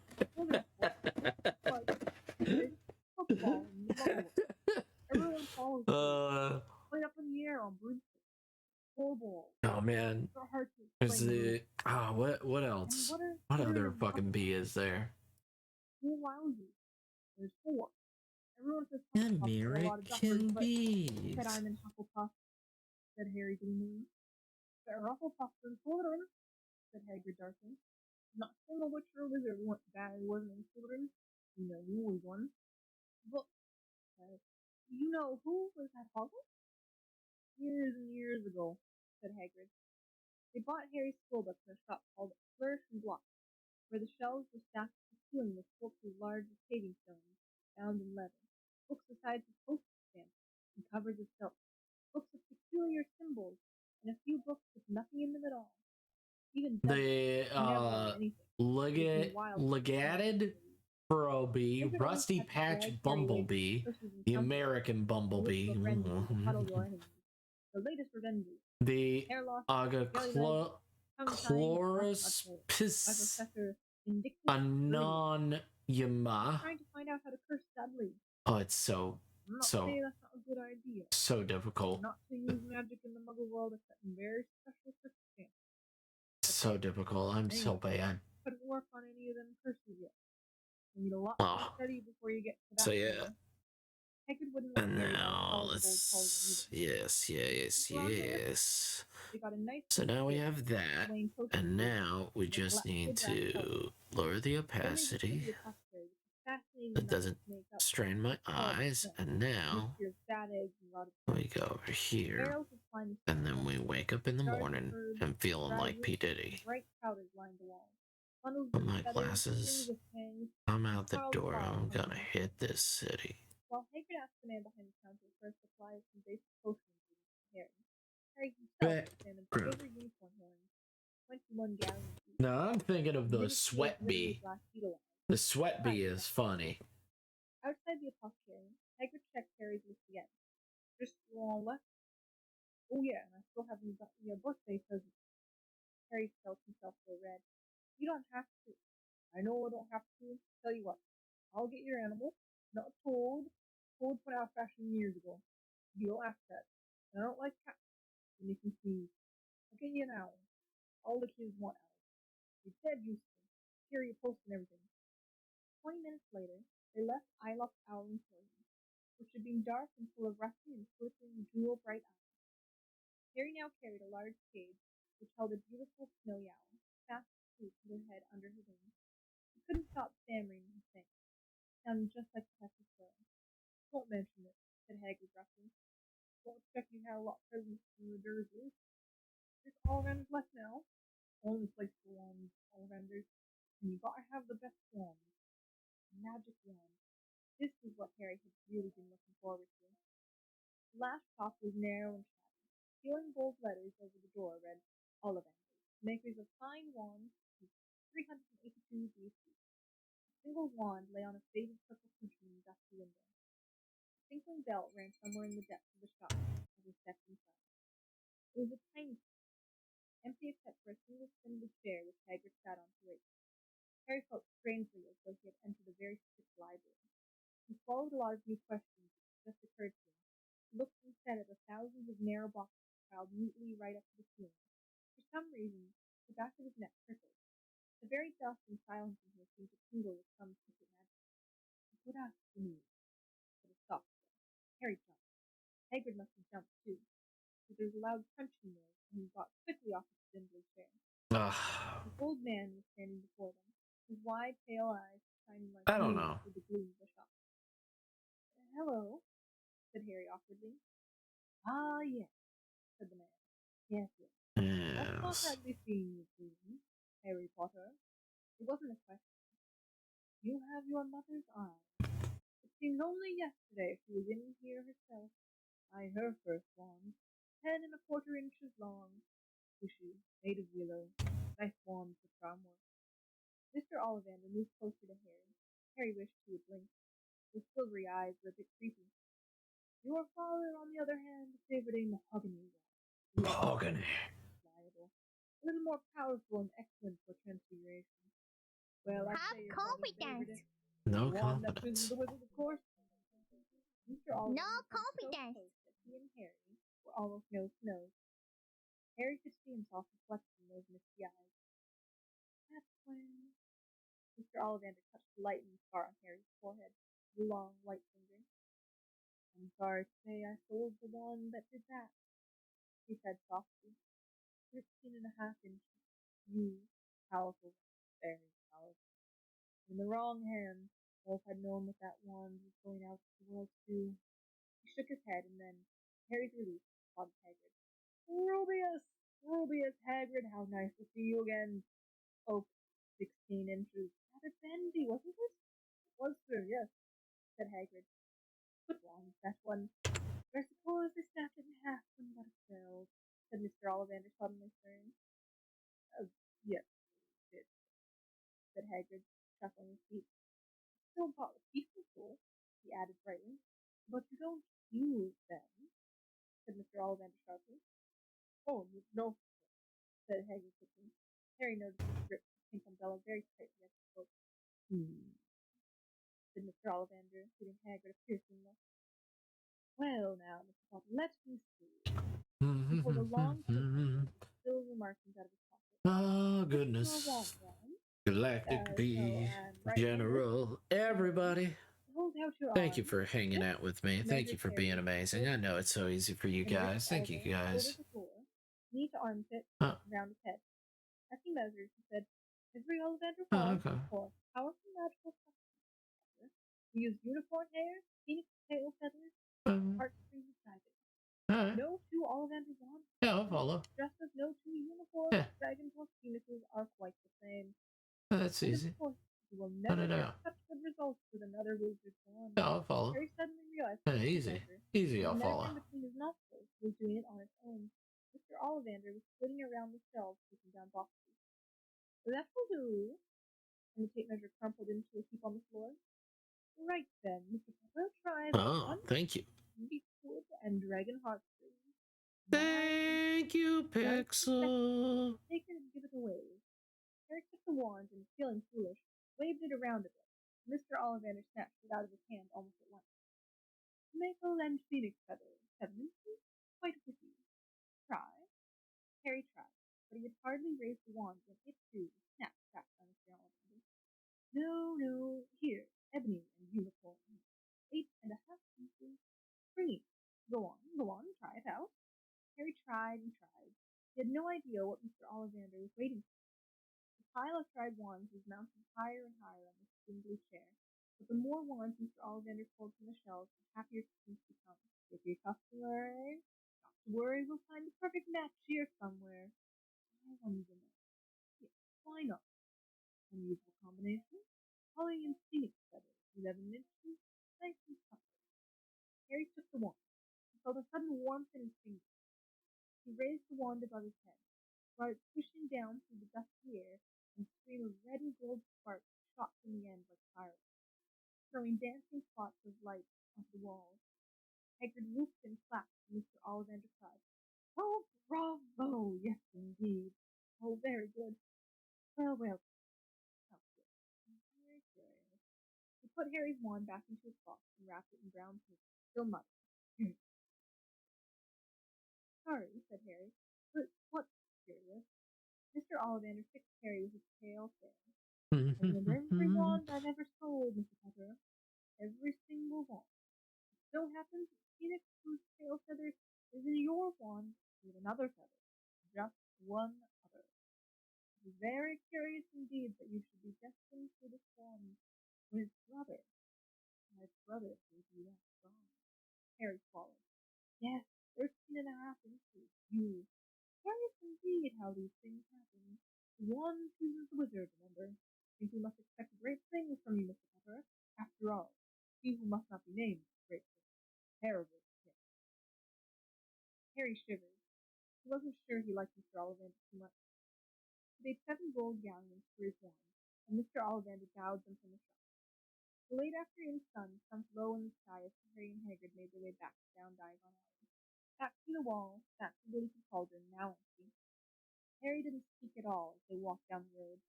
He didn't even notice how much people were gawking at them on the underground, laden as they were with all their funny-shaped packages, with the sleeping snowy owl on Hagrid's lap. Up another escalator, out into Paddington Station. Harry only realized where they were when Hagrid tapped him on the shoulder. Got time for a bit to eat before your train leaves, he said. He bought Harry a hamburger, and they sat down on plastic seats to eat them. Harry kept looking around. Everything was so strange to him. You all right, Harry? Nice quiet, said Hagrid. Harry wasn't sure he could explain. He just had the best birthday of his life, and yet he chewed his hamburger, trying to find the words. Everyone thinks I'm special, he said at last. All those people in the leaky cauldron. Professor Quirrell, Mr. Ollivander. But I don't know anything about magic at all. How can they expect great things? I'm famous and I can't even remember what I'm famous for. I don't know what happened when I'm sorry. The night my parents died. Hagrid leaned across the table. Behind the wild beard and eyebrows, he wore a very kind smile. Don't you worry, Harry. You'll learn fast enough. Everyone starts to begin at Hogwarts. You'll be just fine. Just be yourself and work hard. You've been singled out, and that's always hard. So I had a great time at Hogwarts. I did. Still do. Matter of fact, Hagrid helped Harry onto the train that was taken back to the stable, and handed him an envelope. Ticket for Hogwarts, he said. And then we're going to do this. We're gonna lighten it Send me a letter with your owl. so that it looks like it's in the background. So we're just using darker right now to make sure that I have all the colors and stuff like that. And then we're gonna use the same shade for the pup that we used for the pup.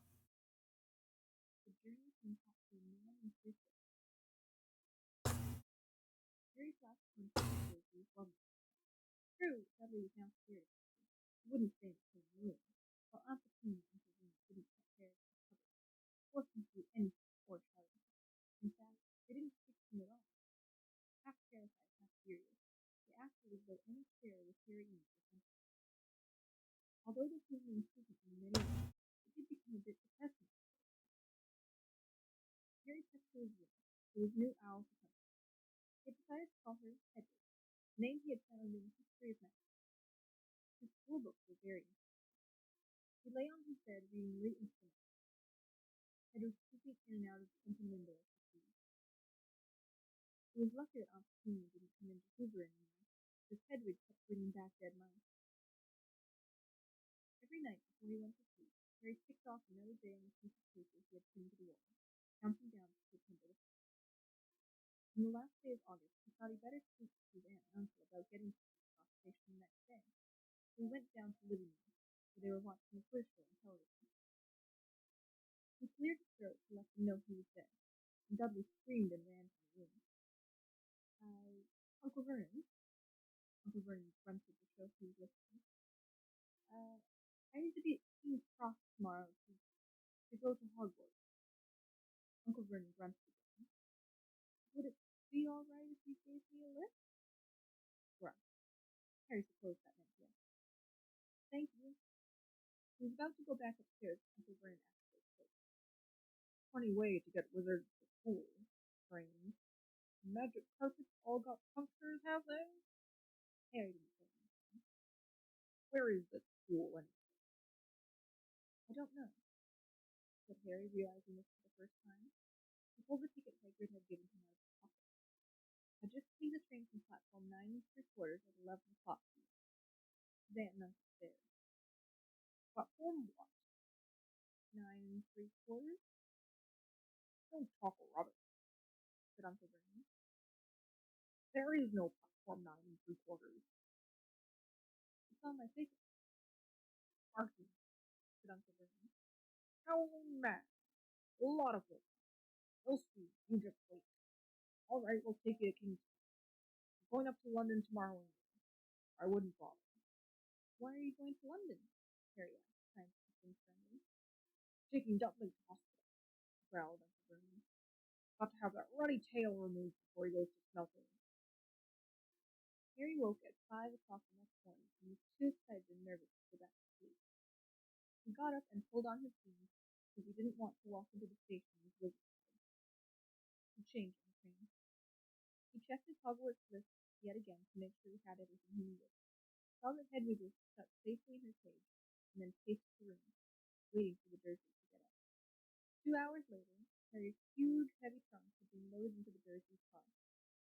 Aunt Petunia had talked Dudley into sitting next to Harry as they had set off. They reached King's Cross at 6:30. Uncle Vernon dumped Harry's trunk onto a trolley and wheeled it to the station for him. Harry thought this was strangely kind, until Uncle Vernon stopped dead, facing the platform with a nasty grin. Well, there you are, boy. Platform 9, platform 10. Your platform should be somewhere in the middle, but they don't seem to have built it yet, do they? He was quite right, of course. There was a big plastic number 9 over one platform, and a big plastic number 10 over the one next to it. In the middle, nothing at all. Have a good term, said Uncle Vernon with an even nastier smile. He left without another word. Harry turned and saw the Dursleys head away. All 3 of them were laughing. Harry's mouth went rather dry. What on earth was he going to do? He was starting to attract a lot of funny looks to his head. Have to ask him. He stopped a passing guard, but didn't dare mention platform 9 3/4.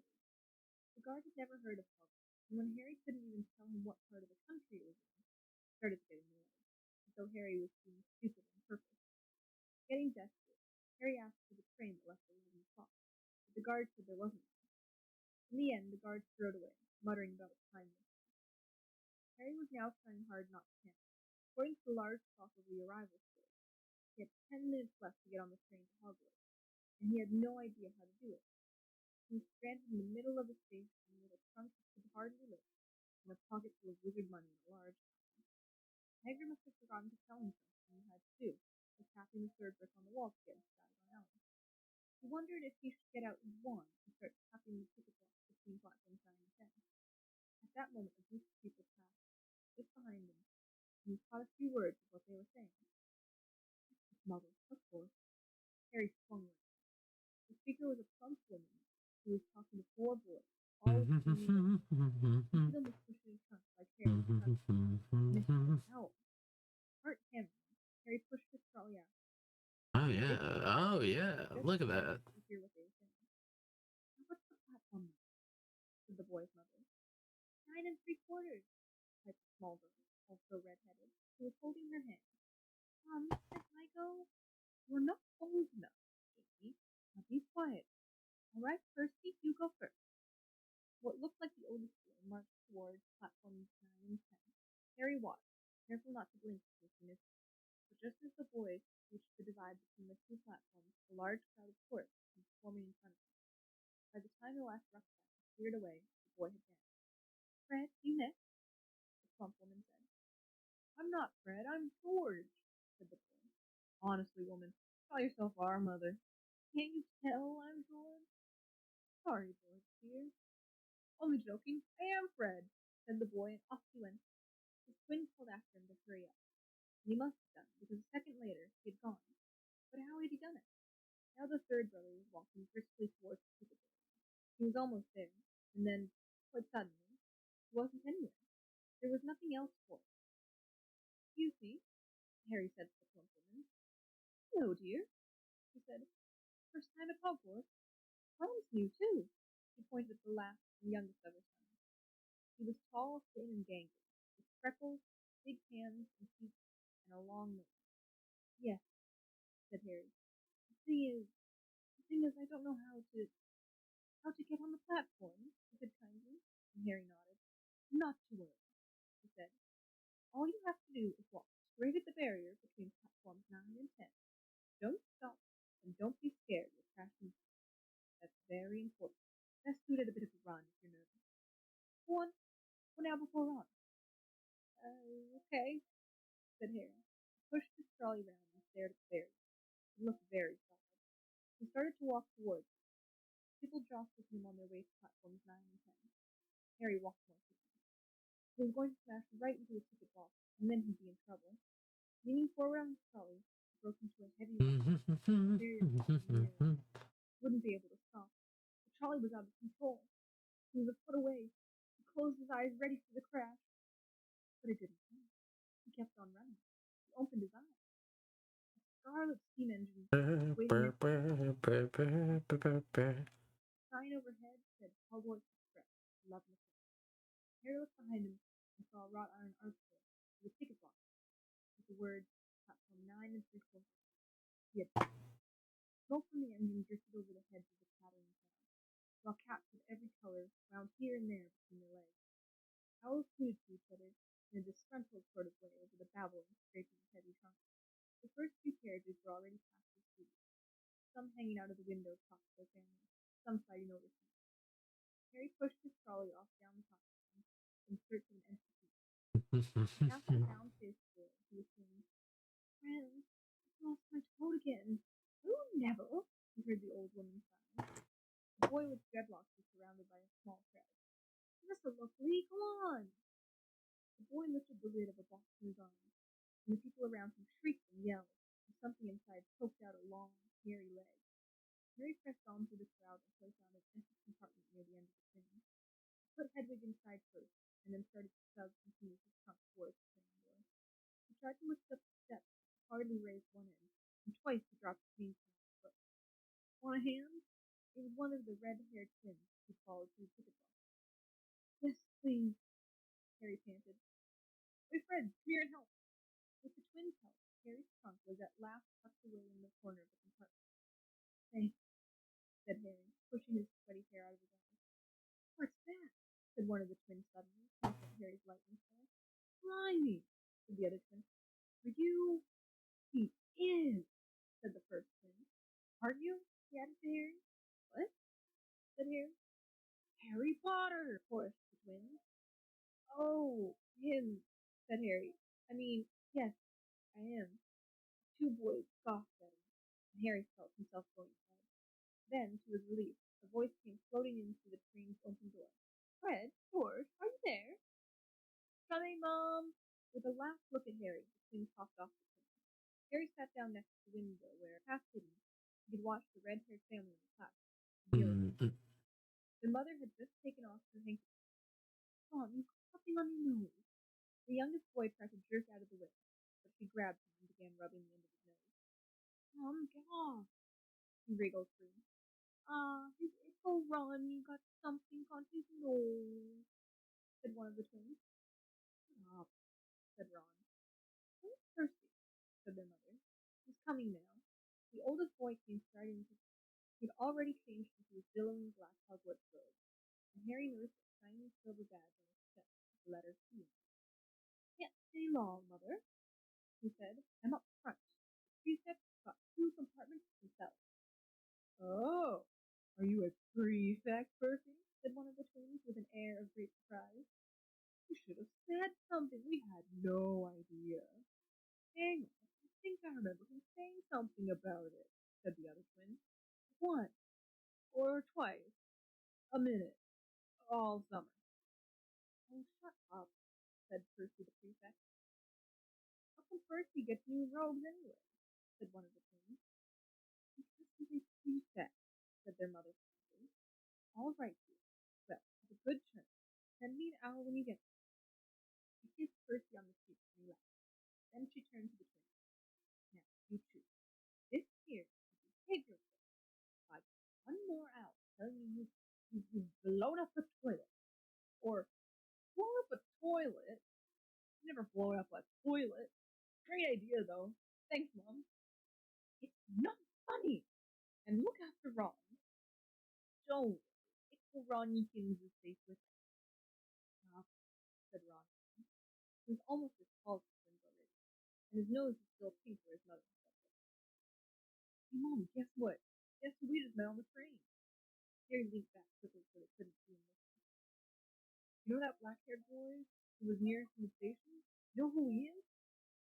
Who? Harry Potter! Harry heard the little girl's voice. Oh, Mom, can I go on the train and see him?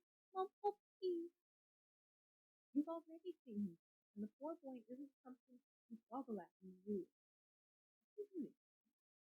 How do you know? Asked him. Saw his scar. Really there, like lightning. Poor dear. No wonder he was alone. I wondered. He was ever so polite when he asked how to get on the platform. Never mind that. You think he remembers what you know who looks like? The mother suddenly became very sick. I forbid you to ask him, Fred. No, don't you dare. As though he needs reminding of that on the first day of school. All right, keep your hair on. The whistle sounded. Hurry up, their mother said, and the three boys clambered onto the train. They leaned out of the window for her to kiss them goodbye, and their younger sister began to cry. Oh, Jimmy, we'll send you loads of owls. We'll send you a Hogwarts toilet seat. George! Only joking, Mom. The train began to move.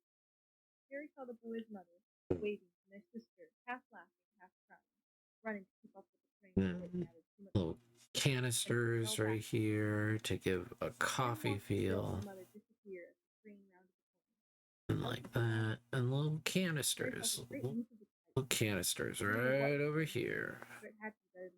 Real nice. Real nice. Like that. The youngest redheaded boy came in. Anyone sitting there? He asked, pointing at the seat opposite Harry. Everywhere else was full. Harry shook his head and the boy sat down. He glanced at Harry and then looked quickly out of the window, pretending he hadn't looked. Harry saw he still had a black mark on his nose. Hey, Ron. The twins were back. Listen, we're going down to the middle train. Lee Jordan's got a giant tarantula down there. Mumbled Ron. Harry, said the other. We introduced ourselves.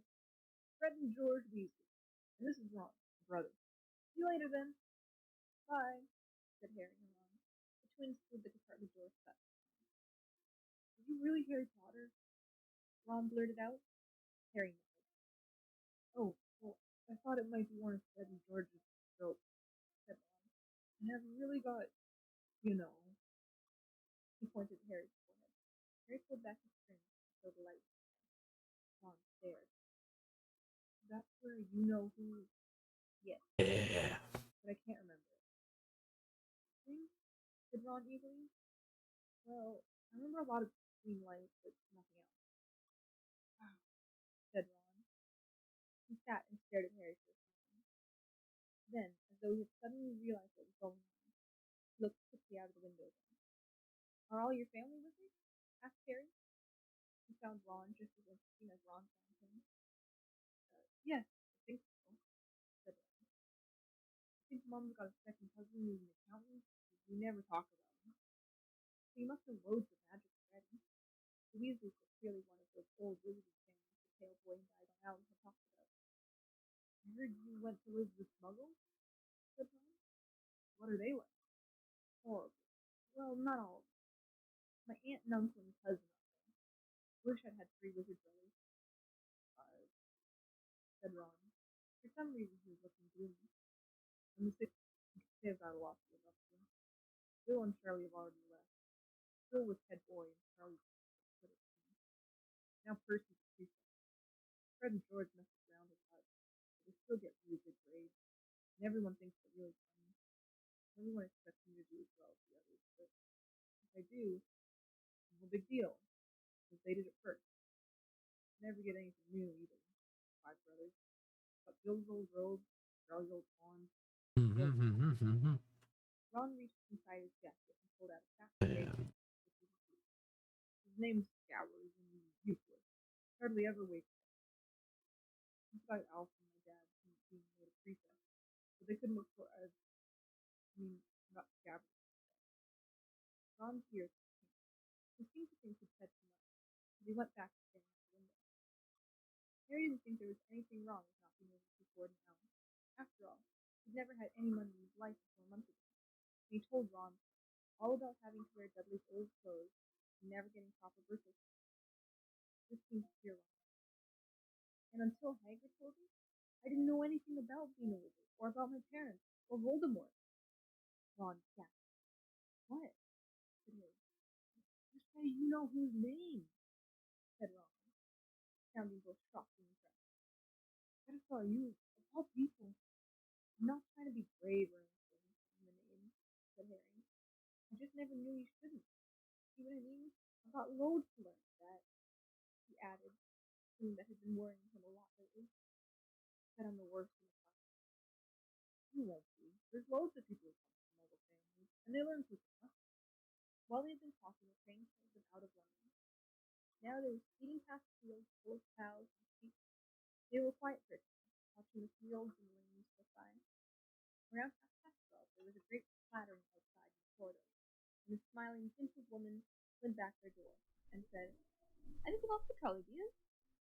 Harry, who hadn't had any breakfast, leapt to his feet. But Ron's ears went peaking, and he muttered that he brought sandwiches. Harry went out into the corridor. He had never had any money for sweets at the Dursley. Now that he had pockets rattling with gold and silver, he was ready to buy as many Mars bars as he could carry. But the woman didn't have Mars. What she did have were 30 bots, every flavor beans, Drubel's best blowing gums, chocolate frogs, pumpkin pasties, cauldron cakes, licorice wines, and a number of other strange things Harry had never seen in his life. Not wanting to miss anything, he got some of everything and paid the woman 11 silver sickles and 7 bronze pounds. Ron stared as Harry brought it all back to the compartment and put it onto the empty seat. Hungry, are you? Starving, said Harry, taking a large bite out of a pumpkin pasty. Ron had taken out a lumpy package and unwrapped it. There were 4 sandwiches. He pulled one of them apart and said, I always forget they don't like corned beef.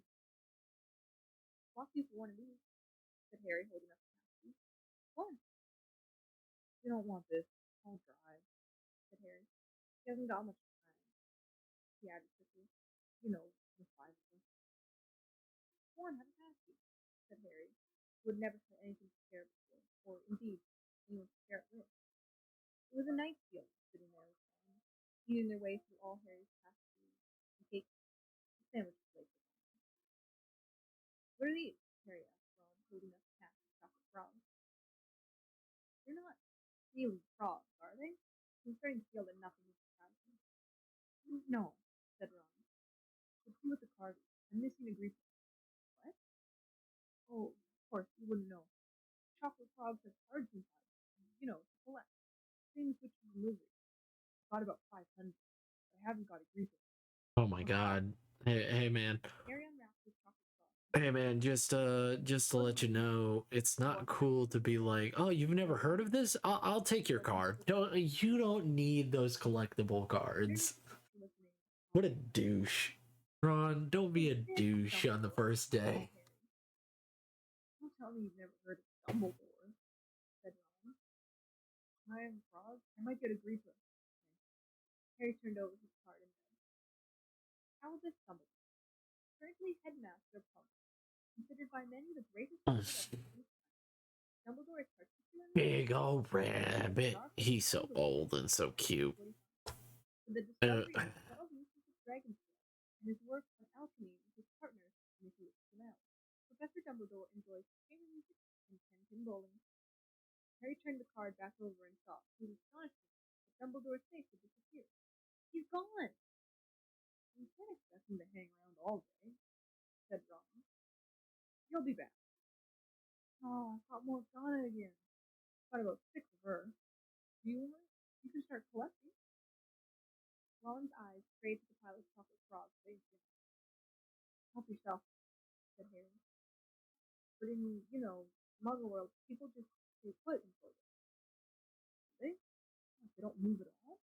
Ron sounded We have holographics, asshole. We have gifs. We don't need your goddamn garbage magic. They just leave pictures. Wow. Then looking at the things which his wizard sight. But Harry couldn't keep his eyes off them.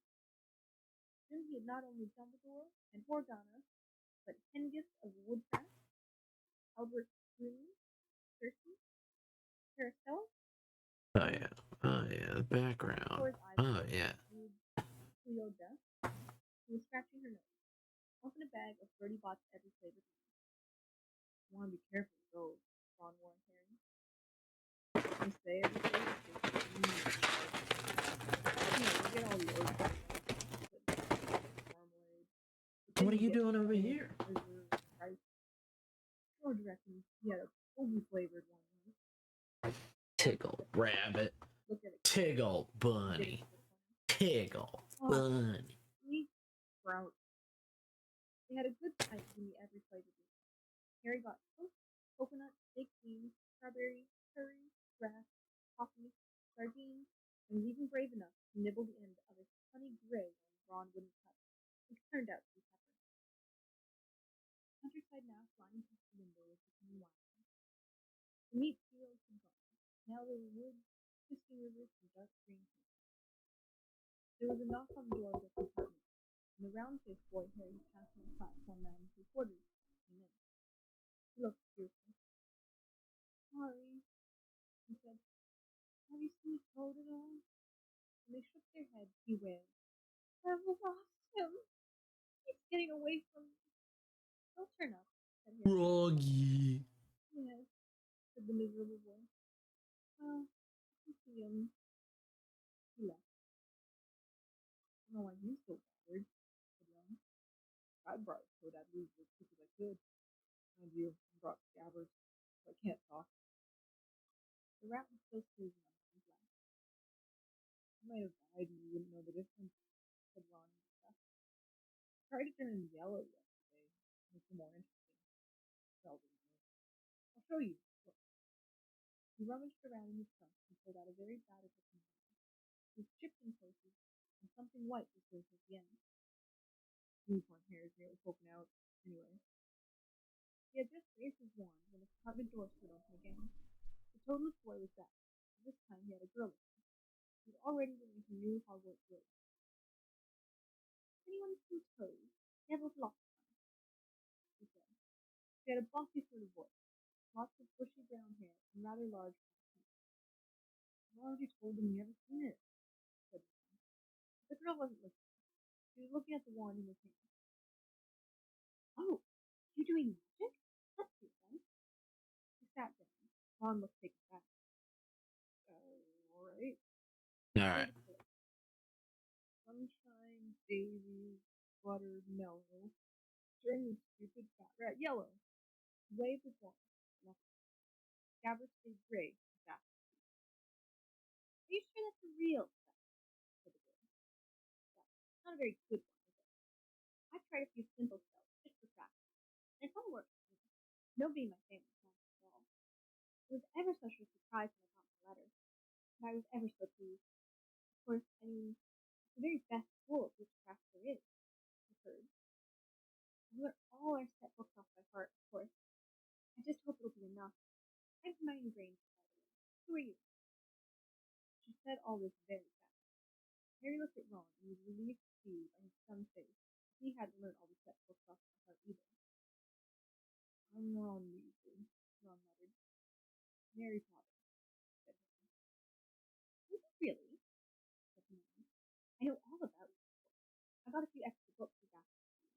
And you are in modern magical history, and the rise and fall of the dark arts, and great wizarding events of the 20th century.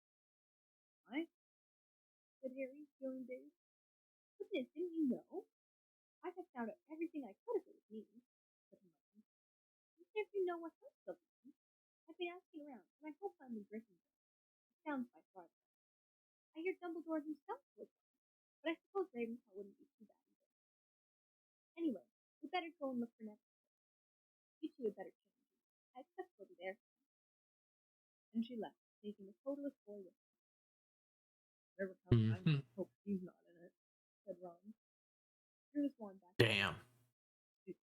George gave it to me. Said he knew it was a dud. What house are your brothers in? Gryffindor, said Ron. William seemed to be settling in again. Mom and Dad were in it too. I don't know what they'll say if I'm not. I don't suppose Ravenclaw would. But imagine if they put me in Slytherin. That's the house well, I mean, you know who was in. Yeah, said Ron. He flopped back into his seat, looking depressed. You know, I think the ends of Scabbers' whiskers are a bit lighter, said Harry, trying to take Ron's mind off houses.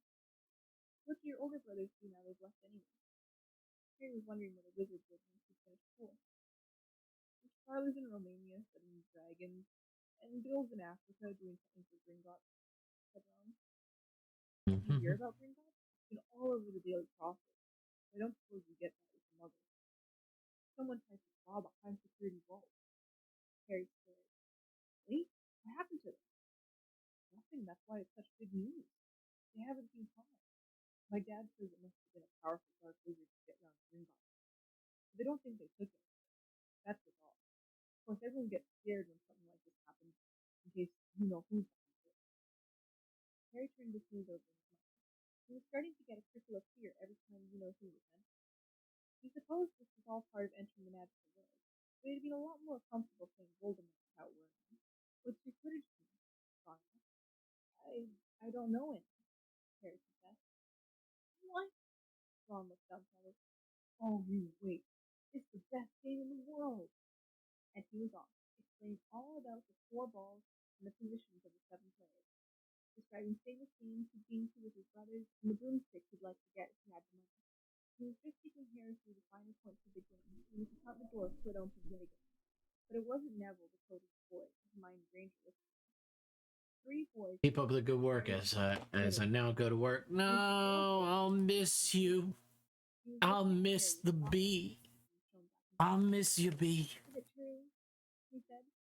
You're staying all down the plane that Harry Potter is in this compartment? So it's you, is it? Yes, said Harry. He was looking at the other boys. Both of them were thick-set and looked extremely neat, standing either side of the pale boy with their looking body. Oh, this is Crab and this is a boy, said the pale boy carelessly, noticing where Harry was looking. And my name's Mel. Draco.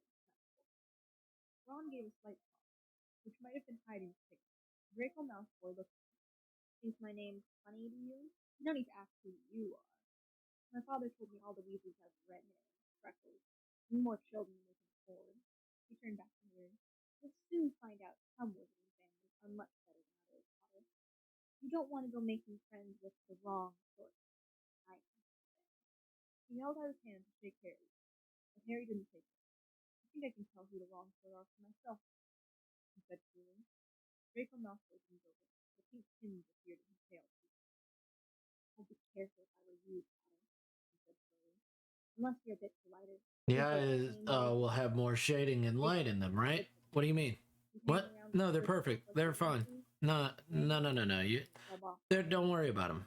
They're fine. Harry and Ron stood up. Ron's face was as red as his hair. Say that again. Oh, you're going to fight us, are you? What are you talking about? Yeah, they're. Unless you get out now. Huh? What's wrong? Pixel. A lot bigger than him and Ron. So we don't feel like leaving, Dooley boys. We've eaten all our food, and you still seem to have some.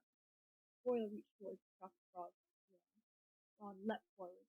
Before he'd so much as touched Boyle let out a horrible yell. Scabbers the rat was hanging off his fingers. Sharp little teeth sunk deep into Boyle's knuckles. What, you thought that I... Come on. Come on now. Come on. Howling. When Come on. Nah, come on. Hit the window, all 3 of them disappeared at once. Perhaps they thought there were more rats lurking among the seats. Or perhaps they'd heard footsteps. Because a second later, Hermione Granger was coming. What has been going on? Looking at the sweets all over the floor and Ron picking up Scabbers by his tail. I think he's been knocked out, Ron said to Harry. He looked closer at Scabbers. No, I don't believe it. He's gone back to sleep. And so he had. You've met Malfoy before? Harry explained about the meeting with Diagon Elm. I've heard of these families, said Ron darkly. They were some of the first to come back to our side after you know he disappeared. Said they'd been bewitched. My dad doesn't believe it. His mouth was bothered and needed to be filled with the dark side. He turned to Hermione. Can you help me with something? You'd better hurry up and put your robes on. I've just been up the front to ask the driver, and he says we're nearly there. You've been fighting, have you? We'll be in trouble before we even get there. Scabbers has been fighting, not us, said Ron, scowling at him. Do you mind leaving while we change? You're right. I only came in here because people outside are behaving very childishly, racing up and down the corridor, said Hermione with a sniffy voice. You've got dirt on your nose, you know. Ron glared at her as she left. Harry peered out of the window. It was getting dark. Between mountains and forest, under deep purple sky. The train did seem to be slowing down. He and Ron took off their jackets and pulled on their long. Yes. Don't you worry, Pixel. I've got you taken care of. Why wouldn't I take care of you? You're a valued customer. You're my favorite customer. You leave your luggage on the train. It will be taken. Really love the background, honestly. I can tell you like making them. I hate making backgrounds. What? No! No! I hate making backgrounds. Blech. Blech. Hate it. Hates it. Oh, hates it. It makes me angry. Mary heard a familiar voice. First year's over So I'm here. gonna make this silver. I could big Harry face leaned over to see your head. Come on, follow me. Any more first years?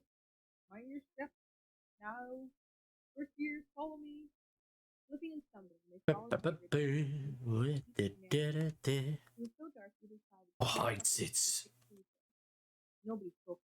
Neville, the boy who kept losing his toes. I think I heard that wrong. My ears were burning. Hagrid called over his shoulder. Just frown, then. Yeah. There was a loud ooh. The narrow passage opened suddenly. Of course.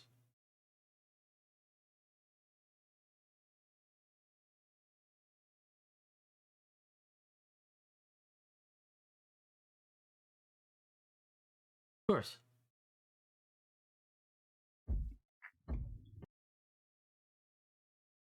Goddamn commercial.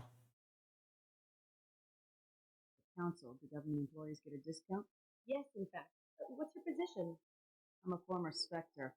My goodness, I didn't know Spectres quit. I don't believe you qualify for a discount, though. How about if I throw in an endorsement from the woman who defeated Saren? You are Shepard? My goodness. Come on. I'm Commander Shepard, and this is my favorite store on the Citadel. Oh my, excellent. Splendid. Well, yes. Yes. No. I do not. I hate doing backgrounds. I just hate Sims. Because I want to put so much into them. I want them to look so good. I want them to feel like you could be there. Like if you blinked, you're there with your friends. You're just hanging out at the bar, or you're enjoying a drink, where you'd love to go. You know, something like that. That's the kind of places I love. I love it so much that I hate it. Because I want it to look really good. They all bent their heads, and the little boat carried them through a curtain of ivy to the wide opening of the cliff. They were carried along the dark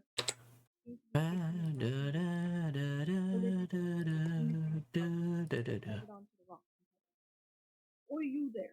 Who's your code? Said Hagrid, who was checking the boat so people climbed out of them. Trevor! Cried Neville blissfully, holding out his hand. Then they clambered up the passageway in the rock after Hagrid's lamp, coming out at last on smooth, damp grass, right in the shadow of the castle. They walked up a flight of stone steps and crowded around the huge oak tree. Everyone here? You there? Who got your code?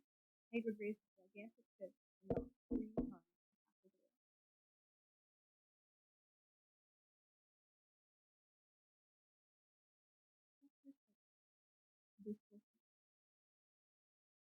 The door swung And then He had a very stern face, and Harry's first thought was that this was not someone to talk to. This room, Professor McGonagall? Said Hagrid. think you meant? After thinking here, she pulled the door open. Then he saw was so big he could fit the whole of the Dursley's house. It does look really good though, and that proves you have a passion for them. I don't have a passion.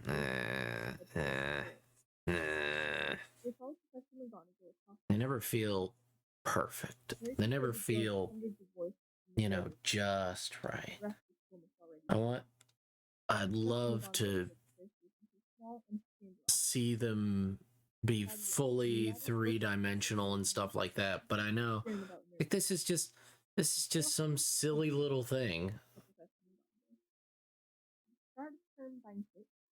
I would love to see them animated, Rape, apple, hair. You will have classes with the rest of your house, keeping your house going, boys, and spend free time in your house common room.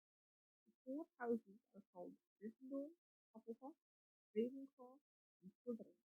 Each house has its own noble history, and each has produced outstanding wizards. While you were at Hogwarts, you would triumph to earn your house points, while any rule breaking will lose points. At the end of the year, house with most points is awarded the House Cup, a great honor.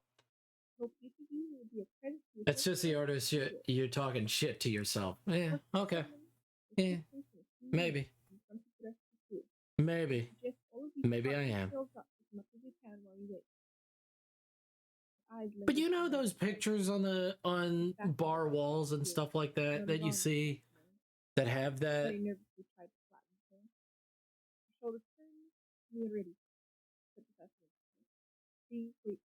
And then How exactly did they sort of from the houses? Yeah. I'm sort of pressed with him. Fred couldn't hurt for that, but I think he was joking. Harry's heart gave a horrible jolt. Test? In front of the whole school? He didn't know any magic yet. What on earth did he have to do? He hadn't expected something like this the moment they arrived. He looked around anxiously and saw that everyone else was terrified too. No one was talking much except Hermione Granger, who was whispering very fast about all the spells she learned and wondering which one should be. Harry tried hard not to listen to her. He'd never been more nervous. Never. Not even when he'd had to take a school report home to the Dursley saying that he'd somehow turned his teacher's wig blue. He kept his eyes fixed on the door. Any second now, and then come back and lead him to his room. Then something happened which made him jump out of his foot in the air. Several people behind him screamed. What the? Yes. So did the people around him. About 20 ghosts had just streamed through the back wall. Pearly white and slightly transparent, glided across the room talking to each other, and hardly glancing at the first two. They seemed to be arguing. It looked like a fat little monk was saying, Okay, forget. I say we ought to give him a second chance. My dear Friar, haven't we given Peeves all the chances he deserves? He gives us all a bad name, and he's really not even a ghost.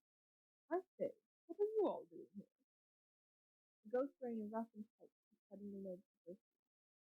Nobody answered. You students, said the fat friar, smiling around at them. About to be sorted, I suppose. Few people nodded mutely. Hope to see you in Puff-Puff, said the friar. My old house, Move along now, said a sharp voice. The working ceremony's about to start. Professor McGonagall had returned. One by one, the ghosts floated away through the opposite wall. Now, form a line. Professor McGonagall told the first three. And so you have that, and then at the bottom, got that. You're gonna have a darker. You're gonna have a slightly darker, but not too dark. And then I don't know if you want that brown. I'm gonna say no. I'm gonna say no.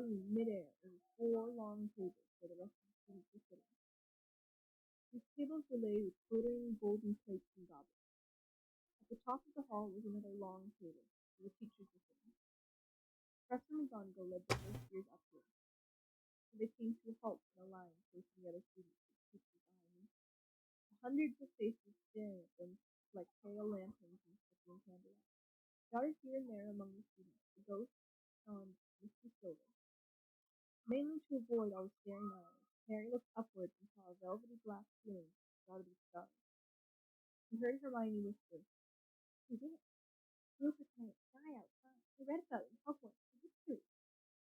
It was hard to believe there was a ceiling there at all, and that the great hall didn't seem to open up to the heavens. Very quickly he looked down again as Professor McGonagall silently placed the four-legged stool in front of the first grade. On top of the stool she put a pointed wizard. The hat was patched and frayed and extremely dirty. Aunt Petunia wouldn't have let it in hand. Maybe they have to try and get a rabbit out of it, Harry thought wildly. That seemed the sort of thing. But yes, you guys are amazing. Thank you for being so amazing, guys. Thank you for chilling out with me. Thank you for spending some time with me. Really does help out my self-esteem. "Oh, you may not think I'm pretty, but don't judge on what you see. I'll eat myself if you can find a smarter hat than me. You can keep your bowlers black, your top hats sleek and tall, for I'm the Hogwarts sorting hat, and I can cap them all. There's nothing hidden in your head the sorting hat can't see. So try me on and I will tell you where you ought to be. You might belong in Gryffindor, where dwell the brave at heart. The daring nerve and chivalry set Gryffindors apart. You might belong in Hufflepuff, where they are just and loyal. The patient Hufflepuffs are true and unafraid of toil. Or yet in wise old Ravenclaw, if you've a ready mind, where those of wit and learning will always find their kind. Or perhaps in Slytherin you'll make your real friend. Those cunning folks use any means to achieve their end. So put me on and don't be afraid and don't get in a flap. You're in safe hands, so I have none, for I'm a thinking cap." The whole hall burst into applause as the hat finished its song. It bowed to each of the four tables, then became quite still again. "We've got to try on the hat," Ron whispered to Harry. "I'll kill Fred. He's going on about Western Soul." Harry smiled loosely. Yes, trying on a hat was a lot better than having to do a spell, but he did wish they could try it on without everybody watching. The hat seemed to be asking rather a lot. Harry didn't feel brave or quick-witted, or any of it at the moment. If only the hat had mentioned a house for people who felt a bit queasy, that would have been the one for him.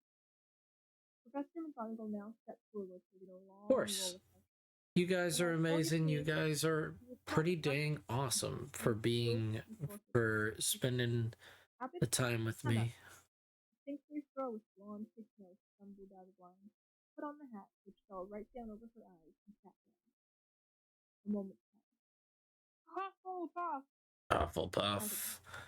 Goddamn Hufflepuff. I would love to be in Hufflepuff. "Season. Hufflepuff!" shouted the hat again, and Susan settled off to sit next to Hannah. "Luke, steady. Ravenclaw!" The table second from the left clapped his hands. Several Ravenclaws stood up to shake hands with Harry as he joined them. Brocklehurst Mandy went to Ravenclaw too, but Brown Lavender became the first new Gryffindor, and the table on the far left exploded with cheers. Harry could see Ron's twin brothers catcalling. Bulstrode Millicent then became a Slytherin. Perhaps it was Harry's imagination. After all, he'd heard about Slytherins, but he thought they looked an unpleasant lot. He was starting to feel definitely sick now. He remembered being picked for teams during sports lessons at his old school. He had always been last to be chosen, not because he was no good, but because no one wanted Dudley to think they liked him. "Since Fletchley, Justin. Hufflepuff!" Harry noticed. The hat shouted out the house at once, but at others it took a little while to decide.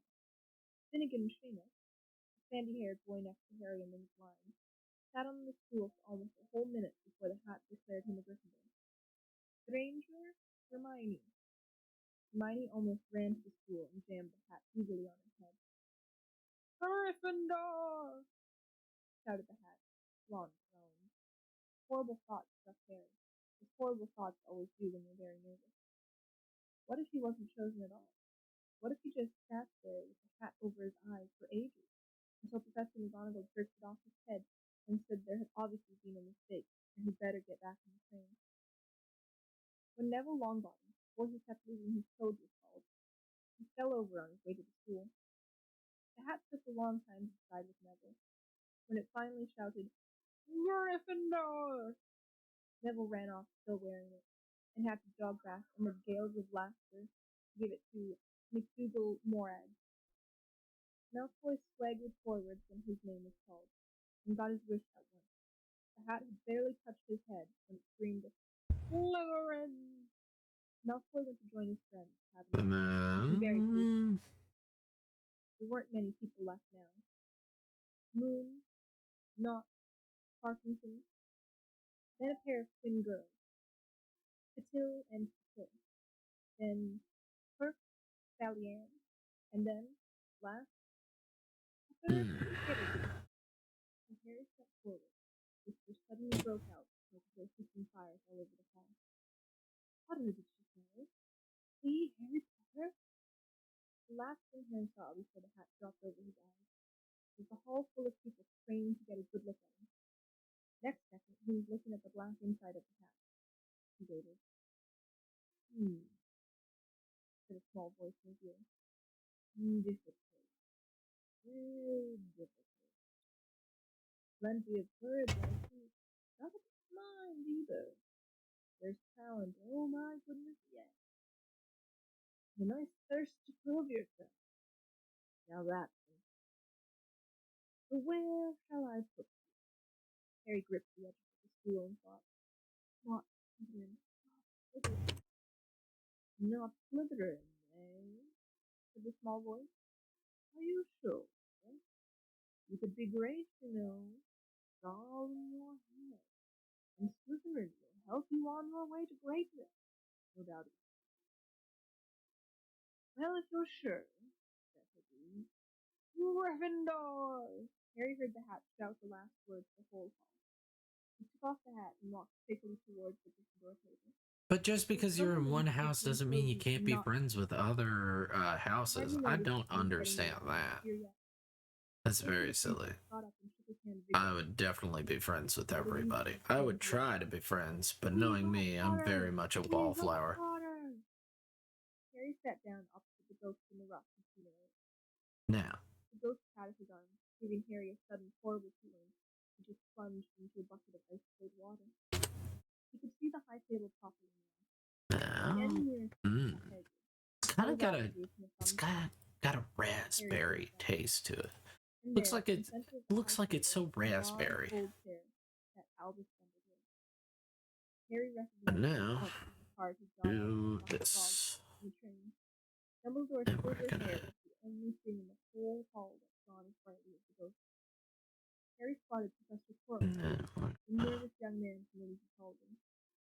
He was looking very peculiar with a large purple turban. And now there were only 3 people left to be sorted. Perkin Lisa became a Ravenclaw, and then it was Ron's turn. He was pale green by now. Harry crossed his fingers under the table, and a second later, the Howard shouted, Gryffindor! Harry clapped loudly with the rest as Ron collapsed into the chair next to him. I gotta go pee. Damn it. Oh. But here's what I got so far. I gotta go pee. Was made of Slytherin. Professor McGonagall rolled up to the floor and took the sorting hat away. Harry looked down at the empty gold plate. He didn't realize how hungry he was. The pumpkin pasty seemed ages ago.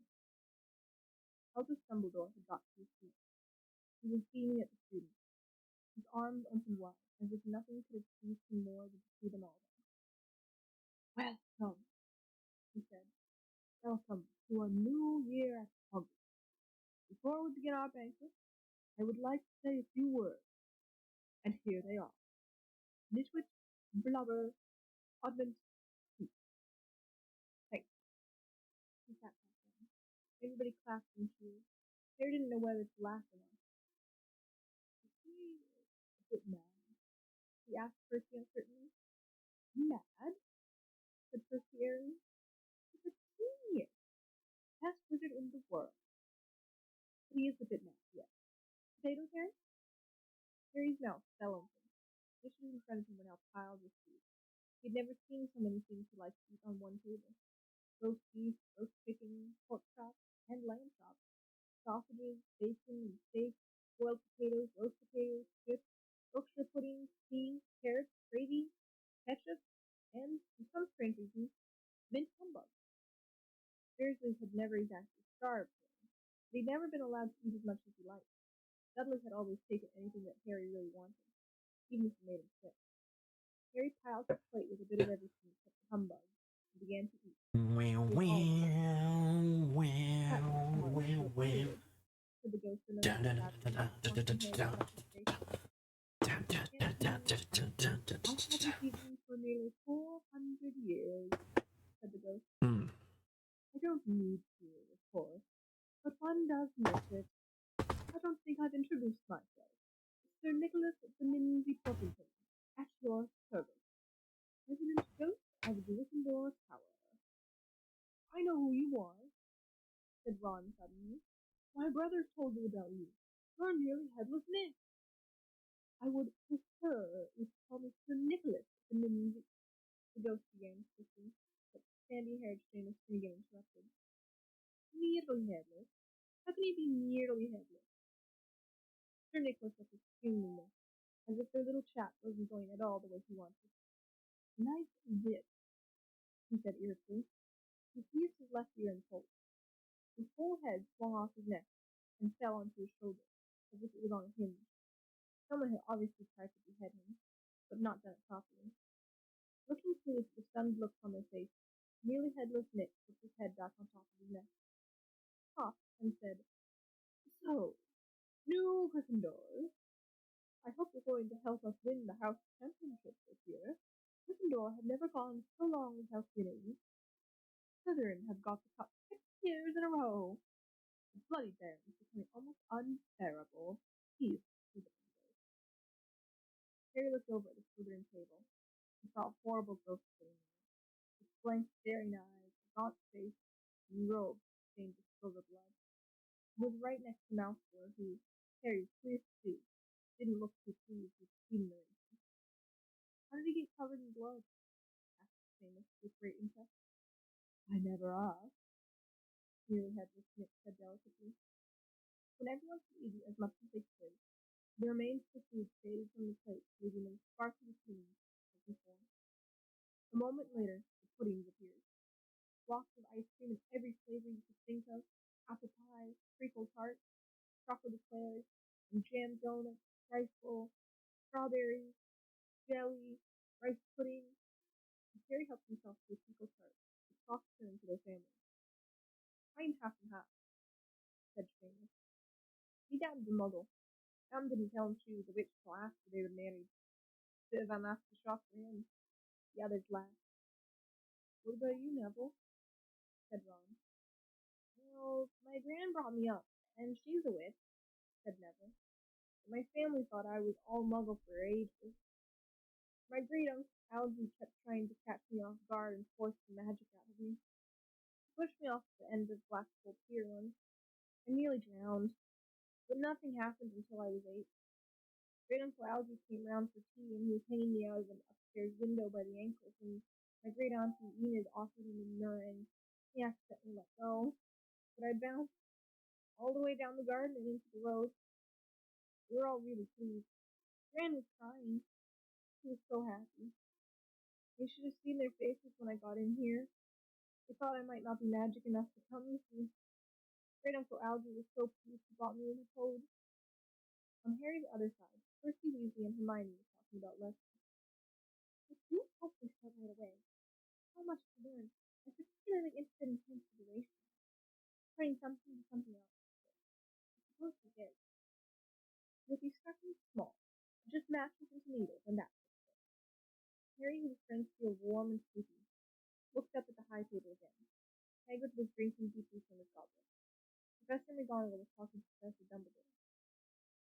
Professor Quirrell, in his absurd turban, was talking to a teacher with greasy black hair, a hooked nose, and sallow skin. It happened very suddenly. The hooked-nosed teacher looked past Quirrell's turban straight into Harry's eyes. and a sharp, hot pain shot across the scar on Harry's forehead. Gosh! Harry clapped a hand to his forehead. What is it? Asked Percy. It's nothing. The pain had gone as quickly as it had come. Harder to shake off was the feeling Harry had got from the teacher's lips. A feeling that didn't like Harry at all. Who did Mr. Thompson and Professor Quirrell? He asked Percy. Oh, you know Quirrell already, do you? No wonder he's a concerned. That's Professor Quirrell. He teaches postman. He doesn't want to. Everybody knows he's after Quirrell's job.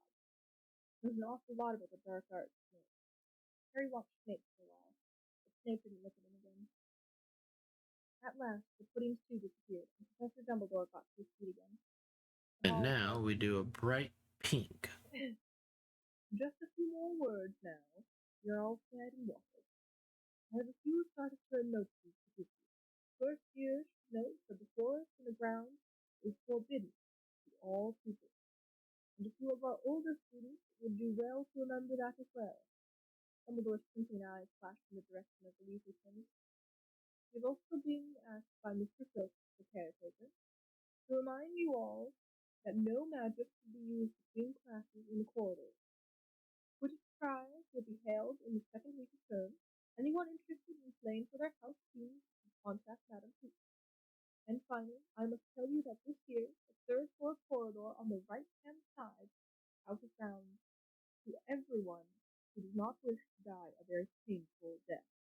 Harry laughed. Who It doesn't? was one of his only few he did. He's not serious, he muttered to Percy. Not said Percy, frowning at Dumbledore. It's odd, because he usually gives us a reason why we're not allowed to go somewhere. The forest is full of dangerous beasts, everyone knows that. I do think he might have told us briefly. And now, before we go to bed, let us sing the school song, cried Dumbledore. Harry noticed the other teacher's smiles had become rather thick. Dumbledore gave his wand a little flick, as if he was trying to get a fly off the end, and a long gold ribbon flew out of it. It rose high above the table and twisted itself snake-like into words. Everyone sings our favorite tune, said Dumbledore, and off we go. And the school bellowed. Hogwarts, Hogwarts, Hogwarts, Hogwarts, teach us something, please. Whether we Oh, be that old sounds and so bald or young dissonant. with scabby knees, our heads could do with fiddling Ugh. with some interesting stuff. For now we'll bear full of dead flies and bits of fluff. So teach us things worth knowing. Bring back what we forgot. So Do the best, dissonant. we'll do the rest and learn until our brains are rot. Everybody finished the song at different times. At last, only the Weasley twins were left singing along to a very slow funeral march. Dumbledore conducted their last two lines with his wand, and when they had finished, he was one of those who clapped loudest. Ah, music, he said, wiping his eyes. A magic beyond all we do here. And now, off you trot. The Gryffindor first year followed Percy and the scattering out of the Great Hall and up the marble staircase. Harry's legs were like lead again, but only because he was so tired and full of food. He was too sleepy to be surprised that people in the portraits along the corridors whispered and pointed as they passed, or that twice Percy had led them through doorways hidden behind sliding panels and hanging tapestries. They climbed more staircases, yawning and dragging their feet, and Harry was just wondering how much further they had to go when they came to a sudden halt.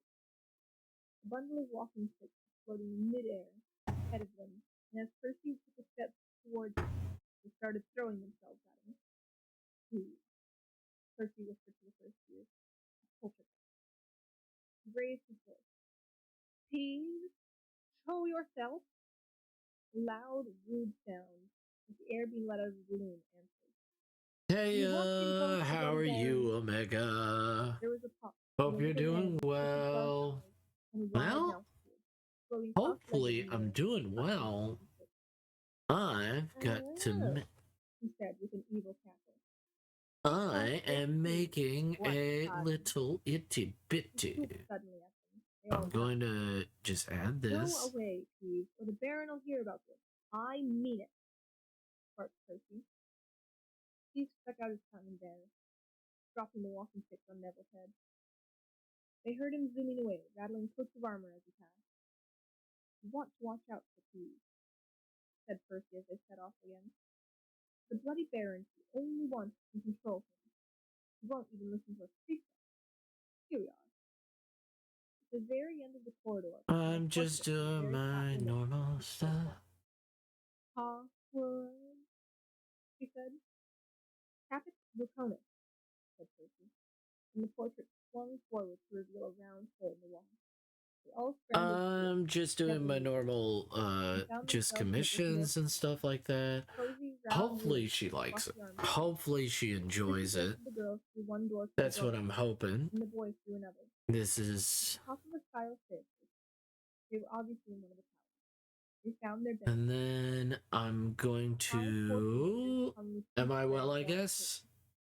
Their trunks had I'm already well, I been guess. Okay. too tired to Okay, so you're well, They you pulled on their guess. pajamas and fell into bed. So... Ron muttered to Harry through the You hanging. duplicate these layers. Get off. Duplicate. Harry was going to ask Ron if he'd had any of the treacle tart, but he fell asleep almost at once. Perhaps Harry had eaten a bit too much. He had a very strange dream. He was wearing Professor Quirrell's turban, which kept talking to him, telling him he must transfer to Slytherin at once, because it was his destiny. Harry told the turban he didn't want to be in Slytherin. It got heavier and heavier. He tried to pull it off, but it tightened painfully. And there was Malfoy, laughing at him as he struggled with it. Then Malfoy turned into the nose snake. His laugh became high and cold. There was a burst of green light, and Harry woke, sweating and shaking. He rolled over and fell asleep again. And when he woke next day, he didn't remember the dream at all. Let's just get a little blur. We'll try the long and draw along right now. Oh, okay.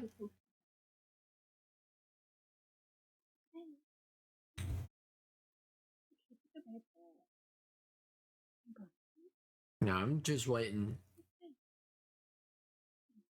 I'm gonna blur the background just a bit. Hope she likes it. Double back past him in the corridors again, staring. Harry wished they wouldn't. He was him finding his way class. There were 142 staircases to the hallway. Wide, sweeping ones, narrow, rickety ones. Some that led somewhere different on a side. Some with a vanishing step halfway up. You had to remember to jump. Then there were the doors that wouldn't open unless you asked politely. What tickled them in Oh. And the doors that weren't really doors at all, but solid walls with defenders. It was also very hard to remember where anything was, because it all seemed to move around a lot. People in the portrait kept going to this place, and Harry was I'm gonna duplicate this layer the ghost didn't help so that I can do this. And one of them glided suddenly through a door you were trying to open.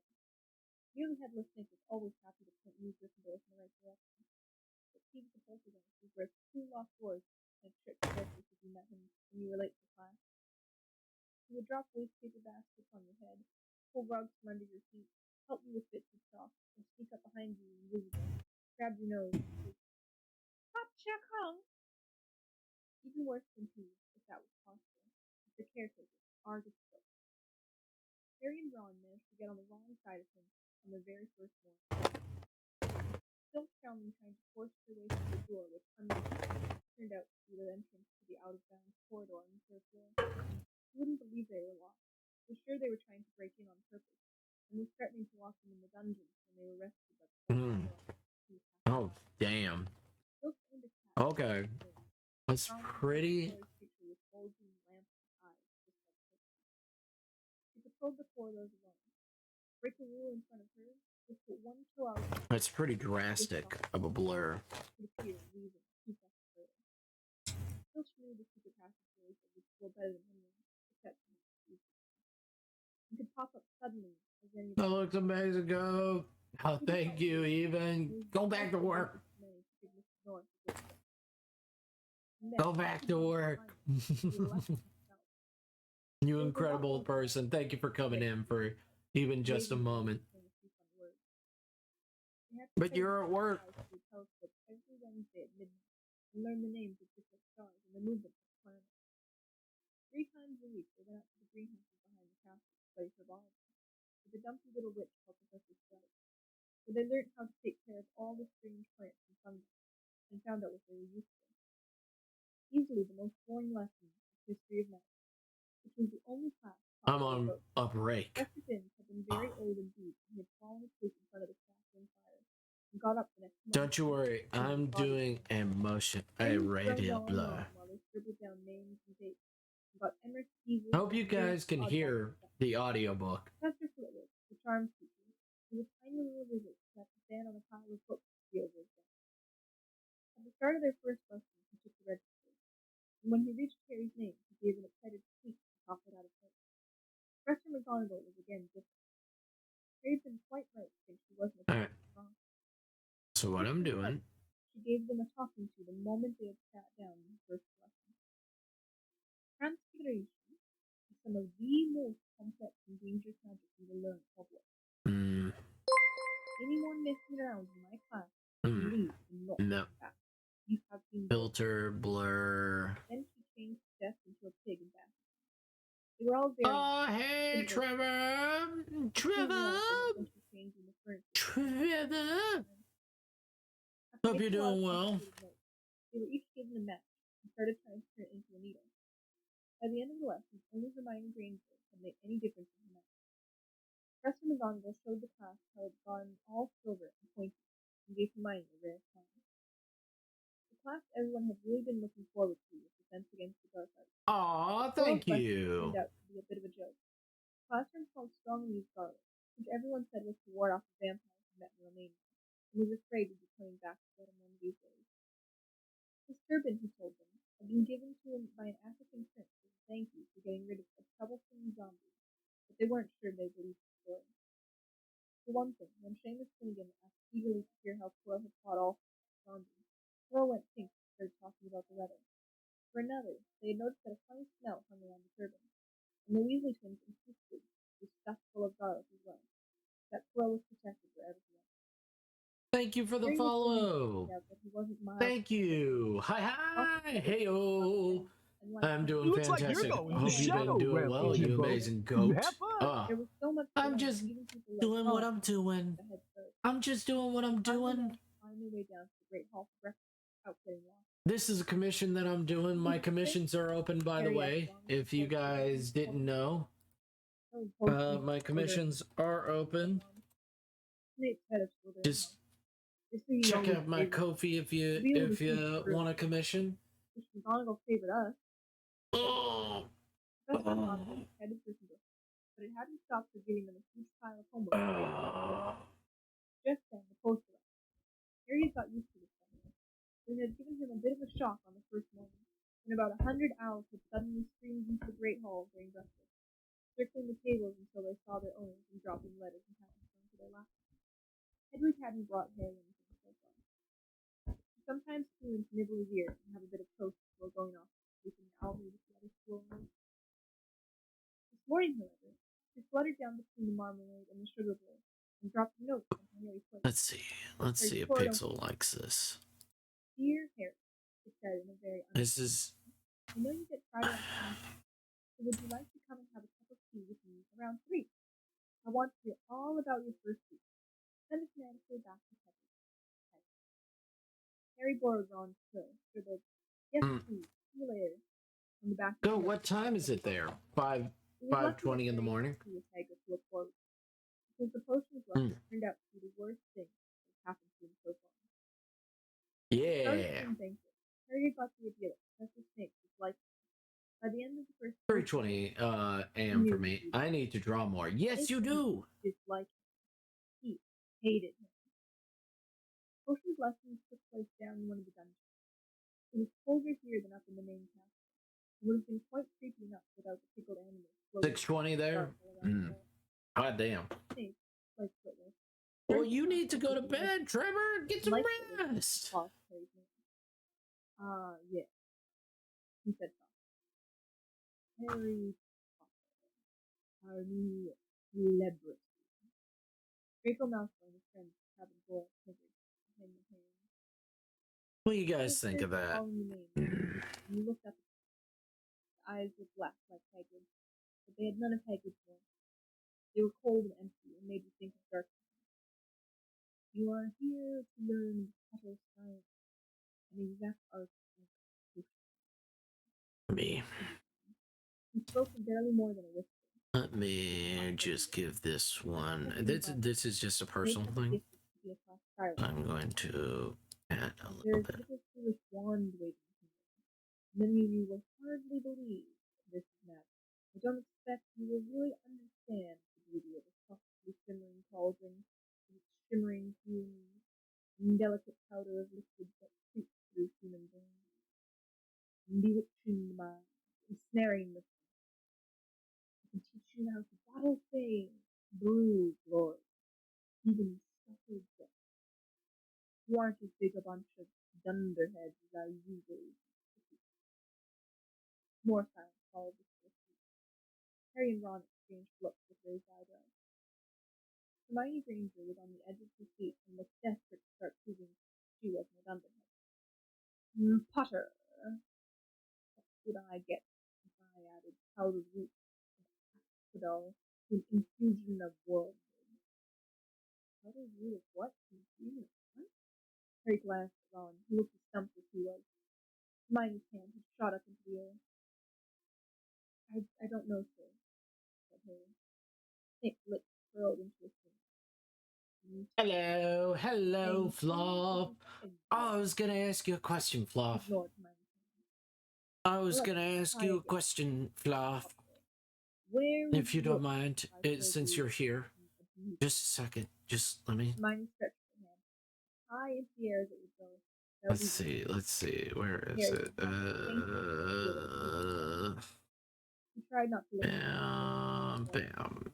That's your sketch? Bam, bam, bam. You wouldn't open a book before coming a Potter? Harry forced himself. Bam, bam. So this is what I was thinking for yours. Food and sleep is good idea, and I hope you're all wonderful. Catch you next time. I'll draw more things. Yay! We'll see your drawings later, Trevor! I like the Giftuber thing in the title lol. I use PNG Tuber, but I suppose GIF as well. Yeah, hell yeah. Do I need to go to bed? Is this what you were thinking, Fluff? Is this what you were thinking? Looking at the camera, sexy. For your information. No! Internet died. Fluff, no! Is known as the draft of the living Diesel is a stone taken from the summit of a throat. No! The most as for monkeys, no, Fluff!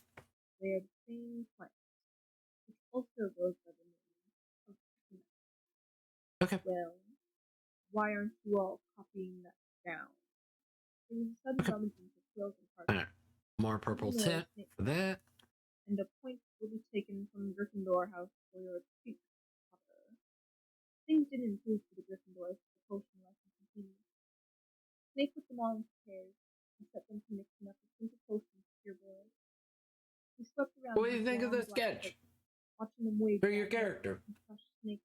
Is this what you were thinking? Everyone except Malfoy, whom he seemed to like. He was just telling everyone it was the perfect way Malfoy would chew his pouring slug when clouds of acid green smoke and a loud hissing tilted on him. Neville had somehow managed to melt Seamus's cauldron into a twisted blob, and the potion was creeping across the stone floor, burning holes in people's shoes. Within seconds, thank you. That's all I was asking, Fluff. Neville, who had been drenched in the potion. If this is what you were thinking of. Moaned in pain, his angry red voice sprang up all over his arms and legs. If the light could be more warm. Charles Snape, clearing his throat Suppose you added porcupine pills before taking the cauldron fire? I hope I can actually do this. I hope I'm not just wasting everyone's time with this. Then he rounded on Harry and Ron, who'd been working next to Neville. Why didn't you tell him not to have the pills? thought you'd make you look good if you got it wrong, did you? There's another point you lost. This was so unfair that Harry opened his mouth to argue. Ron kicked him behind the cauldron. Good sleep confirmed very nasty. As they climbed the steps out of the dungeon an hour later, Harry's mind was racing and spirits below. He'd lost 2 points to Gryffindor in the very first week. Why did Snape hate him? Cheer up, said Ron. Snape's always taking points off Fred and George. Can I come and meet Hagrid with you? At 5 to 3 they left the castle Yeah. and made their way across the ground. Hagrid How's was working? small How's it little going? I'm trying to make sure that this is warm Frosty color. and Cloud Colossus were outside Ah, the damn it. door. No. When Wrong. Harry knocked, they heard a frantic scrambling from inside and several booming barks. Then Hagrid's voice rang out, saying, "Crack, friend!" Hagrid's big hairy face appeared in the crack as he pulled the door open. "Hang on," he said. "Crack, friend!" He let them in, struggling to keep a hold of the collar of an enormous black bullhound. There's only one room in it. Hams and pheasants were hanging from the ceiling. The copper kettle was boiling on the open fire, and in the corner stood a massive But bed. let's white. Yeah, it's kind of like that. Is that what she meant? Said Hagrid, letting go of So bad at this. bounded I'm straight so. across and started licking his ears. Like Hagrid, Fang was clearly not as fierce as he looked. "This is Ron," Harry said to And Hagrid, who was pouring warmer boiling water light, into a large which would teapot. be more like a gold. "Not Add a as little easily, bit eh?" of gold as said well. Hagrid, glancing at Ron's freckles. What are you doing? "But What are touch you me doing, lightly, little rabbit? Your brothers away from the force." The rock cake almost broke their teeth, but Harry and Ron pretended to be enjoying themselves as they told Hagrid all about their first lesson. Fang rested his head on Harry's knee and drooled all over his robe. Harry and Ron were delighted to hear Hagrid call Filch "old git." "As for that cat," Mrs. Norm, "I'd like to introduce her to Fang sometime. No, every time I get up to that school, she follows me everywhere. Can't get rid of her. Filch puts her up to it."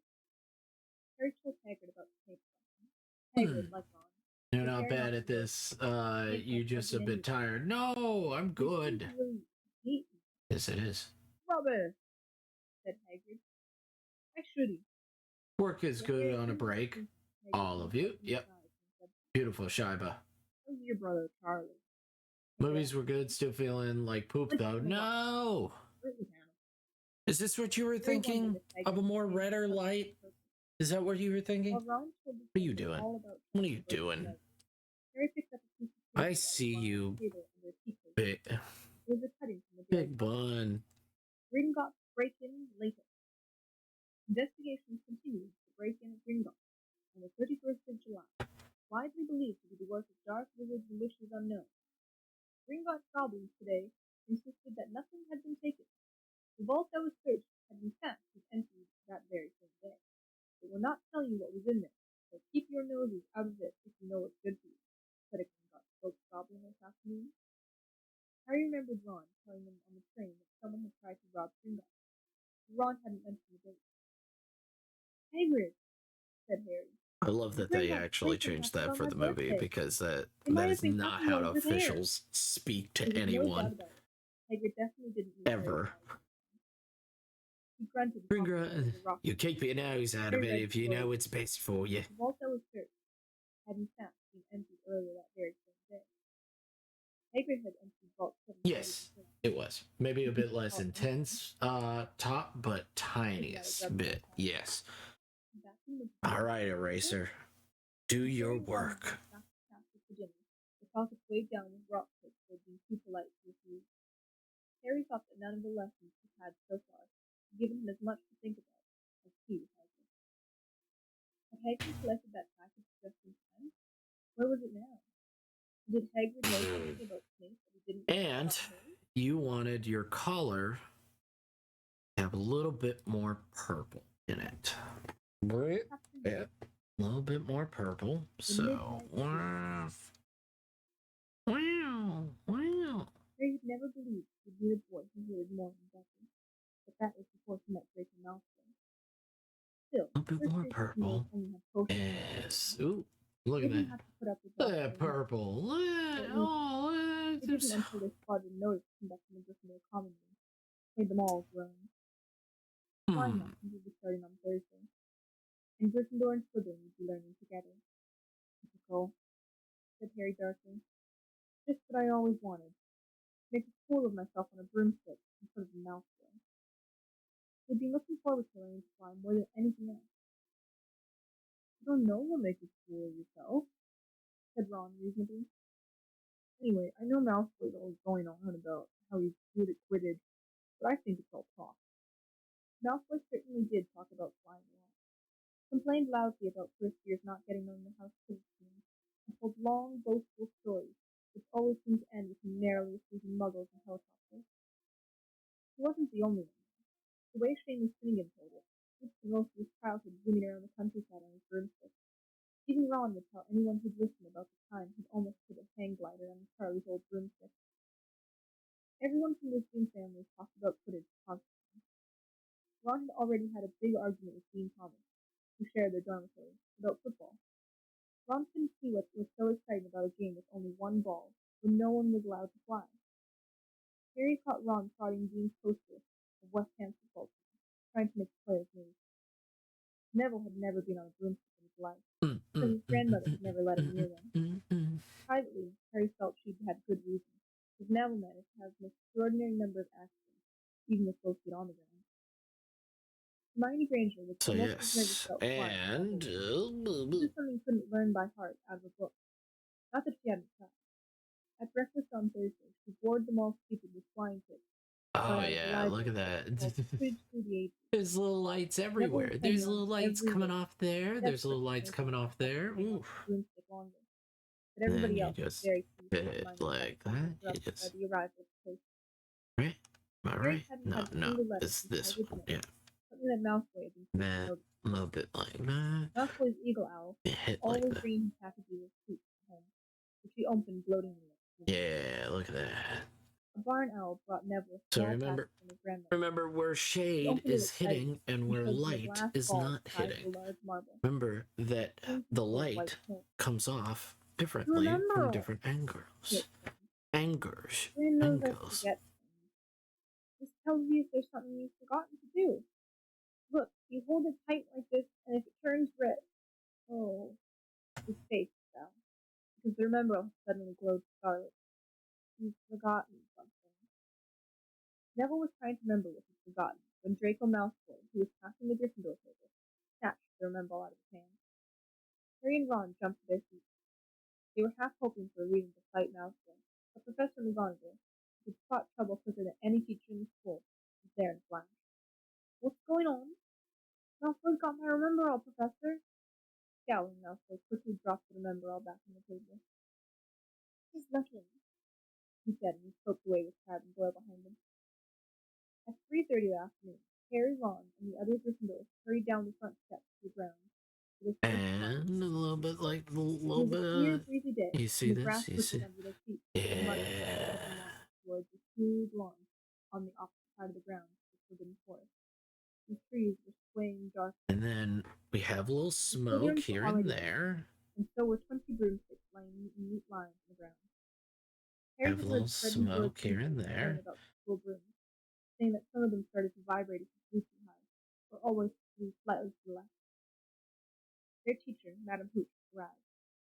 She had short gray hair and yellow eyes like a hawk. Like that, and then. Well, what y'all waiting for? She barked. Everyone stand by your broomstick. Come on, hurry up. Harry glanced down at his broom. It was old and some of the twigs just to be weird. You got your right hand over your broom. Called Madame Hooch. Right here. Don't even worry about it. Up! Everyone shouted. Harry's broom jumped into his hand at once, but it was one of the few that did.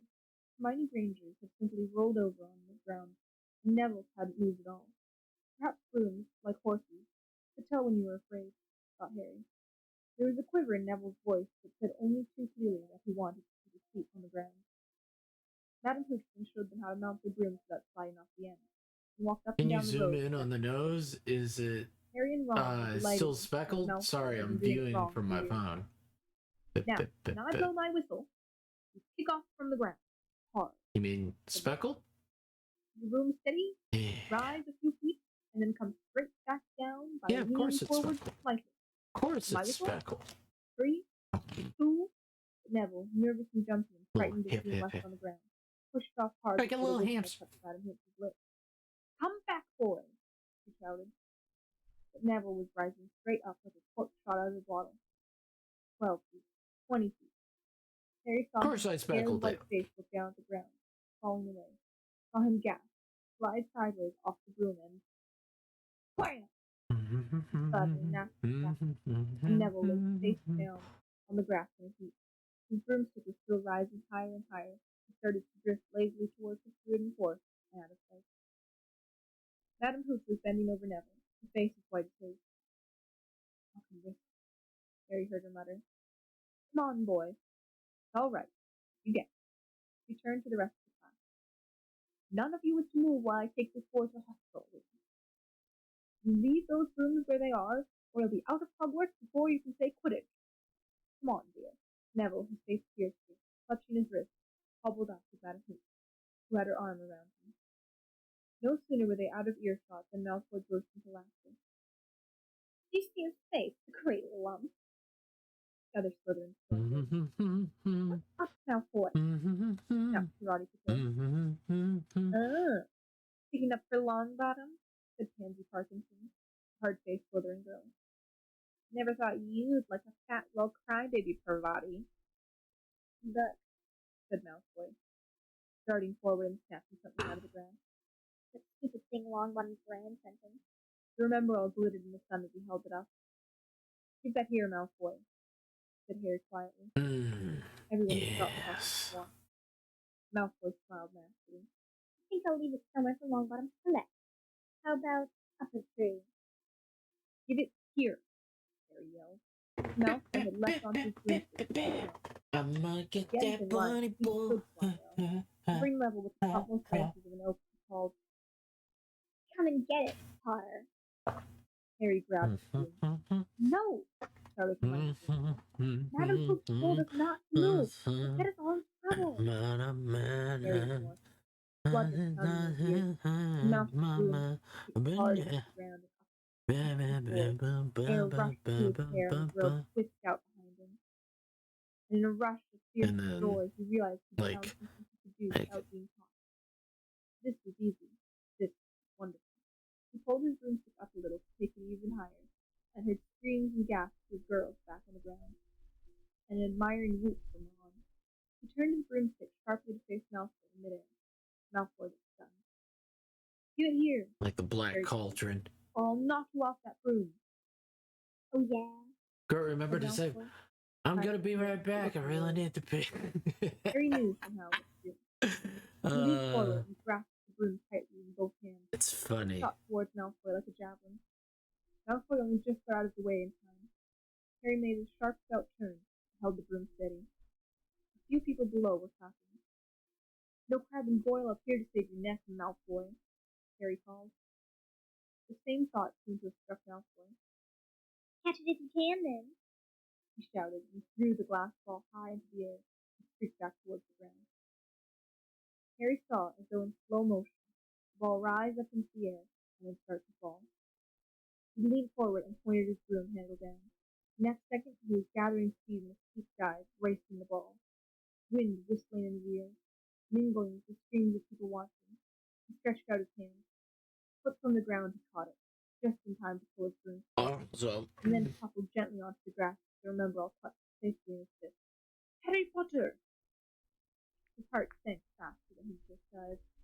Professor McGonagall was running towards him. He got to his feet, trembling.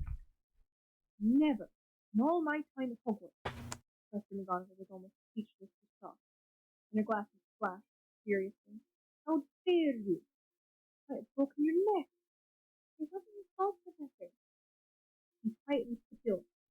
But now, boy, that's enough. Potter, follow me now. Harry caught sight of Malfoy, Crabbe, and Goyle's triumphant faces as they left. Walking numbly in Professor McGonagall's wake, he rode towards the castle. He was going to be expelled. He just knew it. He wanted to say something to defend himself, but there seemed to be something wrong with his voice. Professor McGonagall was creeping along without even looking at him. He had to jog to keep up. Now he'd done it. He hadn't even lasted 2 weeks. He'd be packing his bag in 10 minutes. What would the Dursleys say when he turned up on the doorstep? Up the front steps, up the marble staircase inside. And still Professor McGonagall didn't say a word to him. He wrenched open doors and marched along corridors with Harry trotting miserably behind him. Maybe she was thinking he was Yes. Dumbledore. He thought of Hagrid, expelled but allowed to stay on the gamekeeping. Perhaps he could be Hagrid's assistant. His stomach twisted as he imagined it, watching Ron and the others becoming wizards while he stumbled around the grounds carrying Hagrid's bag. Professor McGonagall stopped outside a classroom. He opened the door and poked her head inside. Do you think, Professor Flitwick, can I borrow wood for a moment? Wood? Thought Harry, bewildered. Was wood a cane she was going to use on him? The wood turned out to be a person, a burly 50-year boy, with he noticed at least class and confused. Follow me, you two, said Professor McGonagall, and they marched on up the corridor. Wood looking curiously at Harry. In here, Professor McGonagall pointed him into a classroom, which was empty except for keys. He was busy writing weird words on the blackboard. Art, please, he barked. He threw the chalk into a bin, which clanged loudly, and he swooped out cursing. Professor McGonagall slammed the door behind him and turned to face the two boys. Pepper, this is all over. Wood, I found you. Wood's expression changed from puzzlement to delight. Are you serious, Professor? Absolutely, said Professor McGonagall quickly. The boy's natural. I've never seen anything like it. Is that your first time on a broomstick, Pepper? Harry nodded silently. He didn't have a clue what was going on, but he didn't seem to be expelled, and some of the feeling started coming back to his legs. He caught that thing in his hand after a 50-foot dive, Professor McGonagall told Wood. Didn't even scratch himself. Hardly usually could have done it. Wood was now looking as though all his dreams had come true at once. Ever seen a game of Quidditch? He asked excitedly. Wood's captain of Bitter Gryffindor team, Professor McGonagall. Back. The old Hello. speaker too, said Wood, now walking around Harry and staring at him. Right, Petey. I'll have to give him a decent room. Ah, yes. That might be too much. Just enough. Just enough to convey that it's warm and nice, and that it's way too close to the cauldron. Do not put your coffee, your warm coffee, too close to the cauldron. You never know. I changed my mind about punishing you. Then she suddenly smiled. Your father would have been proud, she said. He was an excellent Quidditch player. Your father would have been proud. He was finished. Harry had just finished telling Ron what had happened when he'd left the grounds with Professor McGonagall. Ron had a piece of Sticky City pie halfway in his mouth. He'd forgotten all about it. Secret? He said. That's right. Of course, It's never. fucking secret. He was the youngest house player in about a century, said Harry, shoveling pie into his mouth. Felt particularly hungry after the excitement of the afternoon. Wood told me. Ron was so amazed, so impressed. He just sat and gawked at Harry. Start training next week, said Harry. And you don't tell me. You'd want to keep it a secret. Fred and George Weasley now came into the hall, spotted Harry, and hurried over. Well done, said George in a low voice. Wood told us.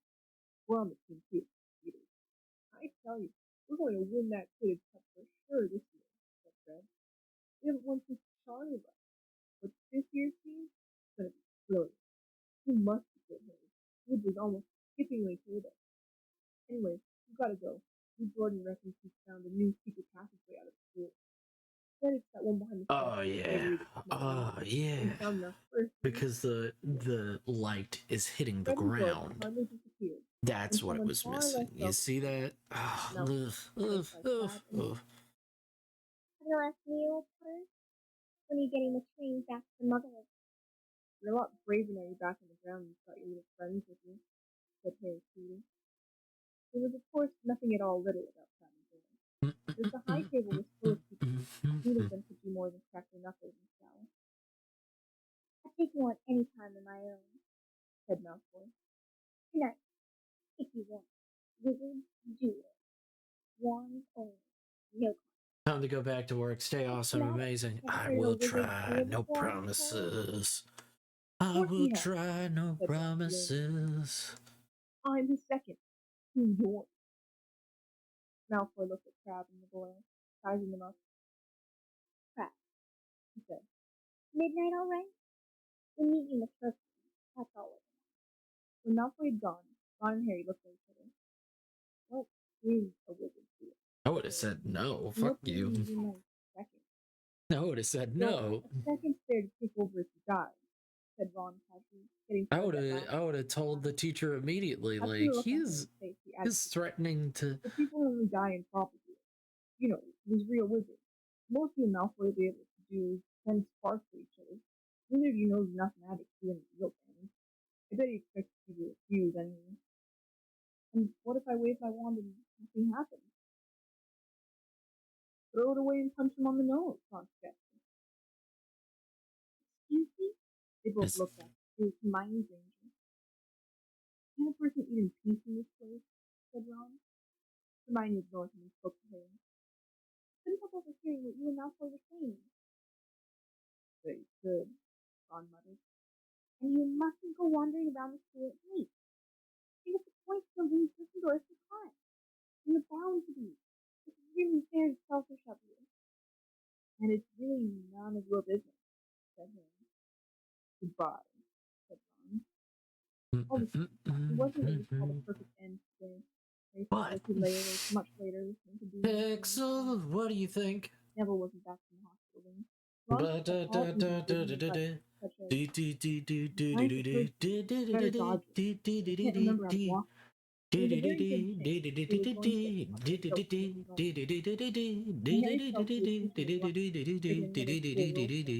get the Malfoy's sneering face.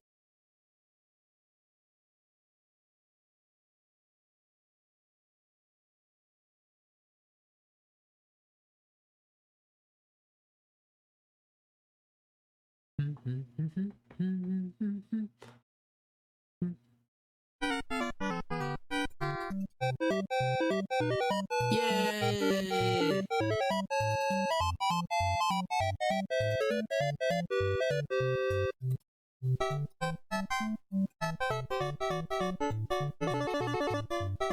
Victory dance. Victory dance.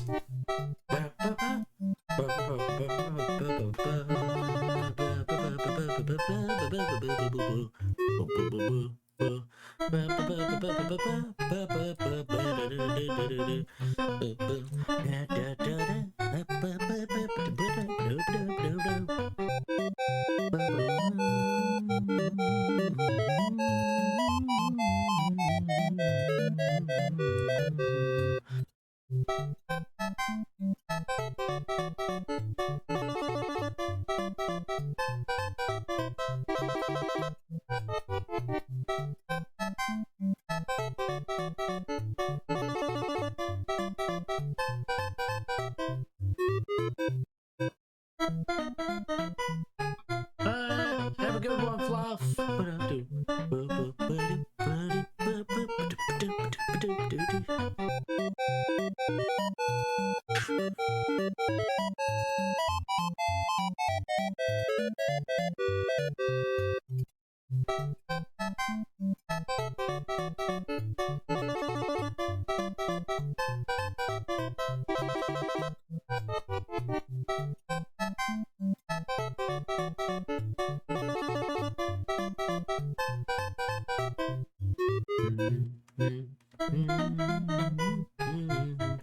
Then, what I'm gonna do is lower the opacity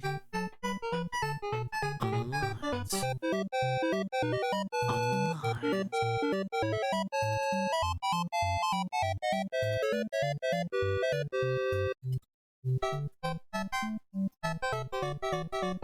Down 80. Yeah. It's really interesting because most people have drawn her in an almost adolescent way, and you're the first to draw her in a more mature way, it'd be really curious to see you draw her looking more teenage-like, but that's a commission for another time.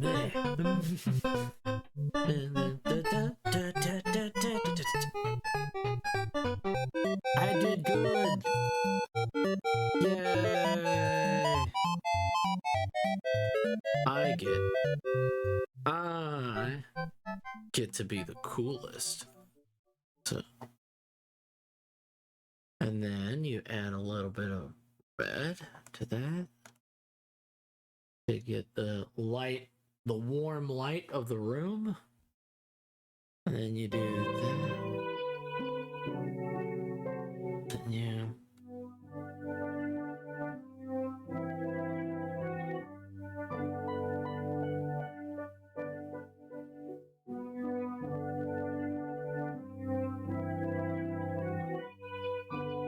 Oh yeah, that's nice. Yeah.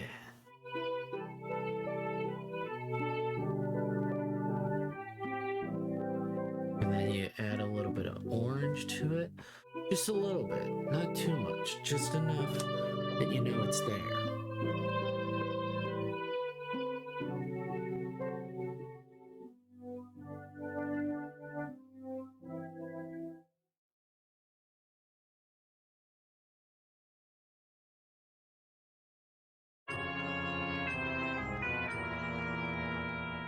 I don't know why Majora's here.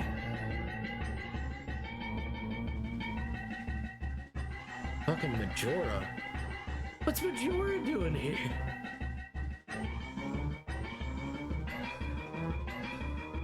Just doing little fucking jazzercising dances. Being a fucking spaz in the battlefield.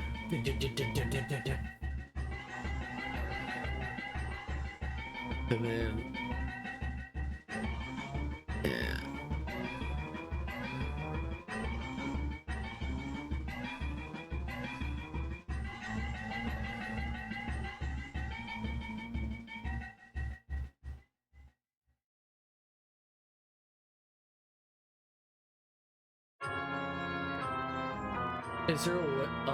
Is there a way to a little speech prompt, like you're walking in and she's talking like an NPC? So you mean like a translucent bot from an RPG text? I mean, I could just pop that in. I could find a free one. Yeah, I can find a free one. Easy. Yeah, you can just do that. It's not too hard. Let's see. Let's get some action, some real fucking music that isn't fucking dark.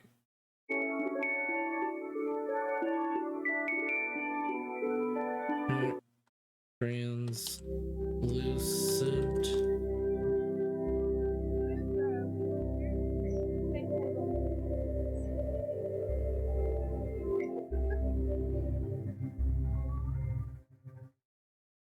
Now streaming.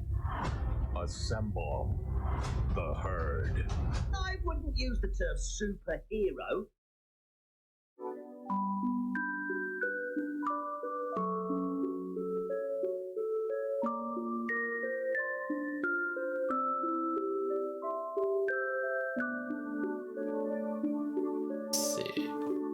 Let's see. Hold up. Hold up. Hold up. Let's see. I can make one real easy. So, what color? What color? Because there's blue, obviously.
something darker like black or brown, but that but I don't want it to take away from the pick. Yeah, okay. So like, yeah, like that. Yeah. Gotcha. Not a problem. And then black or brown. Come on.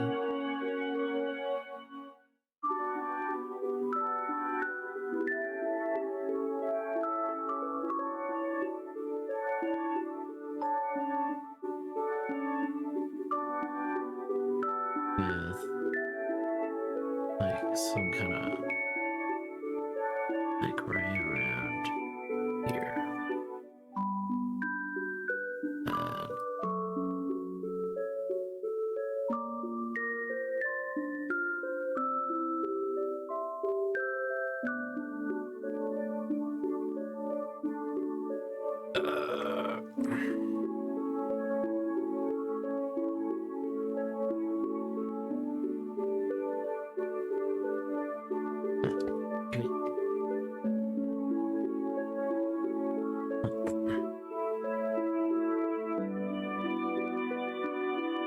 There we go.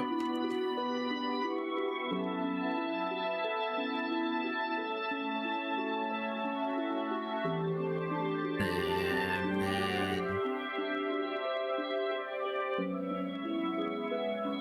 I can shrink that down fairly easily as I can.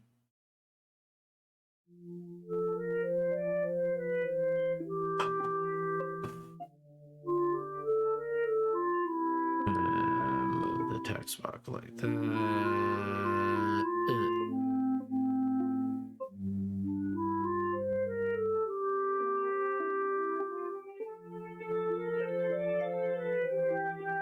Yeah.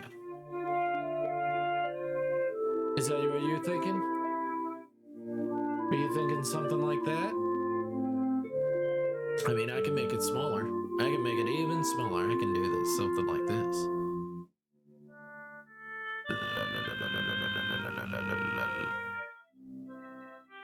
Yeah, and also I could make it opacity, like right around here. And then, you know what I can just do? I can just save it as two different pictures. And you can do whatever you want with it. What do you think?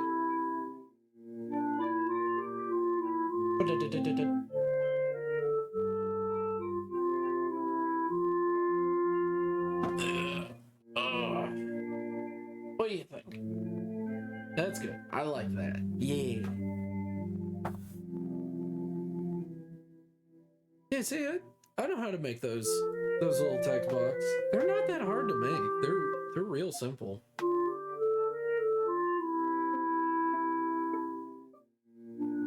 Some people make them real nice and look cool. I like the ones where each NPC has their own text box. I like that one. That one's a really cool one. Now, so what do you think, Pixel? My laptop is crap though, so can we do text like, "Welcome, stranger. See anything you like?" Okay. Okay. Hold up. Text box. Don't stop. Honey, don't stop. Ow. Yo. Let's see. What kind of font we got? Ink free is fine, I guess. I don't know.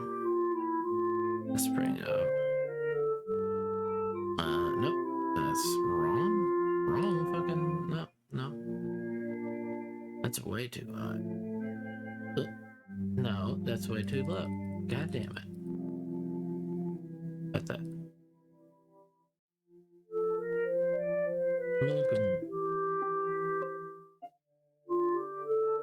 Welcome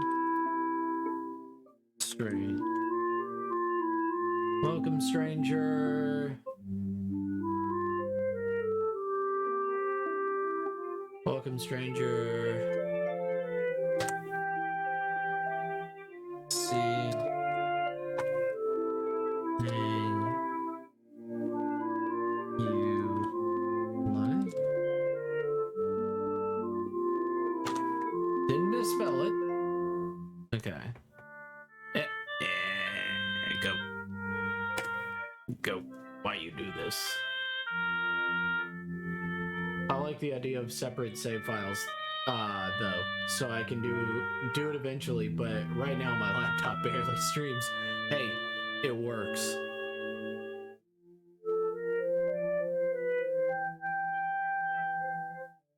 You like the font? You fine with the font?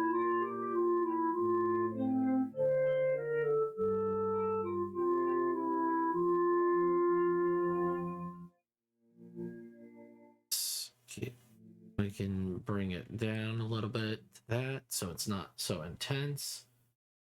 Because I can change the font as easily as I can breathe.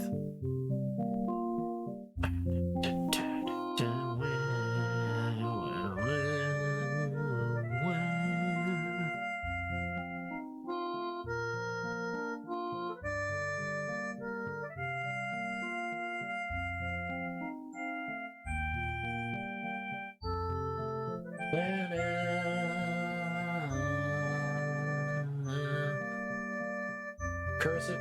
Let's see if I got a cursive. Let's see, I got a cursive. Hold up.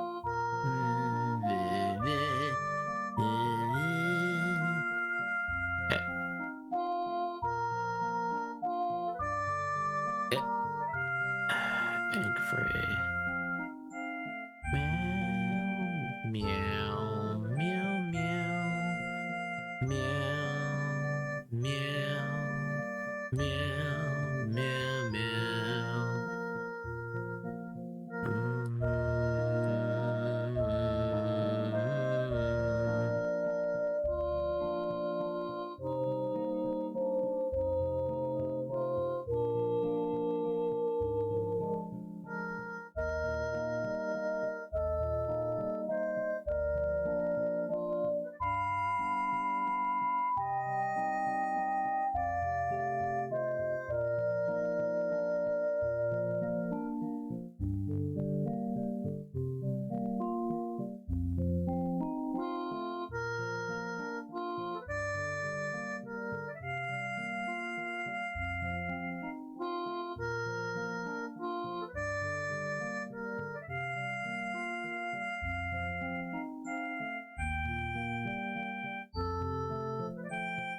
Yes.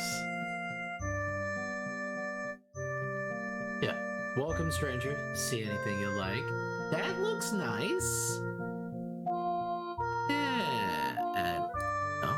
And yeah. And.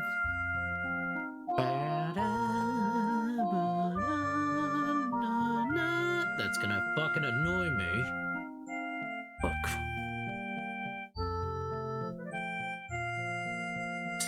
Yeah. There we go. Yes.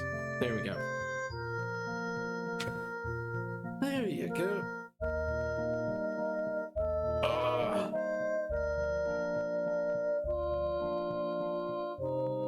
I see it too. I feel your pain.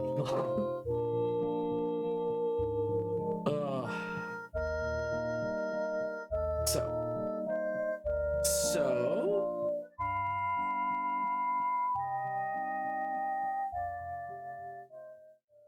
It's your picture. How do you feel? I love this very, very much. Good. Now, Pixel. It's about to be that time again. I gotta find who I'm gonna be sending everybody to. Let's see, who is on? Who is on? The goat must find who is on. Like Donkey Kong. Let's see. Let's see, who are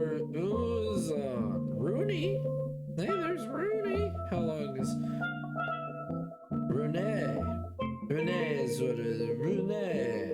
How long have they been on? 30 minutes? Okay.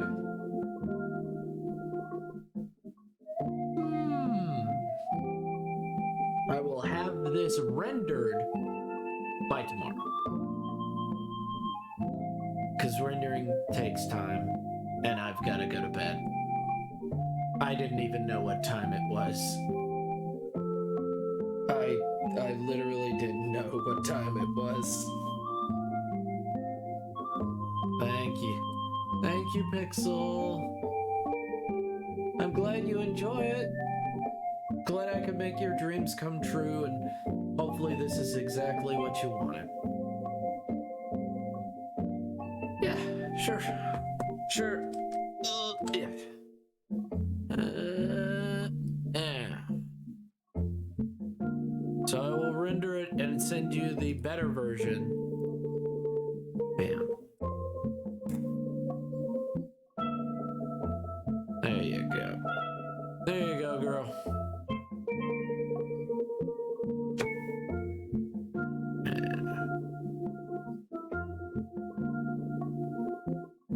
Okay.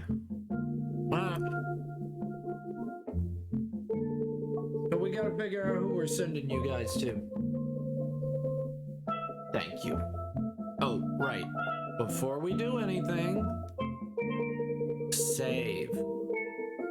Whatever you do, remember to save. Never forget to not just leave a piece out for 5 hours and not do anything with. Don't do what I just did, because you don't know what will happen. Your computer could just done with it. Don't do what I just did.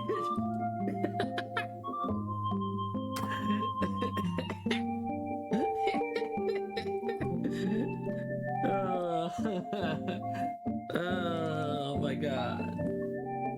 Oh god. You guys are amazing. There you go. Thank you guys so much for being incredible. Thank you guys for being amazing. Thank you guys for being stupendous. Thank you guys for listening to Harry Potter with me. And accepting that I'm the biggest fucking nerd you fucking know over here.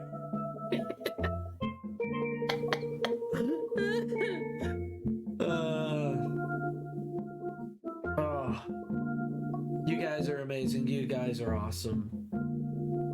Guys, if you didn't know, Pixel Shiba is the one who commissioned this. Hopefully everybody, this is the kind of quality you should be able to accept with anybody that gives you background stuff. You should enjoy it and love it until the customer is satisfied.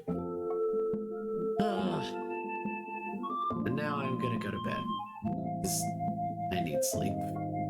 Thank you, Pixel, for being so amazing. Thank you so much.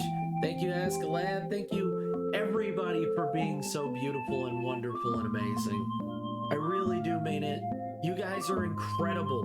Go get some rest, everybody. And thank you for hanging out with me. Love you guys so much. I really do mean it. Sweet dreams. Bye-bye.